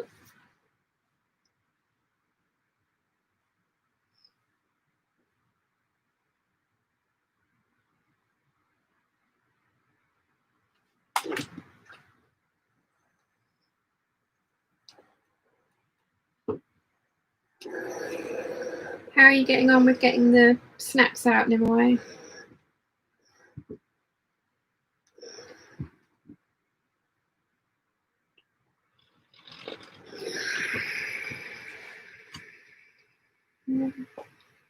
Let's get this last one done. Oh, I'm so excited about this fabric. Had it for like 3 years now. Terrified to cut into it because it was so expensive, and now they put the price up. It's even more expensive. It's £25 a meter now instead of £22.50. And then people keep sending me messages on Instagram saying, "Oh look, the silk version of that print that you love is on half price sale with an extra 20% off. So it's only £50 a meter now. Buy all of it." It's like, that's not helpful. Okay. Right. So I have my pocket bands interfaced. Now I am going to trim off the excess interfacing and put in the notches.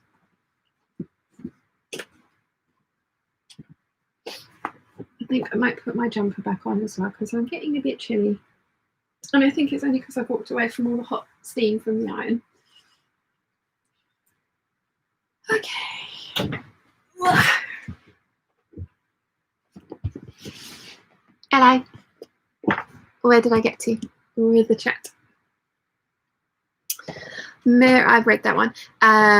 Debbie says, if you wear a dress you made out of expensive fabric, often it works out better than fast fashion that falls apart. Definitely. Definitely. Cost per wear, I think they call it.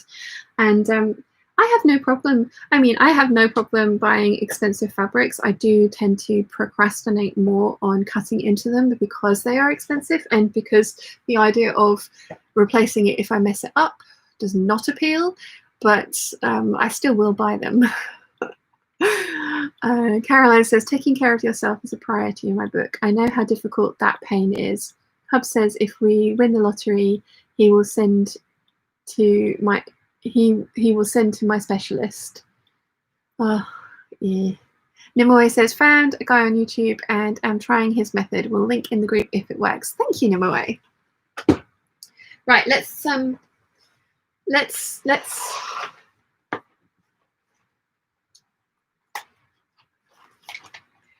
a chocolate because ow,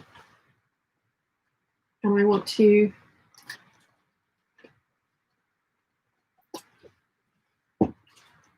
have something that makes me feel a bit better for a second. And I really like the fudge ones in these, so I'm going to have one of these. Ow.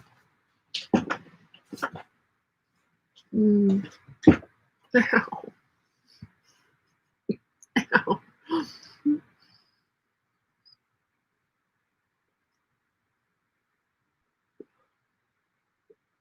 Eating a soft chocolate should not hurt.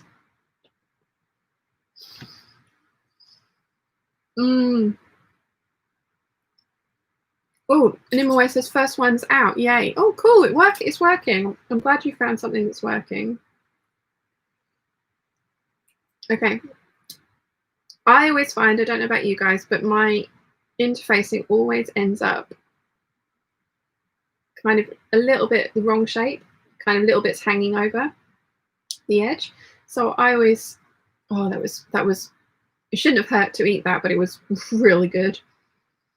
I always end up trimming off the excess because the cut line of the fabric is my guide for my stitching line, and I find that if the interfacing is hanging over the edge, it can sometimes skew the stitching line. So I always trim mine off. Again, this is something that I personally like to do, but you totally don't have to if you don't want to. I just find I like, it's just more accurate for me. And again, it's just something that I personally do.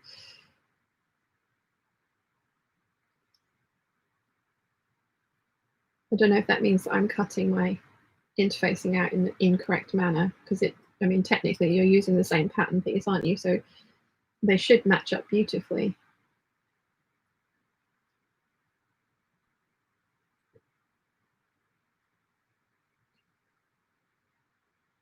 Now I need to find out the name of the lady that sent this interfacing to me, because she sent it to me as a birthday present a couple of years ago, and I am down to my last meter of it, and it's amazing, and it's not a particular brand, and this is an Australian lady who sent it to me, and I need to find out, oh, I have cut a notch in this one.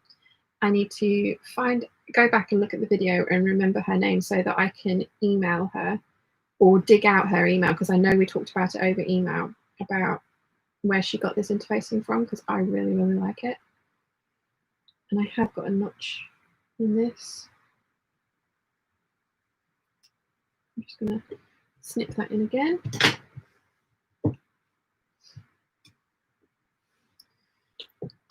Lynn says, you still haven't had your tooth sorted out yet, Sian? No, not yet. I need to ring my dentist.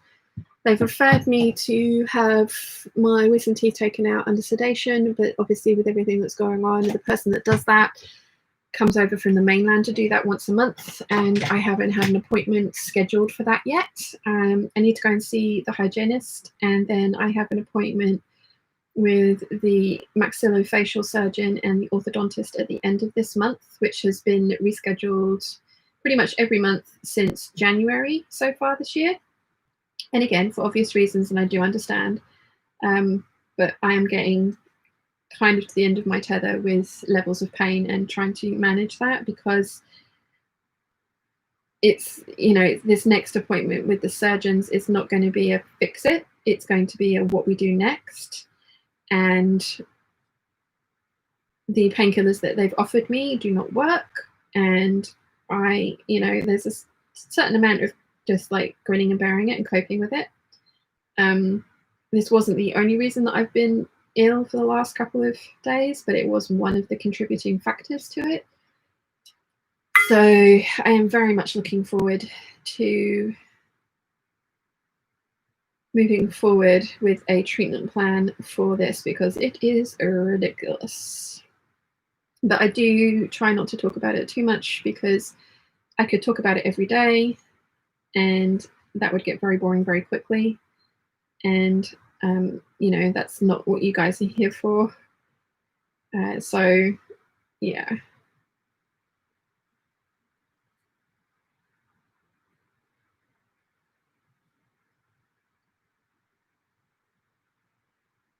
Okay, so I've got another, I know there's another set of notches in this, so I am going to have to get my pattern piece out again and put the notches in properly, because they have kind of got lost. But that's fine.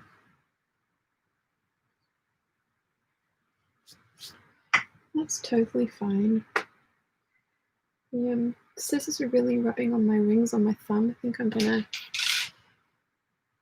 take those out, take those off for now. Lynn says, ouch, ouch, ouch, not good. Oh, I think, yeah, no, I'm just trying not to whine about it, because I could whine about it all the time and that just would get very dull.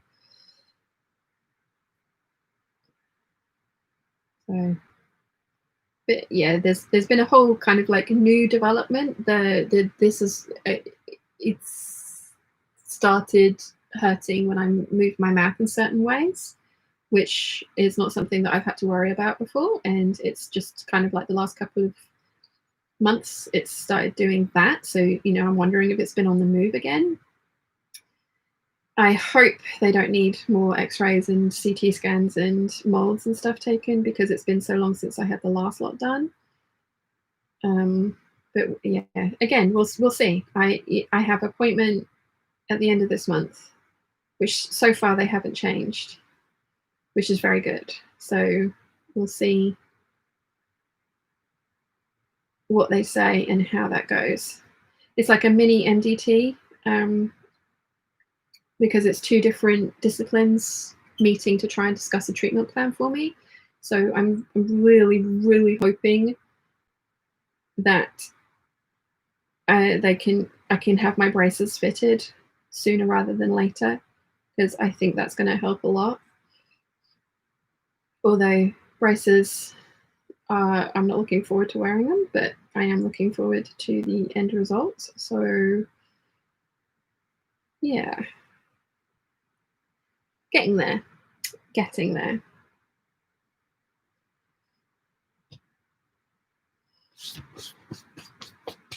Okay. Okie dokie.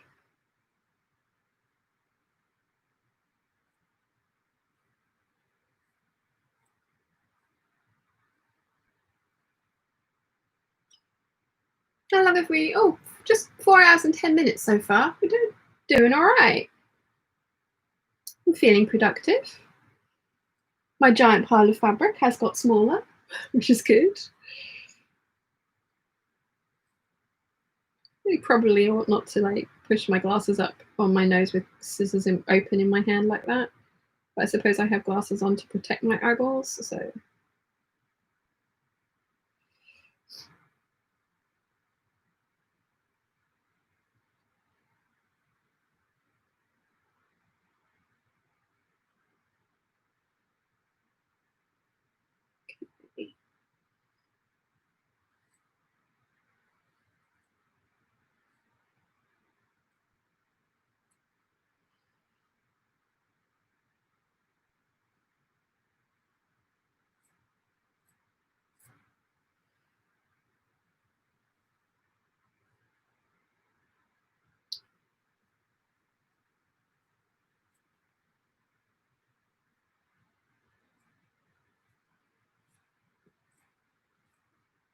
And I have marked the notches in this one. So maybe I don't need to get my pattern piece out. I'll just use the ones that have got notches in them already. Right, how did I get on with the chat? Sore finger. Stephanie Sows says, yes, I made it. Last weekend I missed you because I was participating in the Great Bra Sewing Bee. So it's been a long while since I've seen you live. Well, welcome, and it's nice to see you, Stephanie.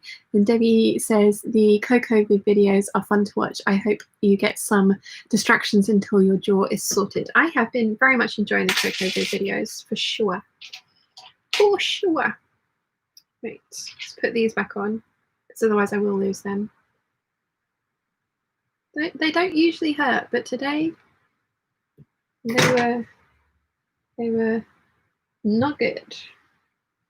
Okay, so yeah, now I'm going to need to get my pattern piece back out.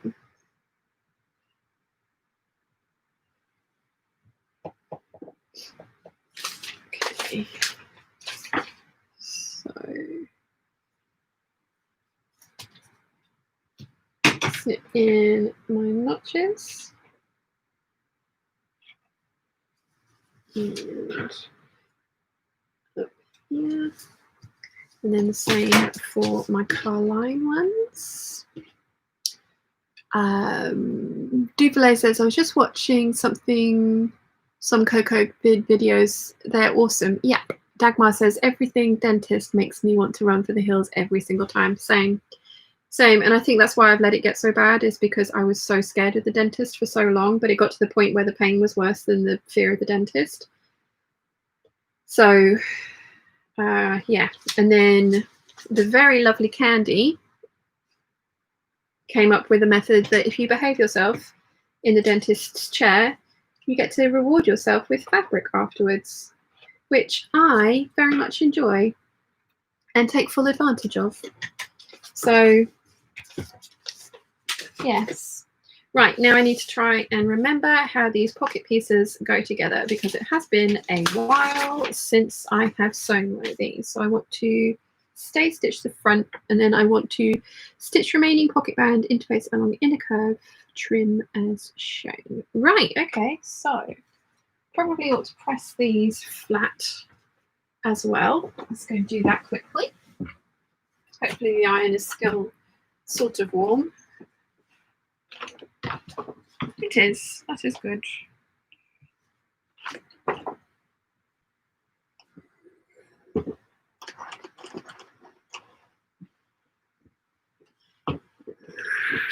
Okay. These ones.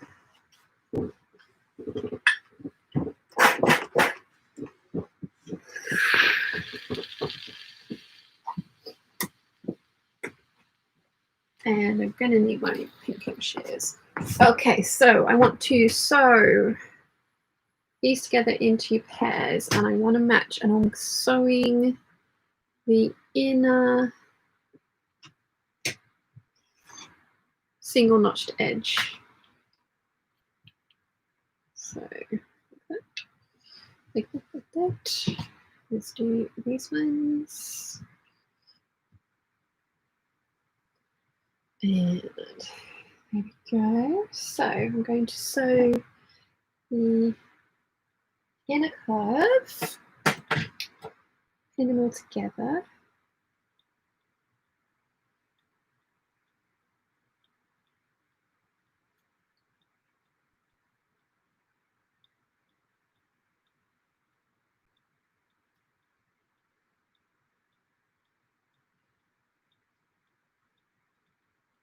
How are we doing with the chat?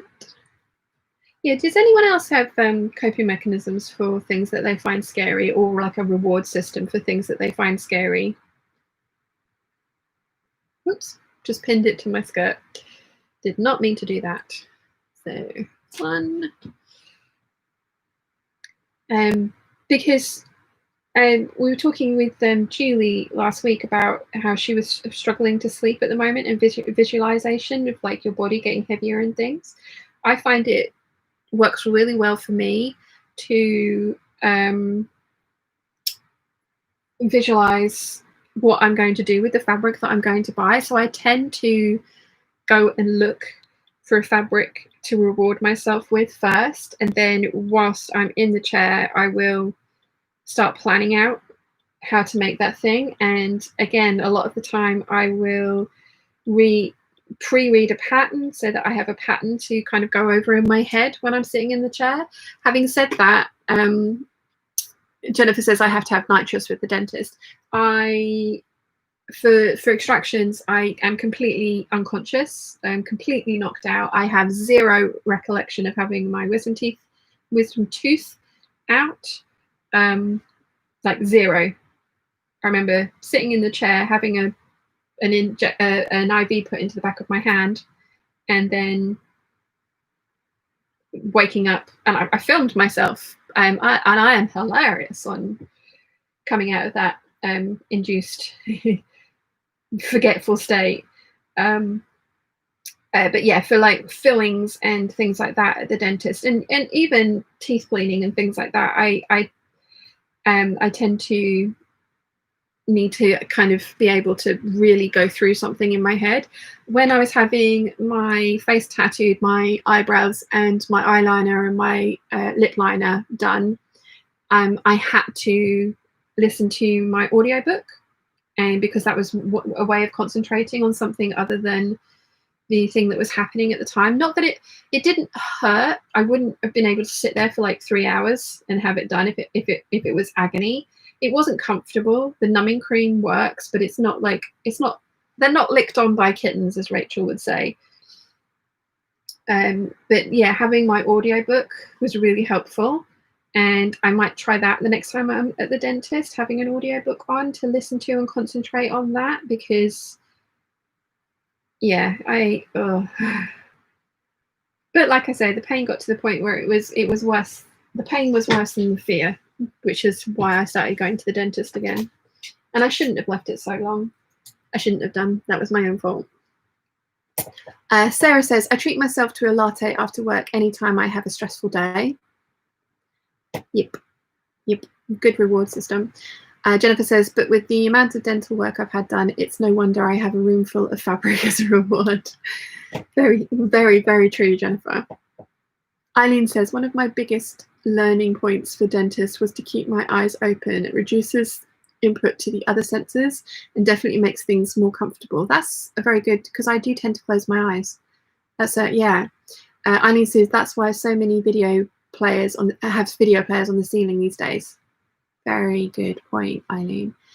Lottie says, last time I went, I had earphones in, had a fiddle cube, and kept my eyes as shut as possible the whole time. Maybe I should try eyes open, but with the claustrophobia really affects me as well. Charlie says, I've been told my dental surgery delayed from the 30th March will take place in hospital on the 17th of August. Oh, fingers crossed, Charlie. I hope that happens for you.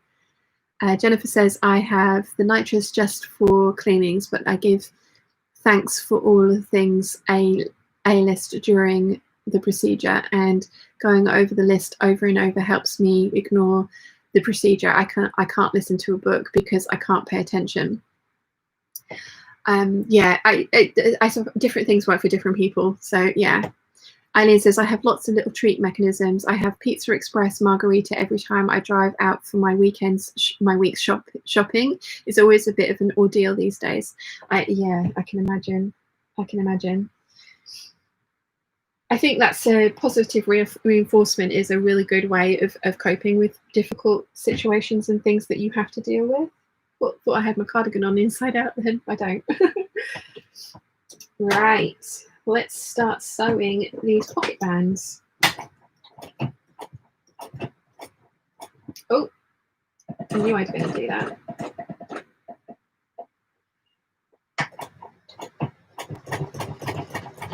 Still had it on the gathering length. Whoops. Douglas says, I take myself out for a fabulous meal after a visit to the dentist. Charlie says, thanks, Eileen. I will try keeping my eyes open, though I really hate seeing the instruments they're using on me. Yeah. Jennifer said, yeah, definitely different things work for different people. Eileen says, plus today, Magnum Minis. Have you tried those? I haven't had a Magnum in ages. Dad brought me home one the other day, and I was trying to be good and not eat as much chocolate. He's just brought me home a box of chocolates at my request. So I turned the Magnum down. I'm kind of regretting it now, but never mind. So yeah, I can't have Magnum Minis in my freezer because I would just eat them all. I have zero self-restraint. Wilson does laugh at me for that. Okay.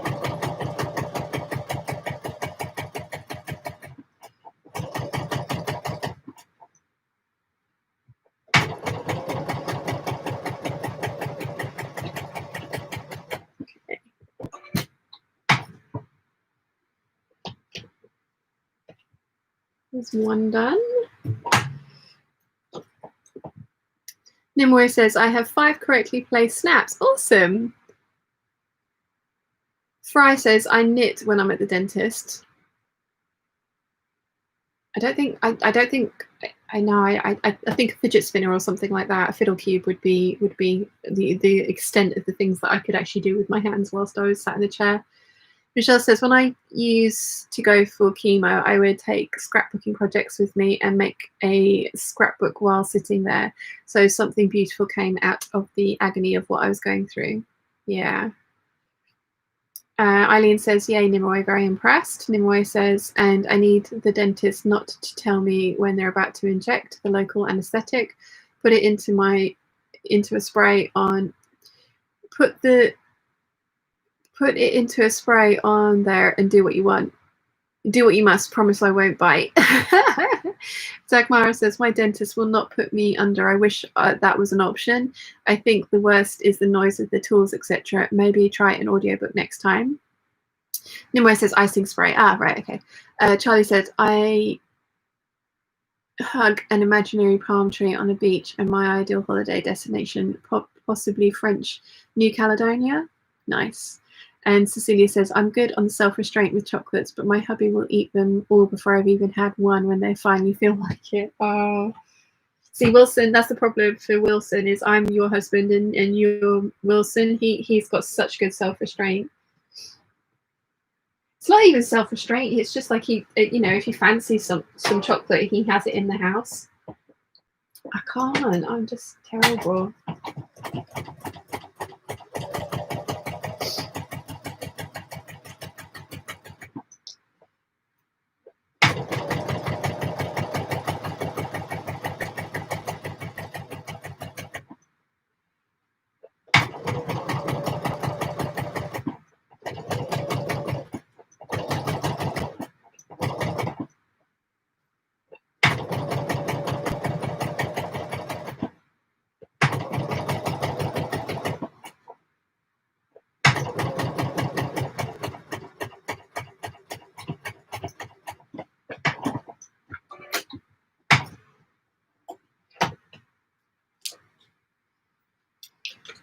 Oh, don't stab yourself with a pin.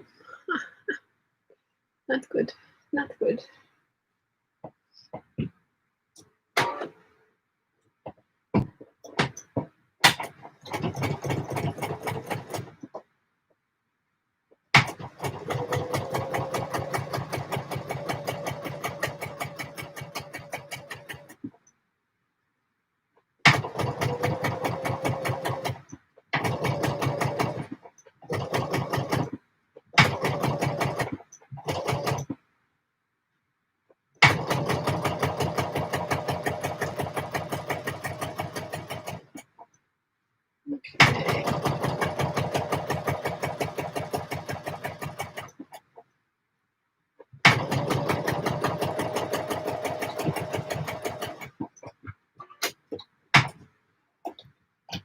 Getting there. Getting there. See, because I'm already in my head like, oh, this is going really quickly. This is going really well. I'm going to get to sewing up the bodice today as well. It's not going to happen. This is totally going to take me till 6 o'clock. to get these skirts done, for sure.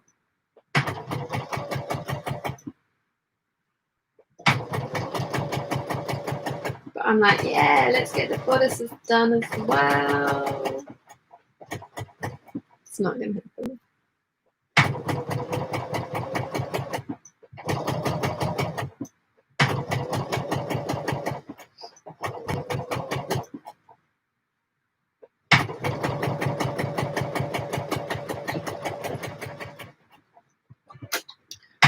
Okay, so now I am going to pink this edge because it's a curve, so we need to turn it back on itself and press it, and pinking will help notch the edge nicely.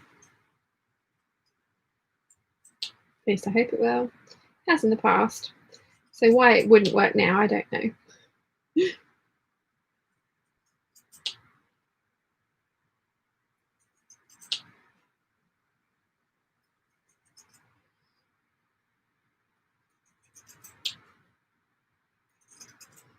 Okay, so that needs to be pressed.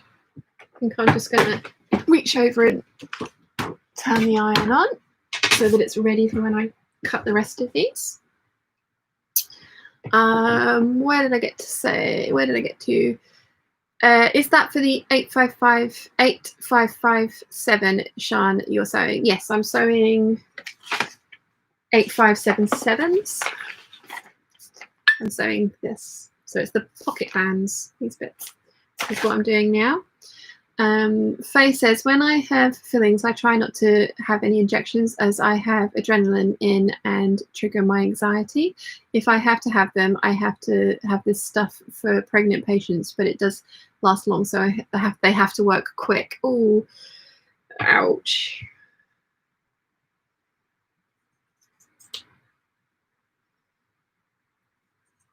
Yeah. Fingers crossed I don't need any more fillings. I just need to have those teeth taken out. Dublé says, does anyone know what is the correct way to preserve chanterelles for the winter? I will be going foraging for them next week, and I want to enjoy meals with it on cold weather months. Ooh, I don't know. And then Jennifer says, uh-oh, what's up, Jennifer? I don't know. Has anyone got any preservation or pickling methods for chanterelles?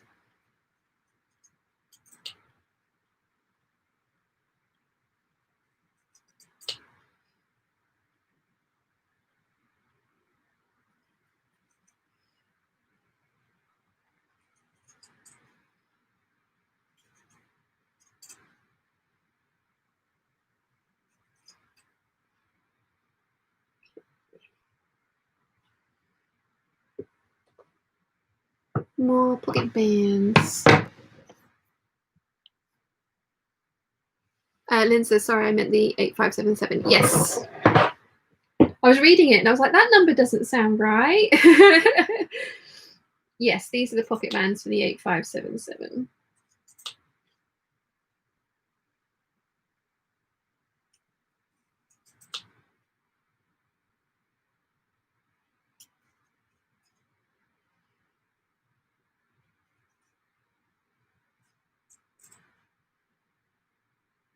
Okay.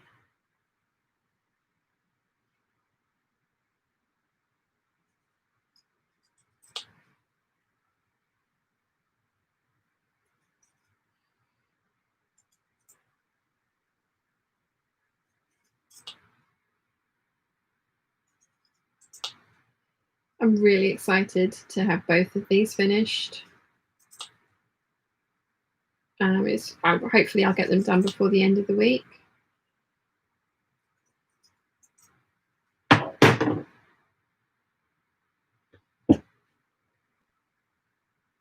And then I will have sewn up my first Make 9 fabric as well.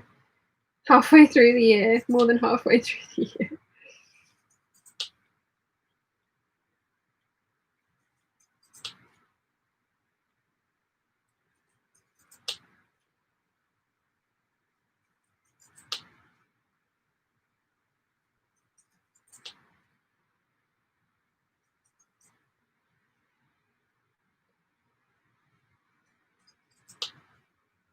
Oh, does anybody have a small amount, doesn't need to be loads, but does anybody have any Michael Miller Verity quilting cotton in their stash that I could buy like a meter of?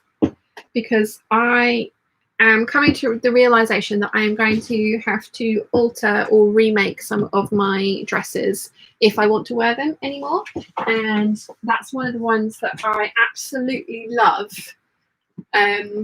It's a beautiful dress. It's a 5-panel circle skirt with a Vogue pattern top on it, and I could just take the top off and make it into a 5-panel circle skirt.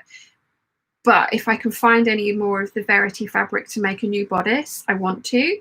But it's a print. It was a print that came out ages ago, and so I can't find any of it online. So I'll put a photo up in the Peeps group and like see if anyone has any of it in their stash, because I would really like to remake that dress.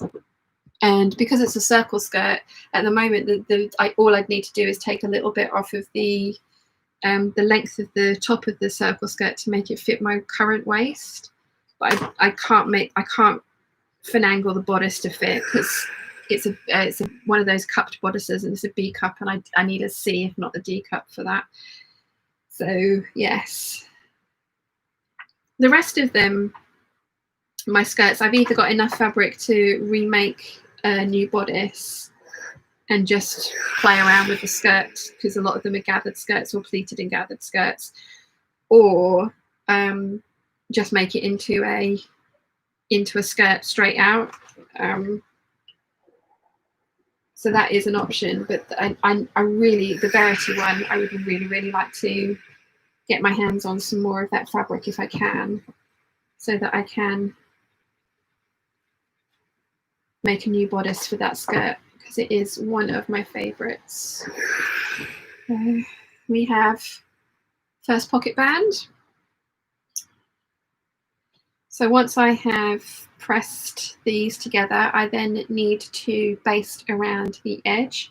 And as I've mentioned before, it's not very often that I will baste, but especially when it's just machine basting, but it does make it so much easier if you machine baste the edges of these in place, because we've got to fit this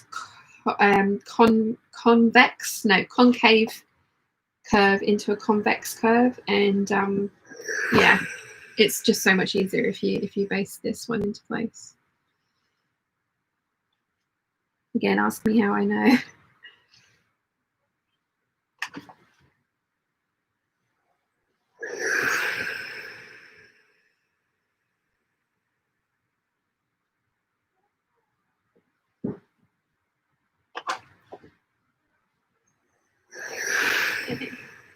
Just make sure that everything is lining up.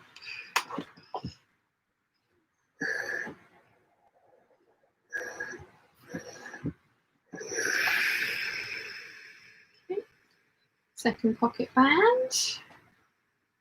Now we move on to the Amaryllis. I love this print. Love this print. It's so pretty.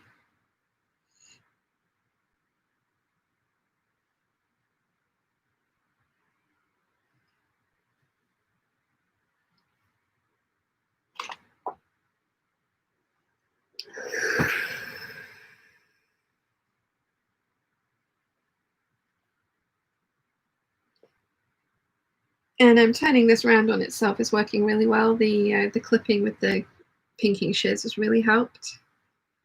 Make sure everything turns and lies nice and flatly, which is good.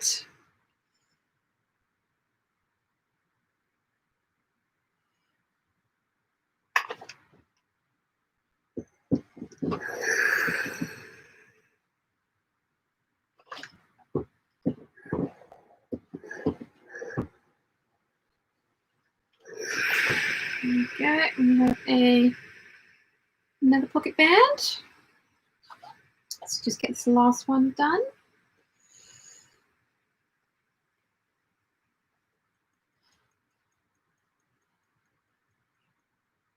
Sorry, I'm not keeping up with the chat while I'm up here because I really have to really lean over to see what it says. So I think I'm going to break my ironing board. I don't want to do that. I would not be popular. So I shall catch up with it when I come round.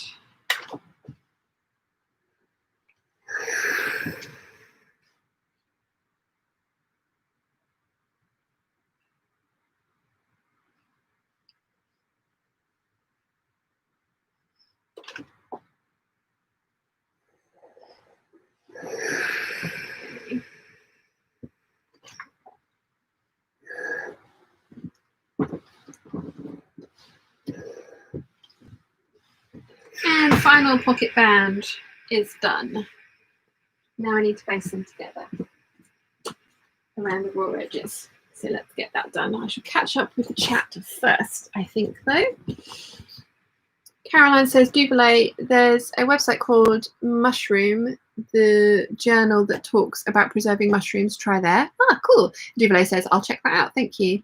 Charlie says, my latest dentist says I do not have a needle phobia, as I thought. I actually have a perfectly reasonable fear because injections are really painful for me. It helps to know that I'm not the abject coward I thought I was. Yeah. And even if you have got a phobia, they're irrational. They're called irrational fears for a reason. It's not you being consciously deciding to be afraid of something. It's an irrational, visceral reaction that you can't help. So Michelle says, would have to see the fabric to be sure, because you never know what I might find in my stash or in my little fabric stores around here. Or if you could find lots of it, Michelle, that I'd buy yardage, but I was hoping someone might have a little bit in their stash somewhere. It's this one. It's got pea pods in it. I love this dress so much. I mean, if I have to, I will make a skirt out of what I've got and it will be fine. But I would, if I can, like to replace the bodice on a dress. Michelle says, gives me an excuse to go fabric shopping. Haha. Nimoy says, does taking 10 centimeters length out of a crotch sound ridiculous? I hate it when it dangles low, but seems a lot and will require some finagling of the pattern. 10 centimeters, 4 inches. I mean, it really depends. I haven't made those yet, so I don't know how. 4 inches doesn't seem too bad. I mean, sometimes I add that much to a crotch depth when it's too short. So, sorry, I have to work in inches, not centimeters. It's ridiculous, isn't it?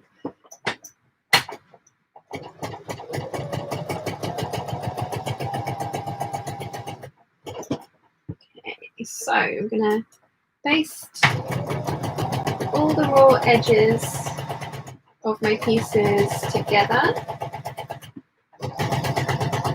to make it behave better when I put it into the skirt in a minute.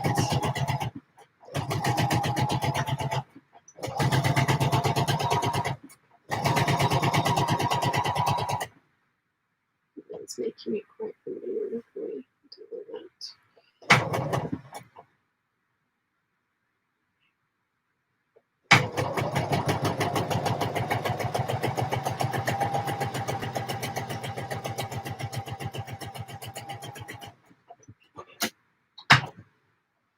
On a long, because that's kind of ended up gathering it a bit. We don't want that.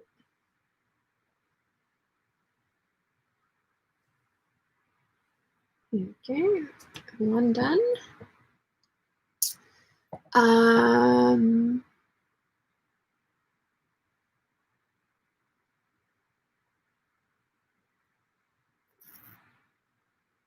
Anna says, have you seen the fabric onto Sooty fabric? It's called Venetian Dreams.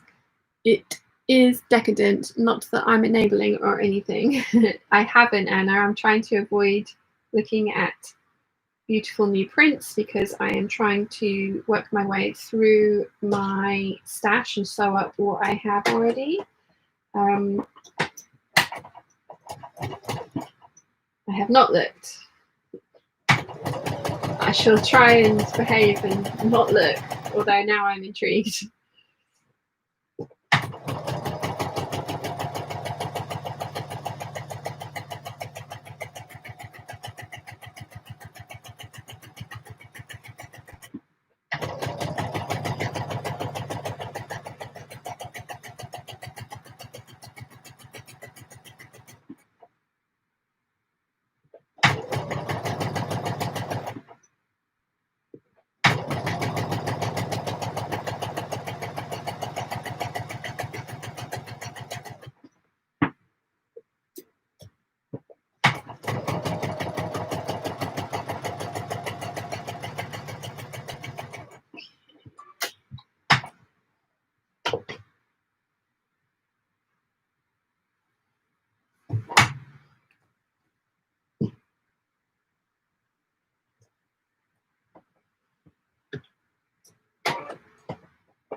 Lots of basting.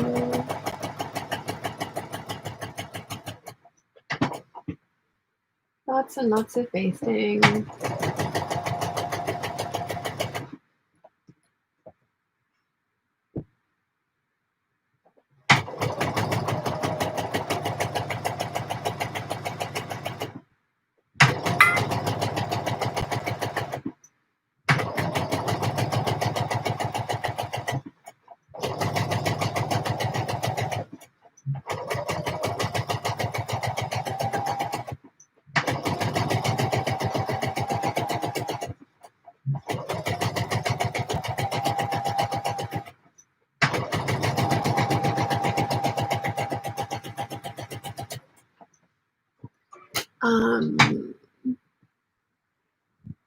Nimue says, I've gotten used to both measuring systems thanks to quilting, and it's reassuring that you deal with similar lengths if in the other direction. Yeah. Super long torso.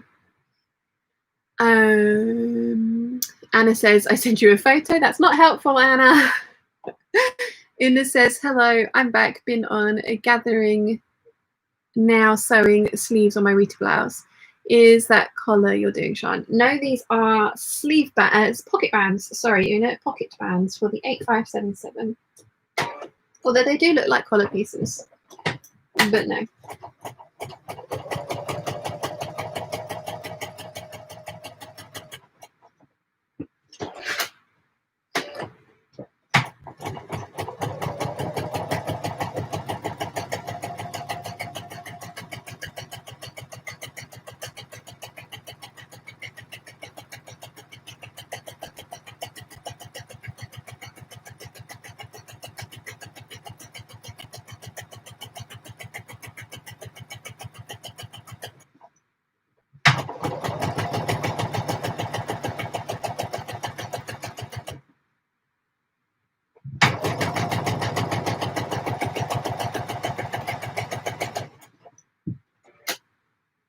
Why is that one gathered this?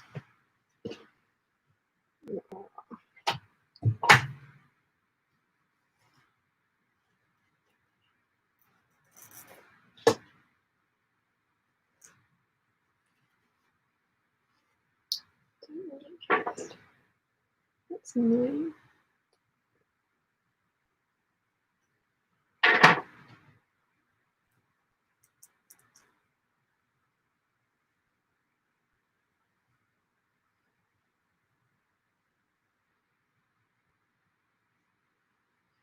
Okay.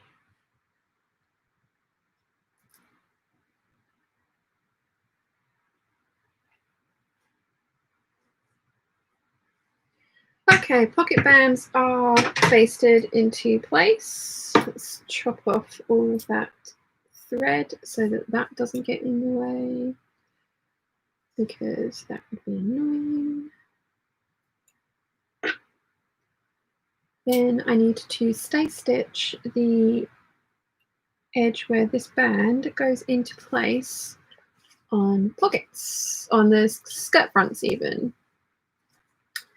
And then I sew the band into place, and then I sandwich the band with the pocket lining. Is that correct? Yes, it is. So let's get that done. Need my skirt front pieces. Skirt side pieces. Should be able to tell the skirt front pieces because they've got giant bits missing. So it's not that one. That's the side. This is the skirt front, I think. Yes. Skirt front. Two bits.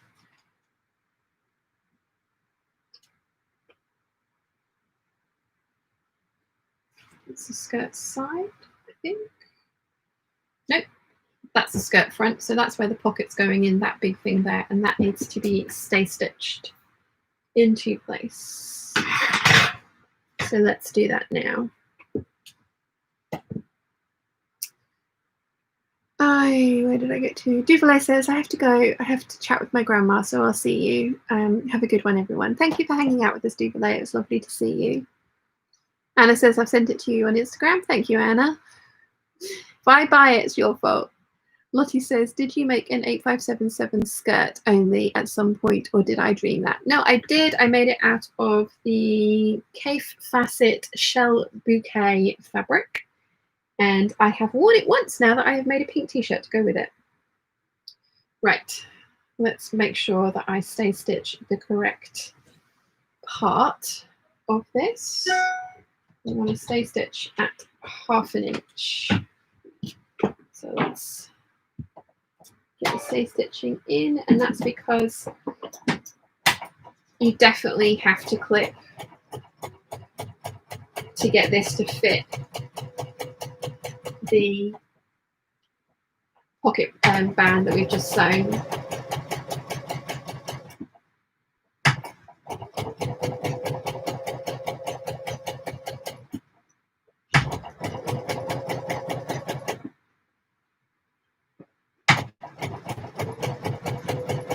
So stay stitching gives you, it helps it not to stretch out when you have to maneuver it as much, but it also gives you a place to clip to so that you don't clip into the actual garment by accident. Again, ask me how I know.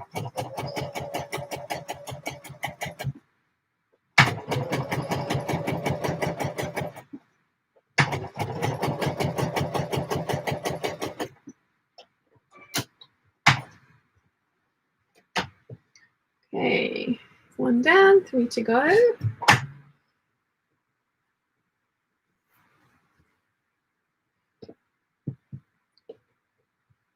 I'm so excited about these dresses.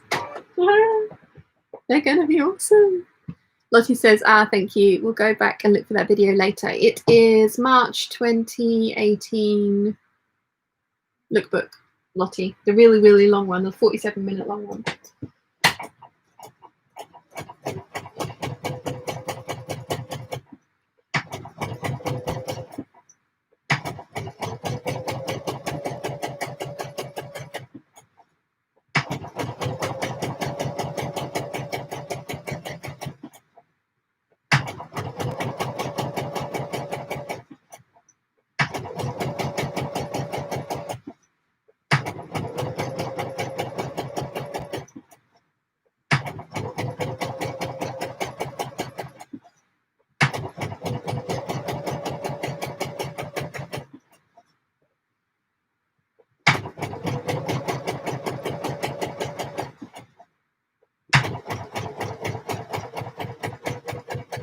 I think it's March 2018. Pretty sure it's March. It's March 1 year and it's not last year, so I think it's 2018. But if I'm wrong, I'm sorry.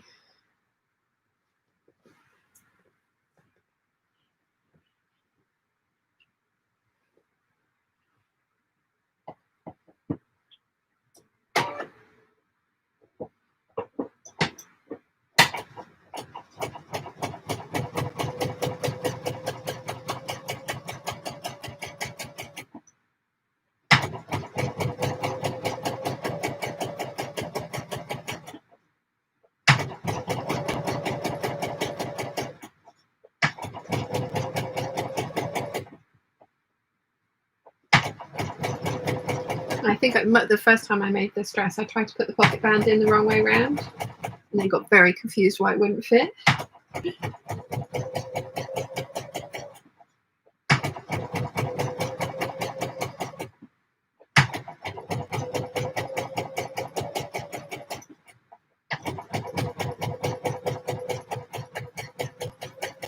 Actually, my Cobra Corsage, one of these, needs a tiny repair. The top edge of the pocket band has come unstitched somehow, and I did catch it in a door jam as I walked through and tore it ever so slightly. But I thought I tore the seam allowance, not the top of the pocket band. But it just needs to be slip stitched back into place. But it's also like this much, and I just haven't got around to doing it. I really should do that.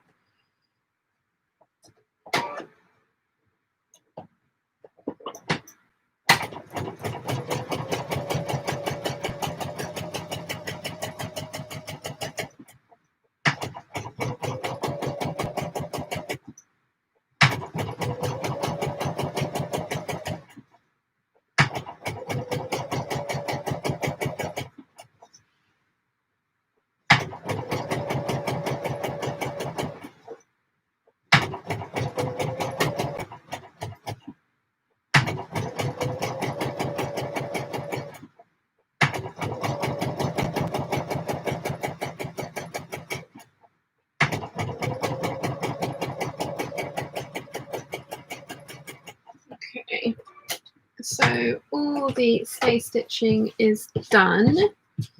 Now, I need to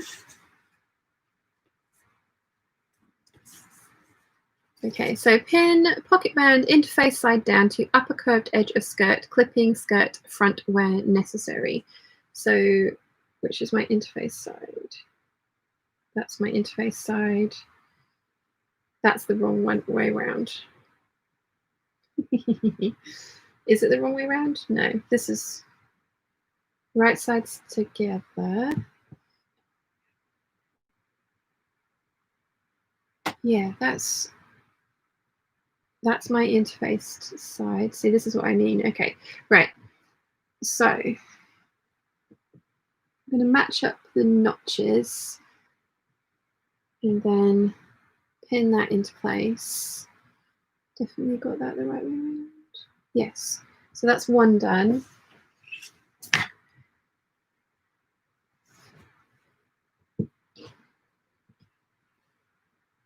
And then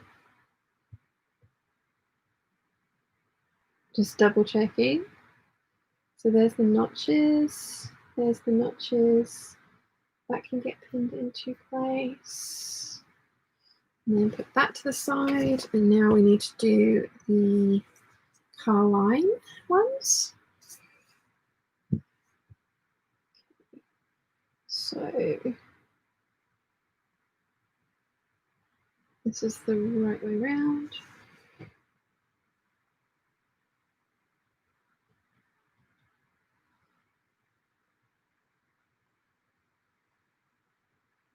Oops. And then get the last one pinned on, and then I can actually properly start clipping and pinning this one into place.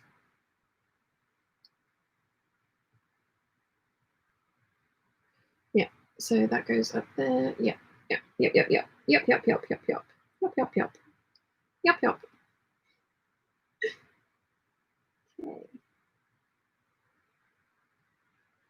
Okay. Okay. There we go. Yeah, see, look, it's 4 hours and 55 minutes into the stream, and I'm only just starting to pin and I'm like, yeah, I can get bodices done today as well and everything. It's totally not true. So Alison says, I have just finished 2 Mimi G face masks. They look real good and will fit snugly once I have inserted the elastic. If you are wanting to make some masks, try these ones. The pattern is free. Faye says, Gigi is trying to so Gigi is trying to tell me something. She keeps walking all over the keyboard. Maybe her tea time? Possibly. Alison says, every time I have an aesthetic, I have to have a strong variety. I always end up afterwards having a hypo. It means my blood sugar drops to a level that I have to treat with glucose. Eesh, ouchie. Not good. Not good. Right. Now, if I remember rightly,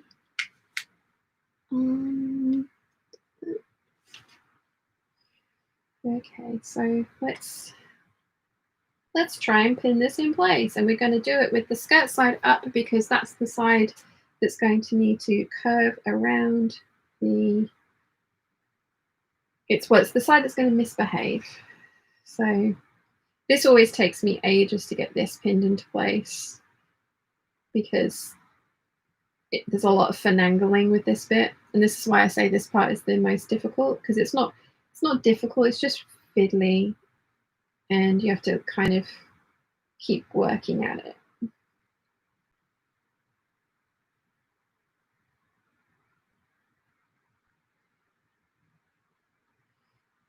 So definitely going to need to clip into these curves because they are already not lying flatly. My scissors are buried under all of the stuff because of course they are. So let's clip into the curves. I definitely need to get some new scissors that are sharp right to the point, which these ones most definitely are not.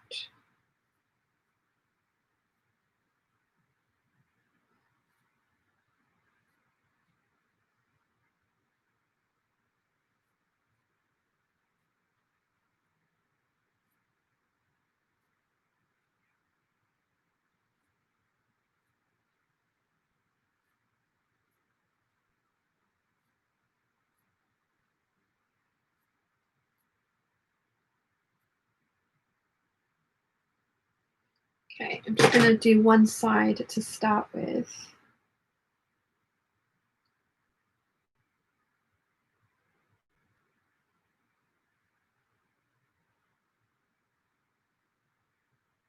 Jennifer says, got a pair of Guggenheim scissors. So lovely. Ooh, are they from the Guggenheim or is that a particular brand? I've not heard of those. I really want the two of the pink ones because they're pretty, but apparently they're not brilliantly sharp, so it'd be a bit of a waste. My tummy's rumbling.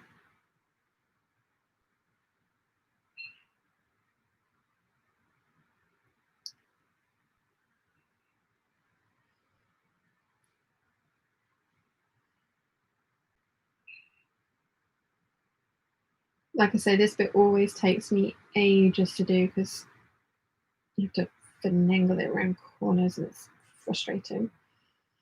Oh, this one's going in quite well. Actually, there's a little bit of excess there. Let's get rid of that. Don't want any puckers. No puckers, thank you very much. Not allowed.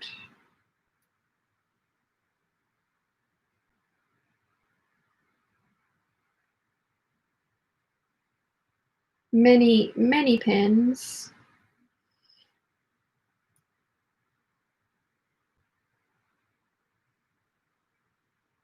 Oh, okay, that one, that worked out. That's gone in quite nicely. That's good. Okay, so let's try the other side. Fun times.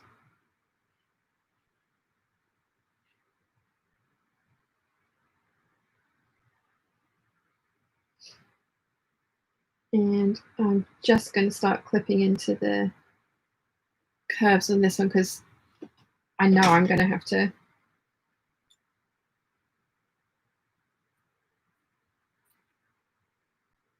release some tension on this to make it go around the corner I need it to go around.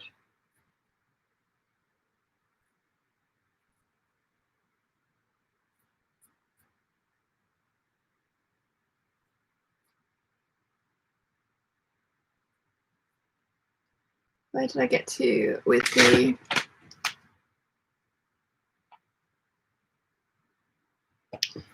Alison says, I forgot to say when I have to have full dental procedure, Kathy says, I use the Mimi G face mask too. They work out really well. I add a wire in the nose as well.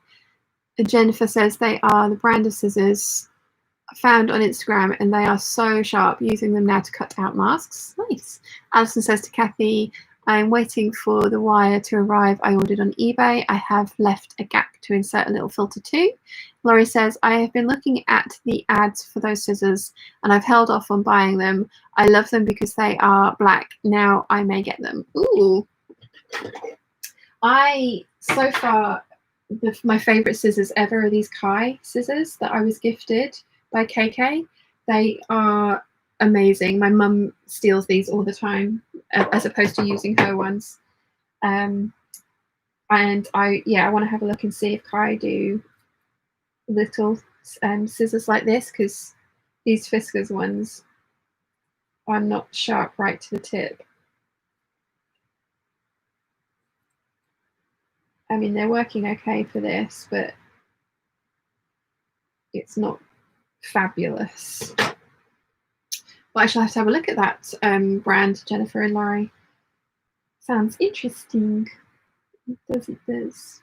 Okay.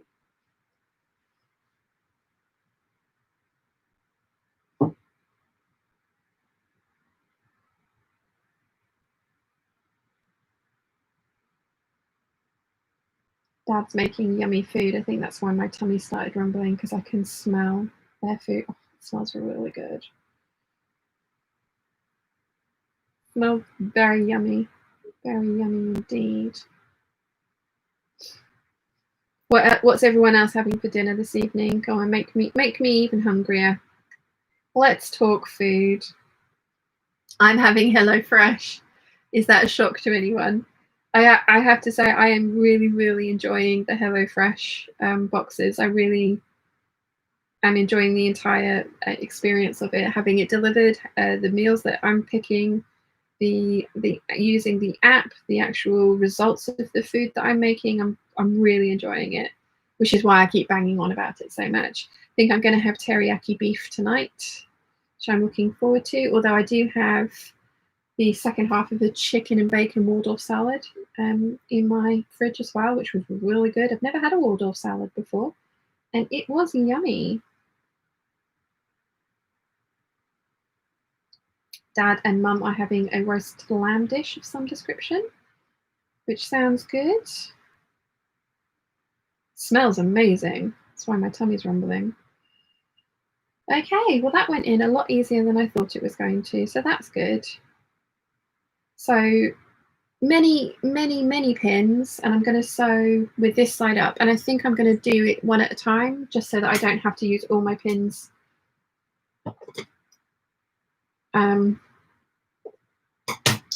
Yeah, I think I'll sew this now. So I'm going to sew at 5/8 of an inch, and I'm going to sew with the fuller side up so that I can control the fullness to make sure that it doesn't end up getting any tucks or puckers. I always try and be really careful when I say those together, because I always worry that I'm going to say it wrong. I'm not sure how I could say it wrong, but I can, I'm sure. Let's see. Where did I get to? There we go. Alison says, I have the same scissors that Sean has and love them. They are Japanese brand. I also have a Fiskars pair, but the other scissors are my favorites. Stephanie says, it's 9 a.m. Sarah says, okay, it's only 9 a.m. here in Oregon, but we're planning to eat pizza and play Dungeons and Dragons tonight. It sounds awesome, Sarah. Stephanie says it's 9 a.m. here in California, so I haven't thought about dinner yet. Lols. Another Sarah says, I have beef stew and dumplings. It's been cooking away in the slow cooker all day and smells delicious. Oh, yummy. Nimue says, we have Mediterranean cheese creams left over from last night. Lots of garlic. Yummy. That sounds amazing. Lynn says, roast chicken with vegetables and applesauce. Ooh, yummy. And Sarah O says, Alison says to Sarah, playing Dungeons and Dragons was so popular in the 80s. You can always get the Tula Pink scissors sharpened if you wanted them. That's true. That is true. I want them because they're pretty. I want the whole set of Tula Pink. I don't need it. As you can see, I have more than enough cutting implements, but I want them because they're pretty. But they are expensive as well, so I won't just, it's not one of those ones where I'll just go, I'll buy it just for the sake of it being pretty. So let's get my pocket in. And then we need to make a sleeve band sandwich with the pocket bag.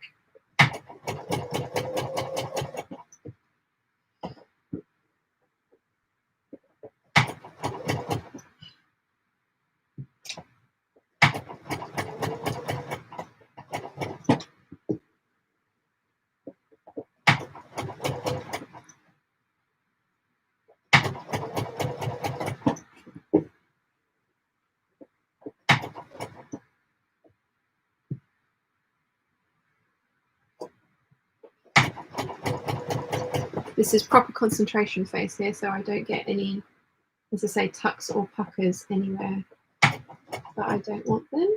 I mean, I don't want any tucks or puckers at all. So just keep the needle down, raise the presser foot. I have a knee lift for my presser foot, so that's what I'm doing. Raising the presser foot with my knee, and then just redistributing the fullness of the fabric so that it all lies nice and flatly, which is a little bit of a pain, but worth doing. I do absolutely adore the fact that this machine has a knee lift. It's like an extra pair of hands.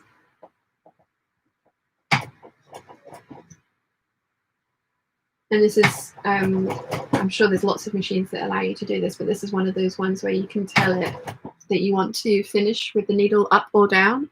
And I always finish with the needle down. It's that way you can raise the presser foot without worrying about your work getting away from you and misbehaving.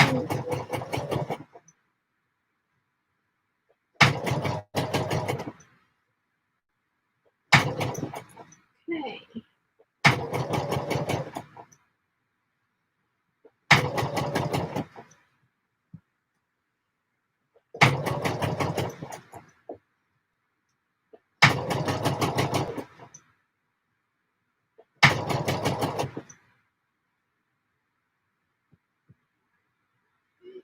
Over there.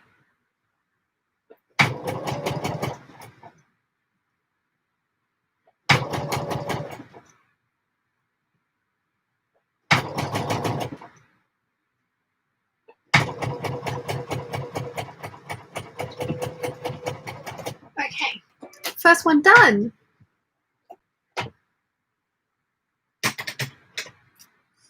Okay, trim off the threads. And as I say, we now need to sew a pocket lining to this, but I'm just going to double check. Yep, no tucks or puckers. Right, so now I get to do the next one. Fun times. Okay. Where did I get to with the chat?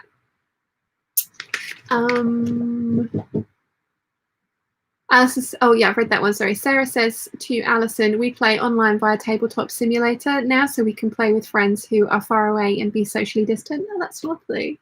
That was one of the reasons I started playing WoW, is to hang out with my relatives, but who live far away from me. Cecilia says we're going to have grilled steak and shrimps. Oh, yum, yum, yum, yum. So Kathy says baked chicken and baked potatoes. Ooh. Alison says to Sarah, the games featured in the movie E.T. and Benina have also brought out Tula Pink Benina sewing machine. I have seen it. I have seen it. It is a beautiful thing, for sure. Okay. So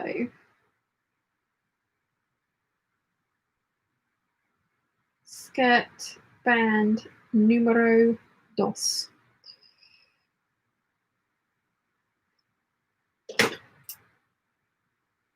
Sorry for my terrible Spanish.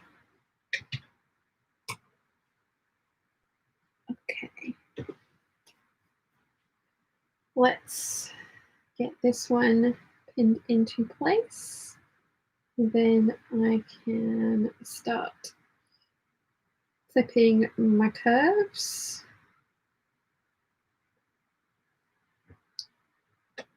And pinning it all into place around the curves.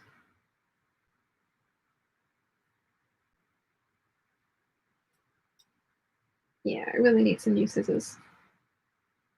I mean, really, I need these sharpened.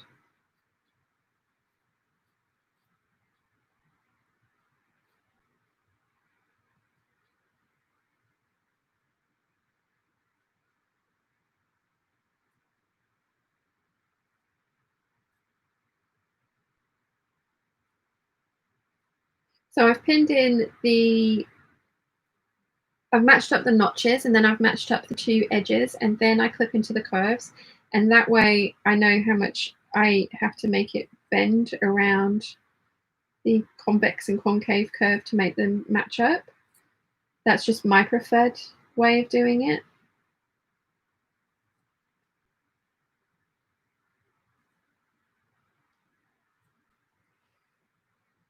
And again, I'm clipping up to my stay stitching, but not through it. And my stay stitching is at 1/2 inch, and the seam allowance on this pattern is 5/8 of an inch. So the stay stitching should not be visible in the final garment.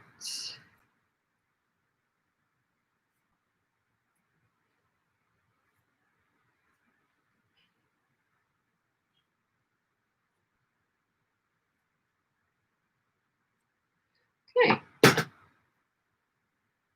So now I've got that all clipped, I can start pinning this around the curves to fit.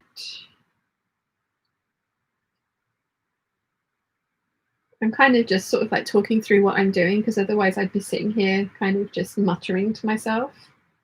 So, I mean, we all know how funny that can be, but no, let's not do that. Oh my goodness, this whatever Dad is cooking smells amazing.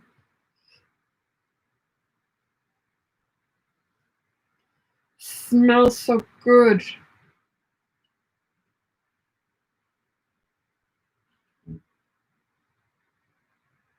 So, so good.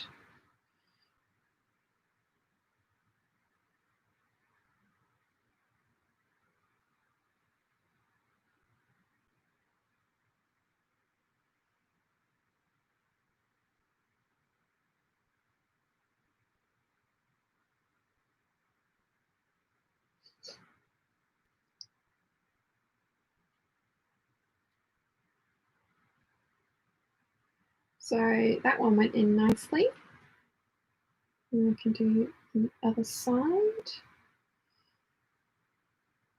And it's things like this where there's curves that you have to clip into to like space fabric out to make it fit, is when notches come into play, because there's a notch right in the center of this curve that I'm trying to fit, so I know kind of roughly how much I need to ease things in between both sides of that notch.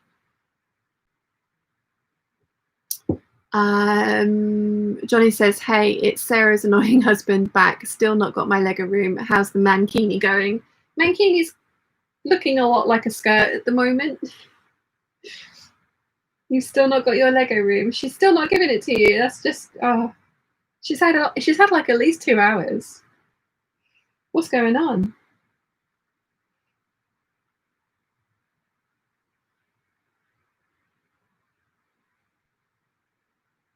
What is going on? Okay, so that one's went in fairly easily as well. That's good. So I'll get that one sewn, and then we can move on to the amaryllis fabric. Then we're going to put pocket bags on. Then we're going to put skirt side fronts on, and then we can sew some skirts. Although it is 5:15 now, so we'll see timing wise how we get on, because I'm planning at stopping around 6ish. So I don't even know if I'm going to get any skirts done today. Might just get skirt fronts done. We'll have to see.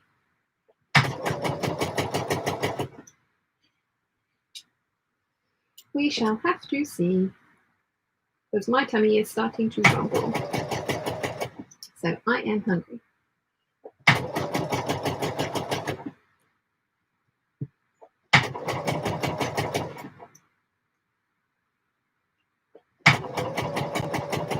I'm the last hangout, I can't remember who it was, but somebody pointed out that there was like 1 million adverts all in the first hour, and for some reason YouTube had done that. They'd put like a concentration of all of the adverts right at the beginning of the live hangout, so I can go in and disperse them more thoroughly. So I will do that if anybody wants to watch any of the bits that they missed back, so that they don't have to watch 1 million adverts all in like the space of 20 minutes. I hadn't realized that's what they were doing. I was like, I haven't got any control over the adverts. And then I found the bit that I had the control over the adverts, and it was like, and then I saw how many there were, and it was like, wow. I suppose they're like, well, look, there's a 6-hour video, so let's put all the adverts in it, which you can kind of understand, but you'd think they'd space it out. So I'm going to have to manually do that, I think, and I'm going to go back and look at the other hangouts to try and work out where the adverts need to, if the adverts need to be spaced out a bit more.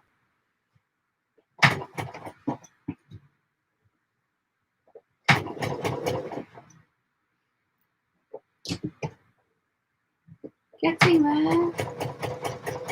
Getting there.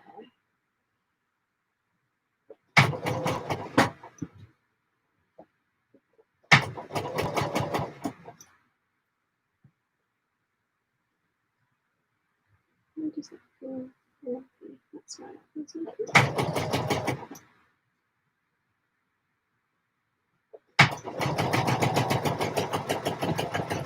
Okay. So I'll just trim off these excess threads, and I shall check how this one has come out.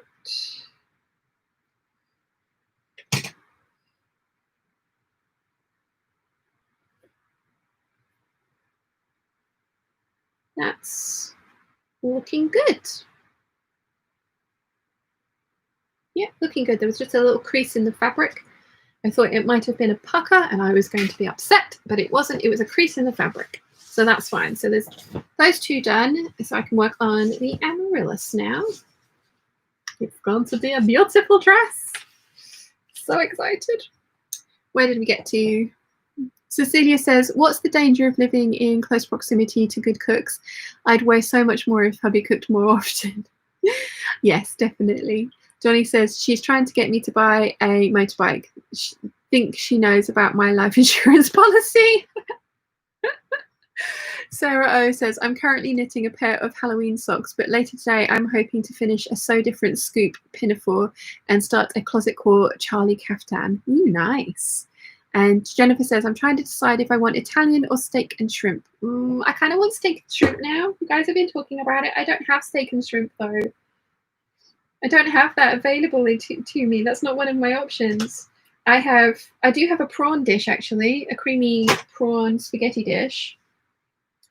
Or I have beef teriyaki, which I think is what I'm going to go for. But you guys are making me want steak and prawns now. Or steak and shrimp. I want it. You're all terrible influences.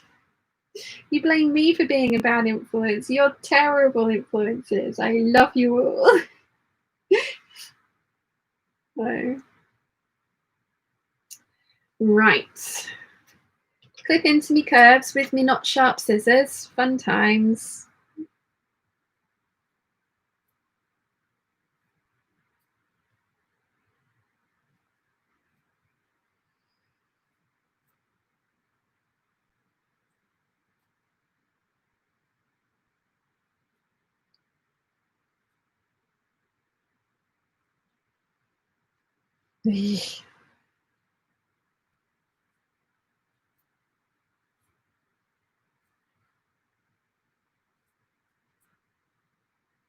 Getting there.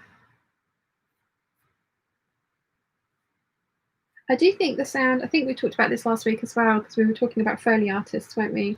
I do think the sound of fabric being cut does sound like shoes crunching in the snow.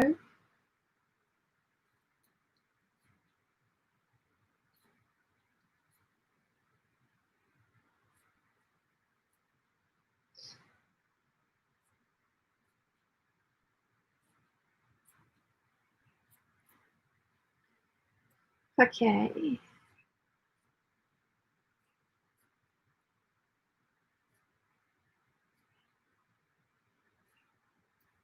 There we go. So that one's all clipped into. Now I can start the pinning process. Hopefully this one goes as smoothly as the last ones. That would be nice. If you're listening, skirt, and want to behave, that'd be great. Wouldn't say no.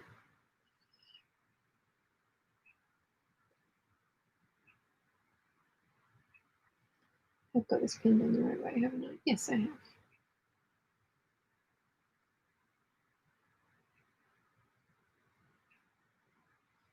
Anyone else talk to their projects as they work? Just me? Alison says, Sian, your parcel is coming back next week. I'm going to lodge a complaint with Australian Post and see if I can get it be sent back to you free of charge. Oh, I hope so, Alison. I hope so. And I hope they leave the fact that I've paid the customs fees on it as well, so that I don't have to pay customs fees on it again. Fingers crossed. Let's see if it works. Johnny says, although I think your sewing room looks great, I think you should have had at least one Lego model in view just for me. Have you seen, though it's I don't think it's just on Etsy, but there's lots of people now that are kind of making Lego portraits of people, so you can tell them, like, you know, what accessories you want, like hairstyle, things like that, and then it's a framed picture of you and your other half in Lego form. I really want to get one of those from Ian Wilson. Yeah, this one's not behaving as well as the last one.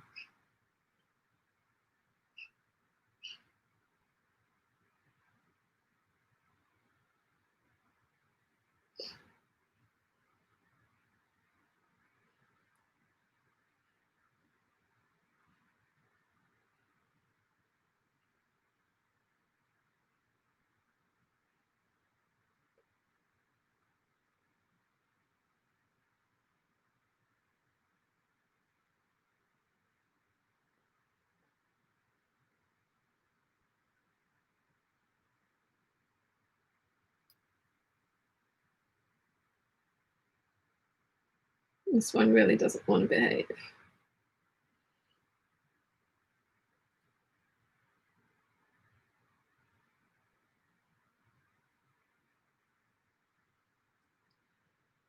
Come on.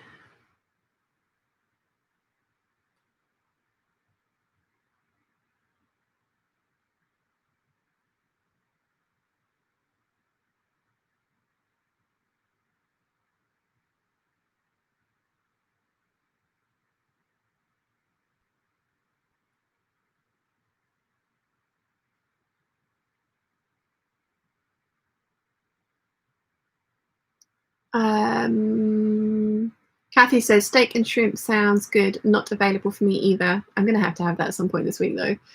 Nimue says, I always talk to my projects. How else are they supposed to know what I want them to do? This is very true, Nimue. Very true indeed. Like, this one is really not behaving itself. It is not doing as it is told.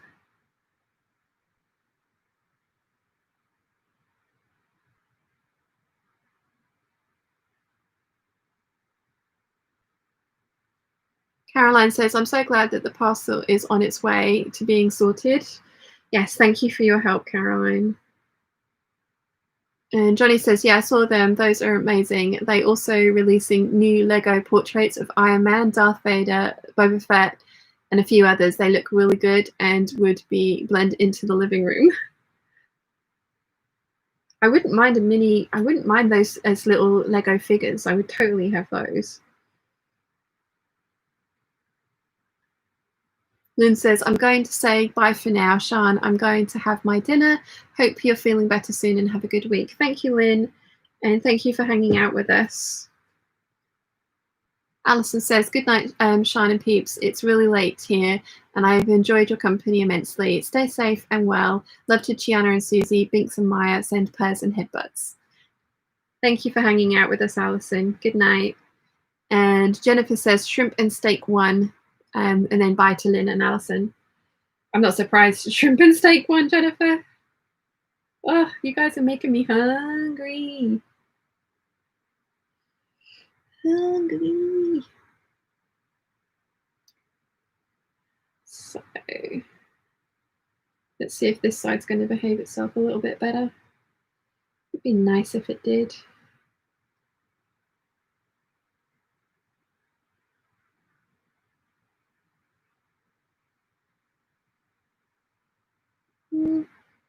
Kinda.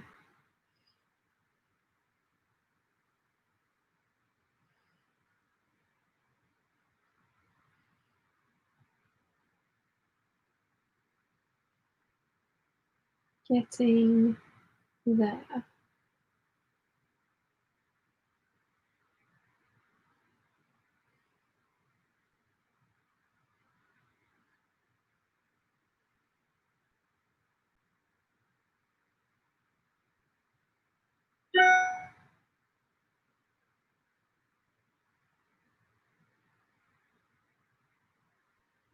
Okay, yeah, that's it's gone in. Let's now it's pinned in, let's sew it in.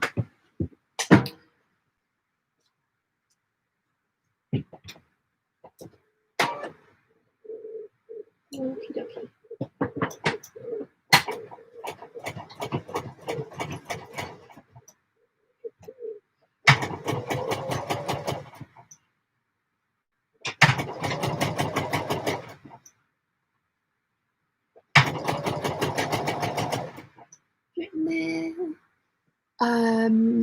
Jennifer says the only bad part is that I'm going to have to put on pants and pick it up, but it's going to be worth it because the place that cooks it is amazing.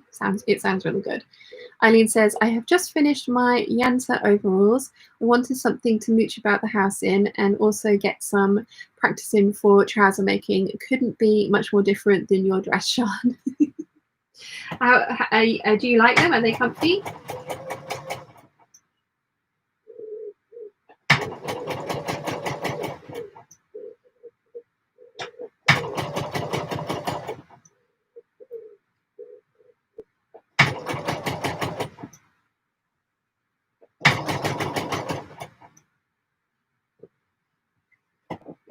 Let's start finagling this. We're starting to get to fullness that we don't want to sew into the seam.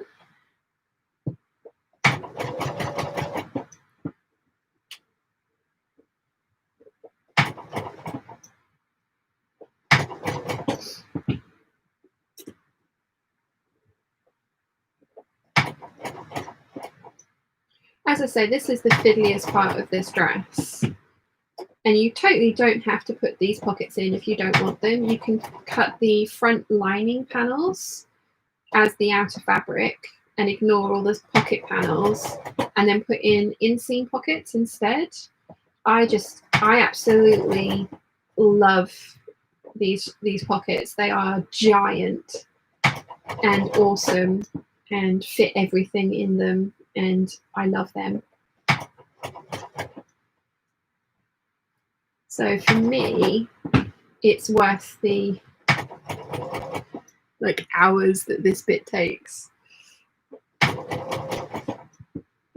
But you totally don't have to do these pockets. If you want inseam pockets, like I say, just cut the front lining, skirt lining, out of your outer fabric instead, and then put inseam pockets in instead if you want any pockets.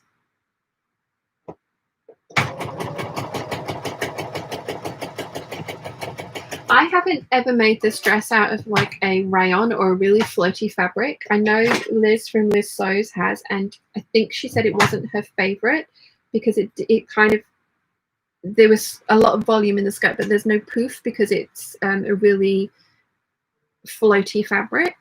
So I don't think I ever would make this out of a lighter weight fabric. Yep, that one's good. So we'll just do the last one. Let's catch up with the chat a little bit as well.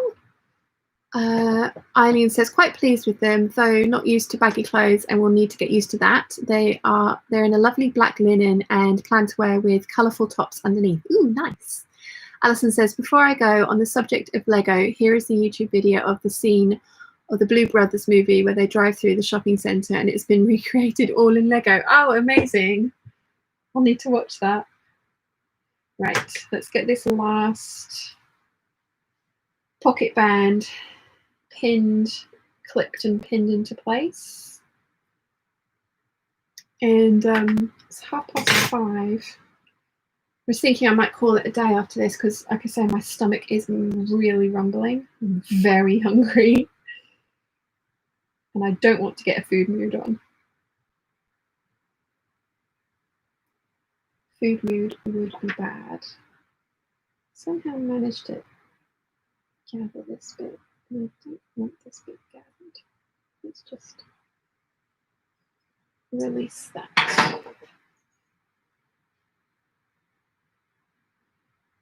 That's a bit better. Right, so pin in my two edges. I've already got my notch matched up. Just make sure that it is properly matched up because the last one was a little bit out. Nope, that one's good. And so pin in this end as well. And then I can clip my curves and start pinning this last one in. And then I do think I'm going to call it a day because, like I say, my stomach is rumbling. I am hungry. So as I've mentioned earlier, there won't be a hangout next weekend. Wilson will be here, and Saturday and Sunday are his days off because he's going to be working from home but from here during the week. So I'm taking Saturday and Sunday off next week. So there won't be a live hangout. But there will be the following Sunday and then for the remaining weekends of August. Yeah, who knows what I will have prepped for that. I have, as I've mentioned, a lot of plans for August sewing. So I'm going to be filming my August plans video very soon, and that will be going up over the weekend. So you guys can have a look, see what I'm planning on attempting this month. So yes.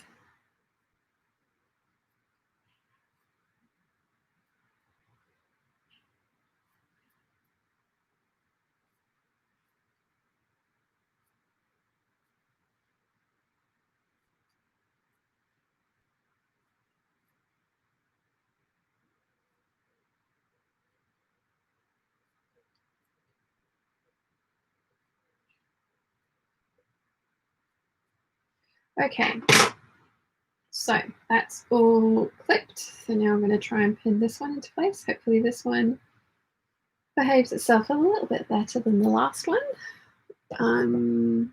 Eileen says, good to quit before you get too distracted and make mistakes. Ask me how I know. Yes, absolutely.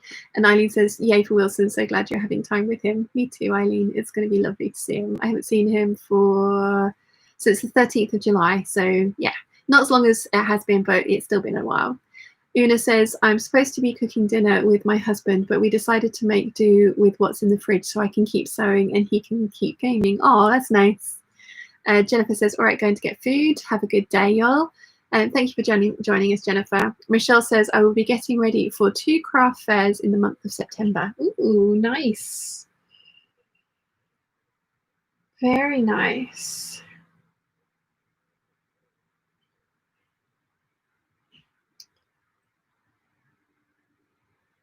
Yeah, I've got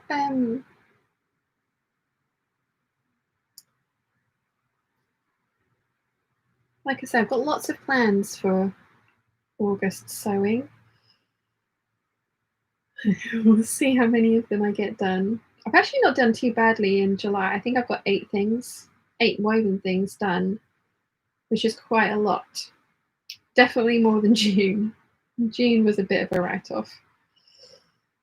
Yeah, that's not worked quite so well. Let's try this again.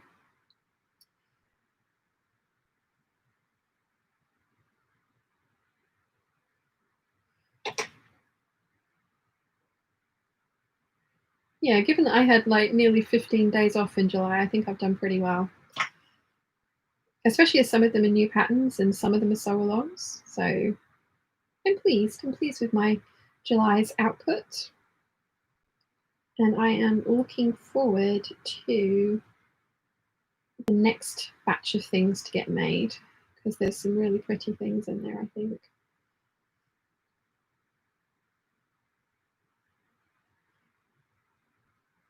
There we go, that's better.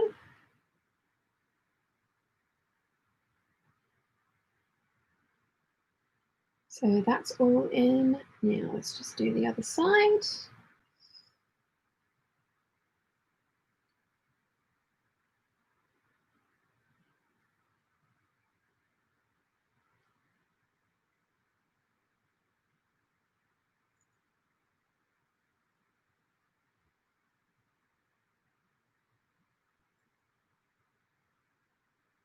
Yes, that's much better.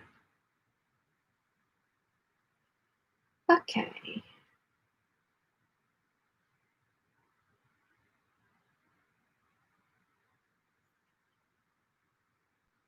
Okay, so I haven't got loads done today, but I am pleased with what I have got done, which is good. I mean, I could carry on and sew these skirts together, but like I say, I am hungry and the smells coming from the kitchen are making it worse.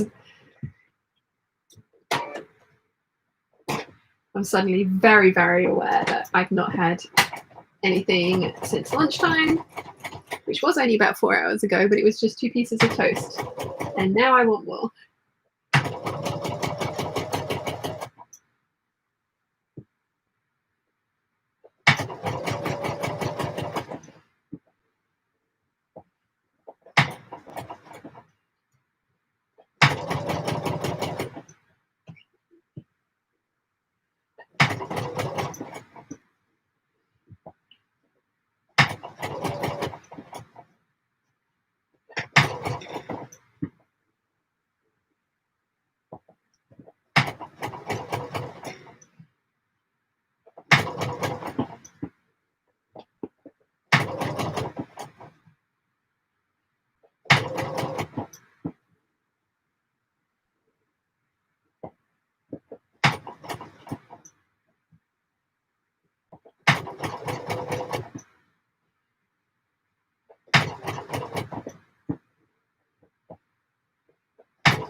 Okay, it's my last pocket. I keep wanting to say sleeve bands. They're not sleeve bands, they are pocket bands. It's the last pocket band in. Let's just make sure.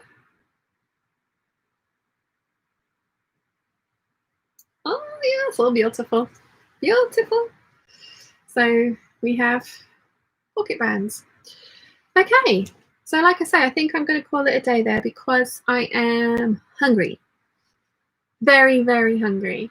I do feel a lot perkier now. So thank you guys for hanging out with me. It's definitely helped and is very much appreciated. So that's awesome. So yeah, I think I will see you all tomorrow in tomorrow's vlog. That's going up at 6 o'clock, and that's Friday and Saturday's vlog. And then obviously I'll start filming for the rest of the week. And then next weekend will be my July lookbook and my August plans. And then the week after, we'll be back to live hangouts on the Sundays. So yes, thank you very much, you guys, for joining me. It has been lovely hanging out with you. Very much appreciated. Nimue says, yay for Wilson coming to visit. The looser restrictions are really nice. It looks like I'll even get a Mensa meetup together this week on a day that allows for sitting outside. We're allowed up to 10 people from different households within reasonable precautions. That's awesome, Nimue. Have fun. Anna says, thank you for doing the hangout. Have a great evening. Thank you, Anna. Una says, see you soon. Look forward to seeing the dresses. Thank you, Una. Dagmar says, thanks for the hangout. Have a fun weekend with Wilson. Cecilia says, thank you for the live chat. We hope you have a good weekend with Wilson and can't wait to see you again. Bye, Peeps. Thank you, Cecilia. Michelle says, goodbye, love. Have a good day. Hope you have been feeling better. Hit me up. I'll tell you about the new stuff I have been trying for pain management. I will do, Michelle. Thank you. And Sarah says, it's been lovely having, have a lovely time with Wilson. Thank you, Sarah. And Eileen says, thank you for the company. Bye-bye for now. Thank you very much, guys. It's been absolutely lovely hanging out with you. You've definitely cheered me up and I needed that. So that's been awesome. So now I'm going to try and end the stream gracefully. We'll see how that works. But thank you. Bye.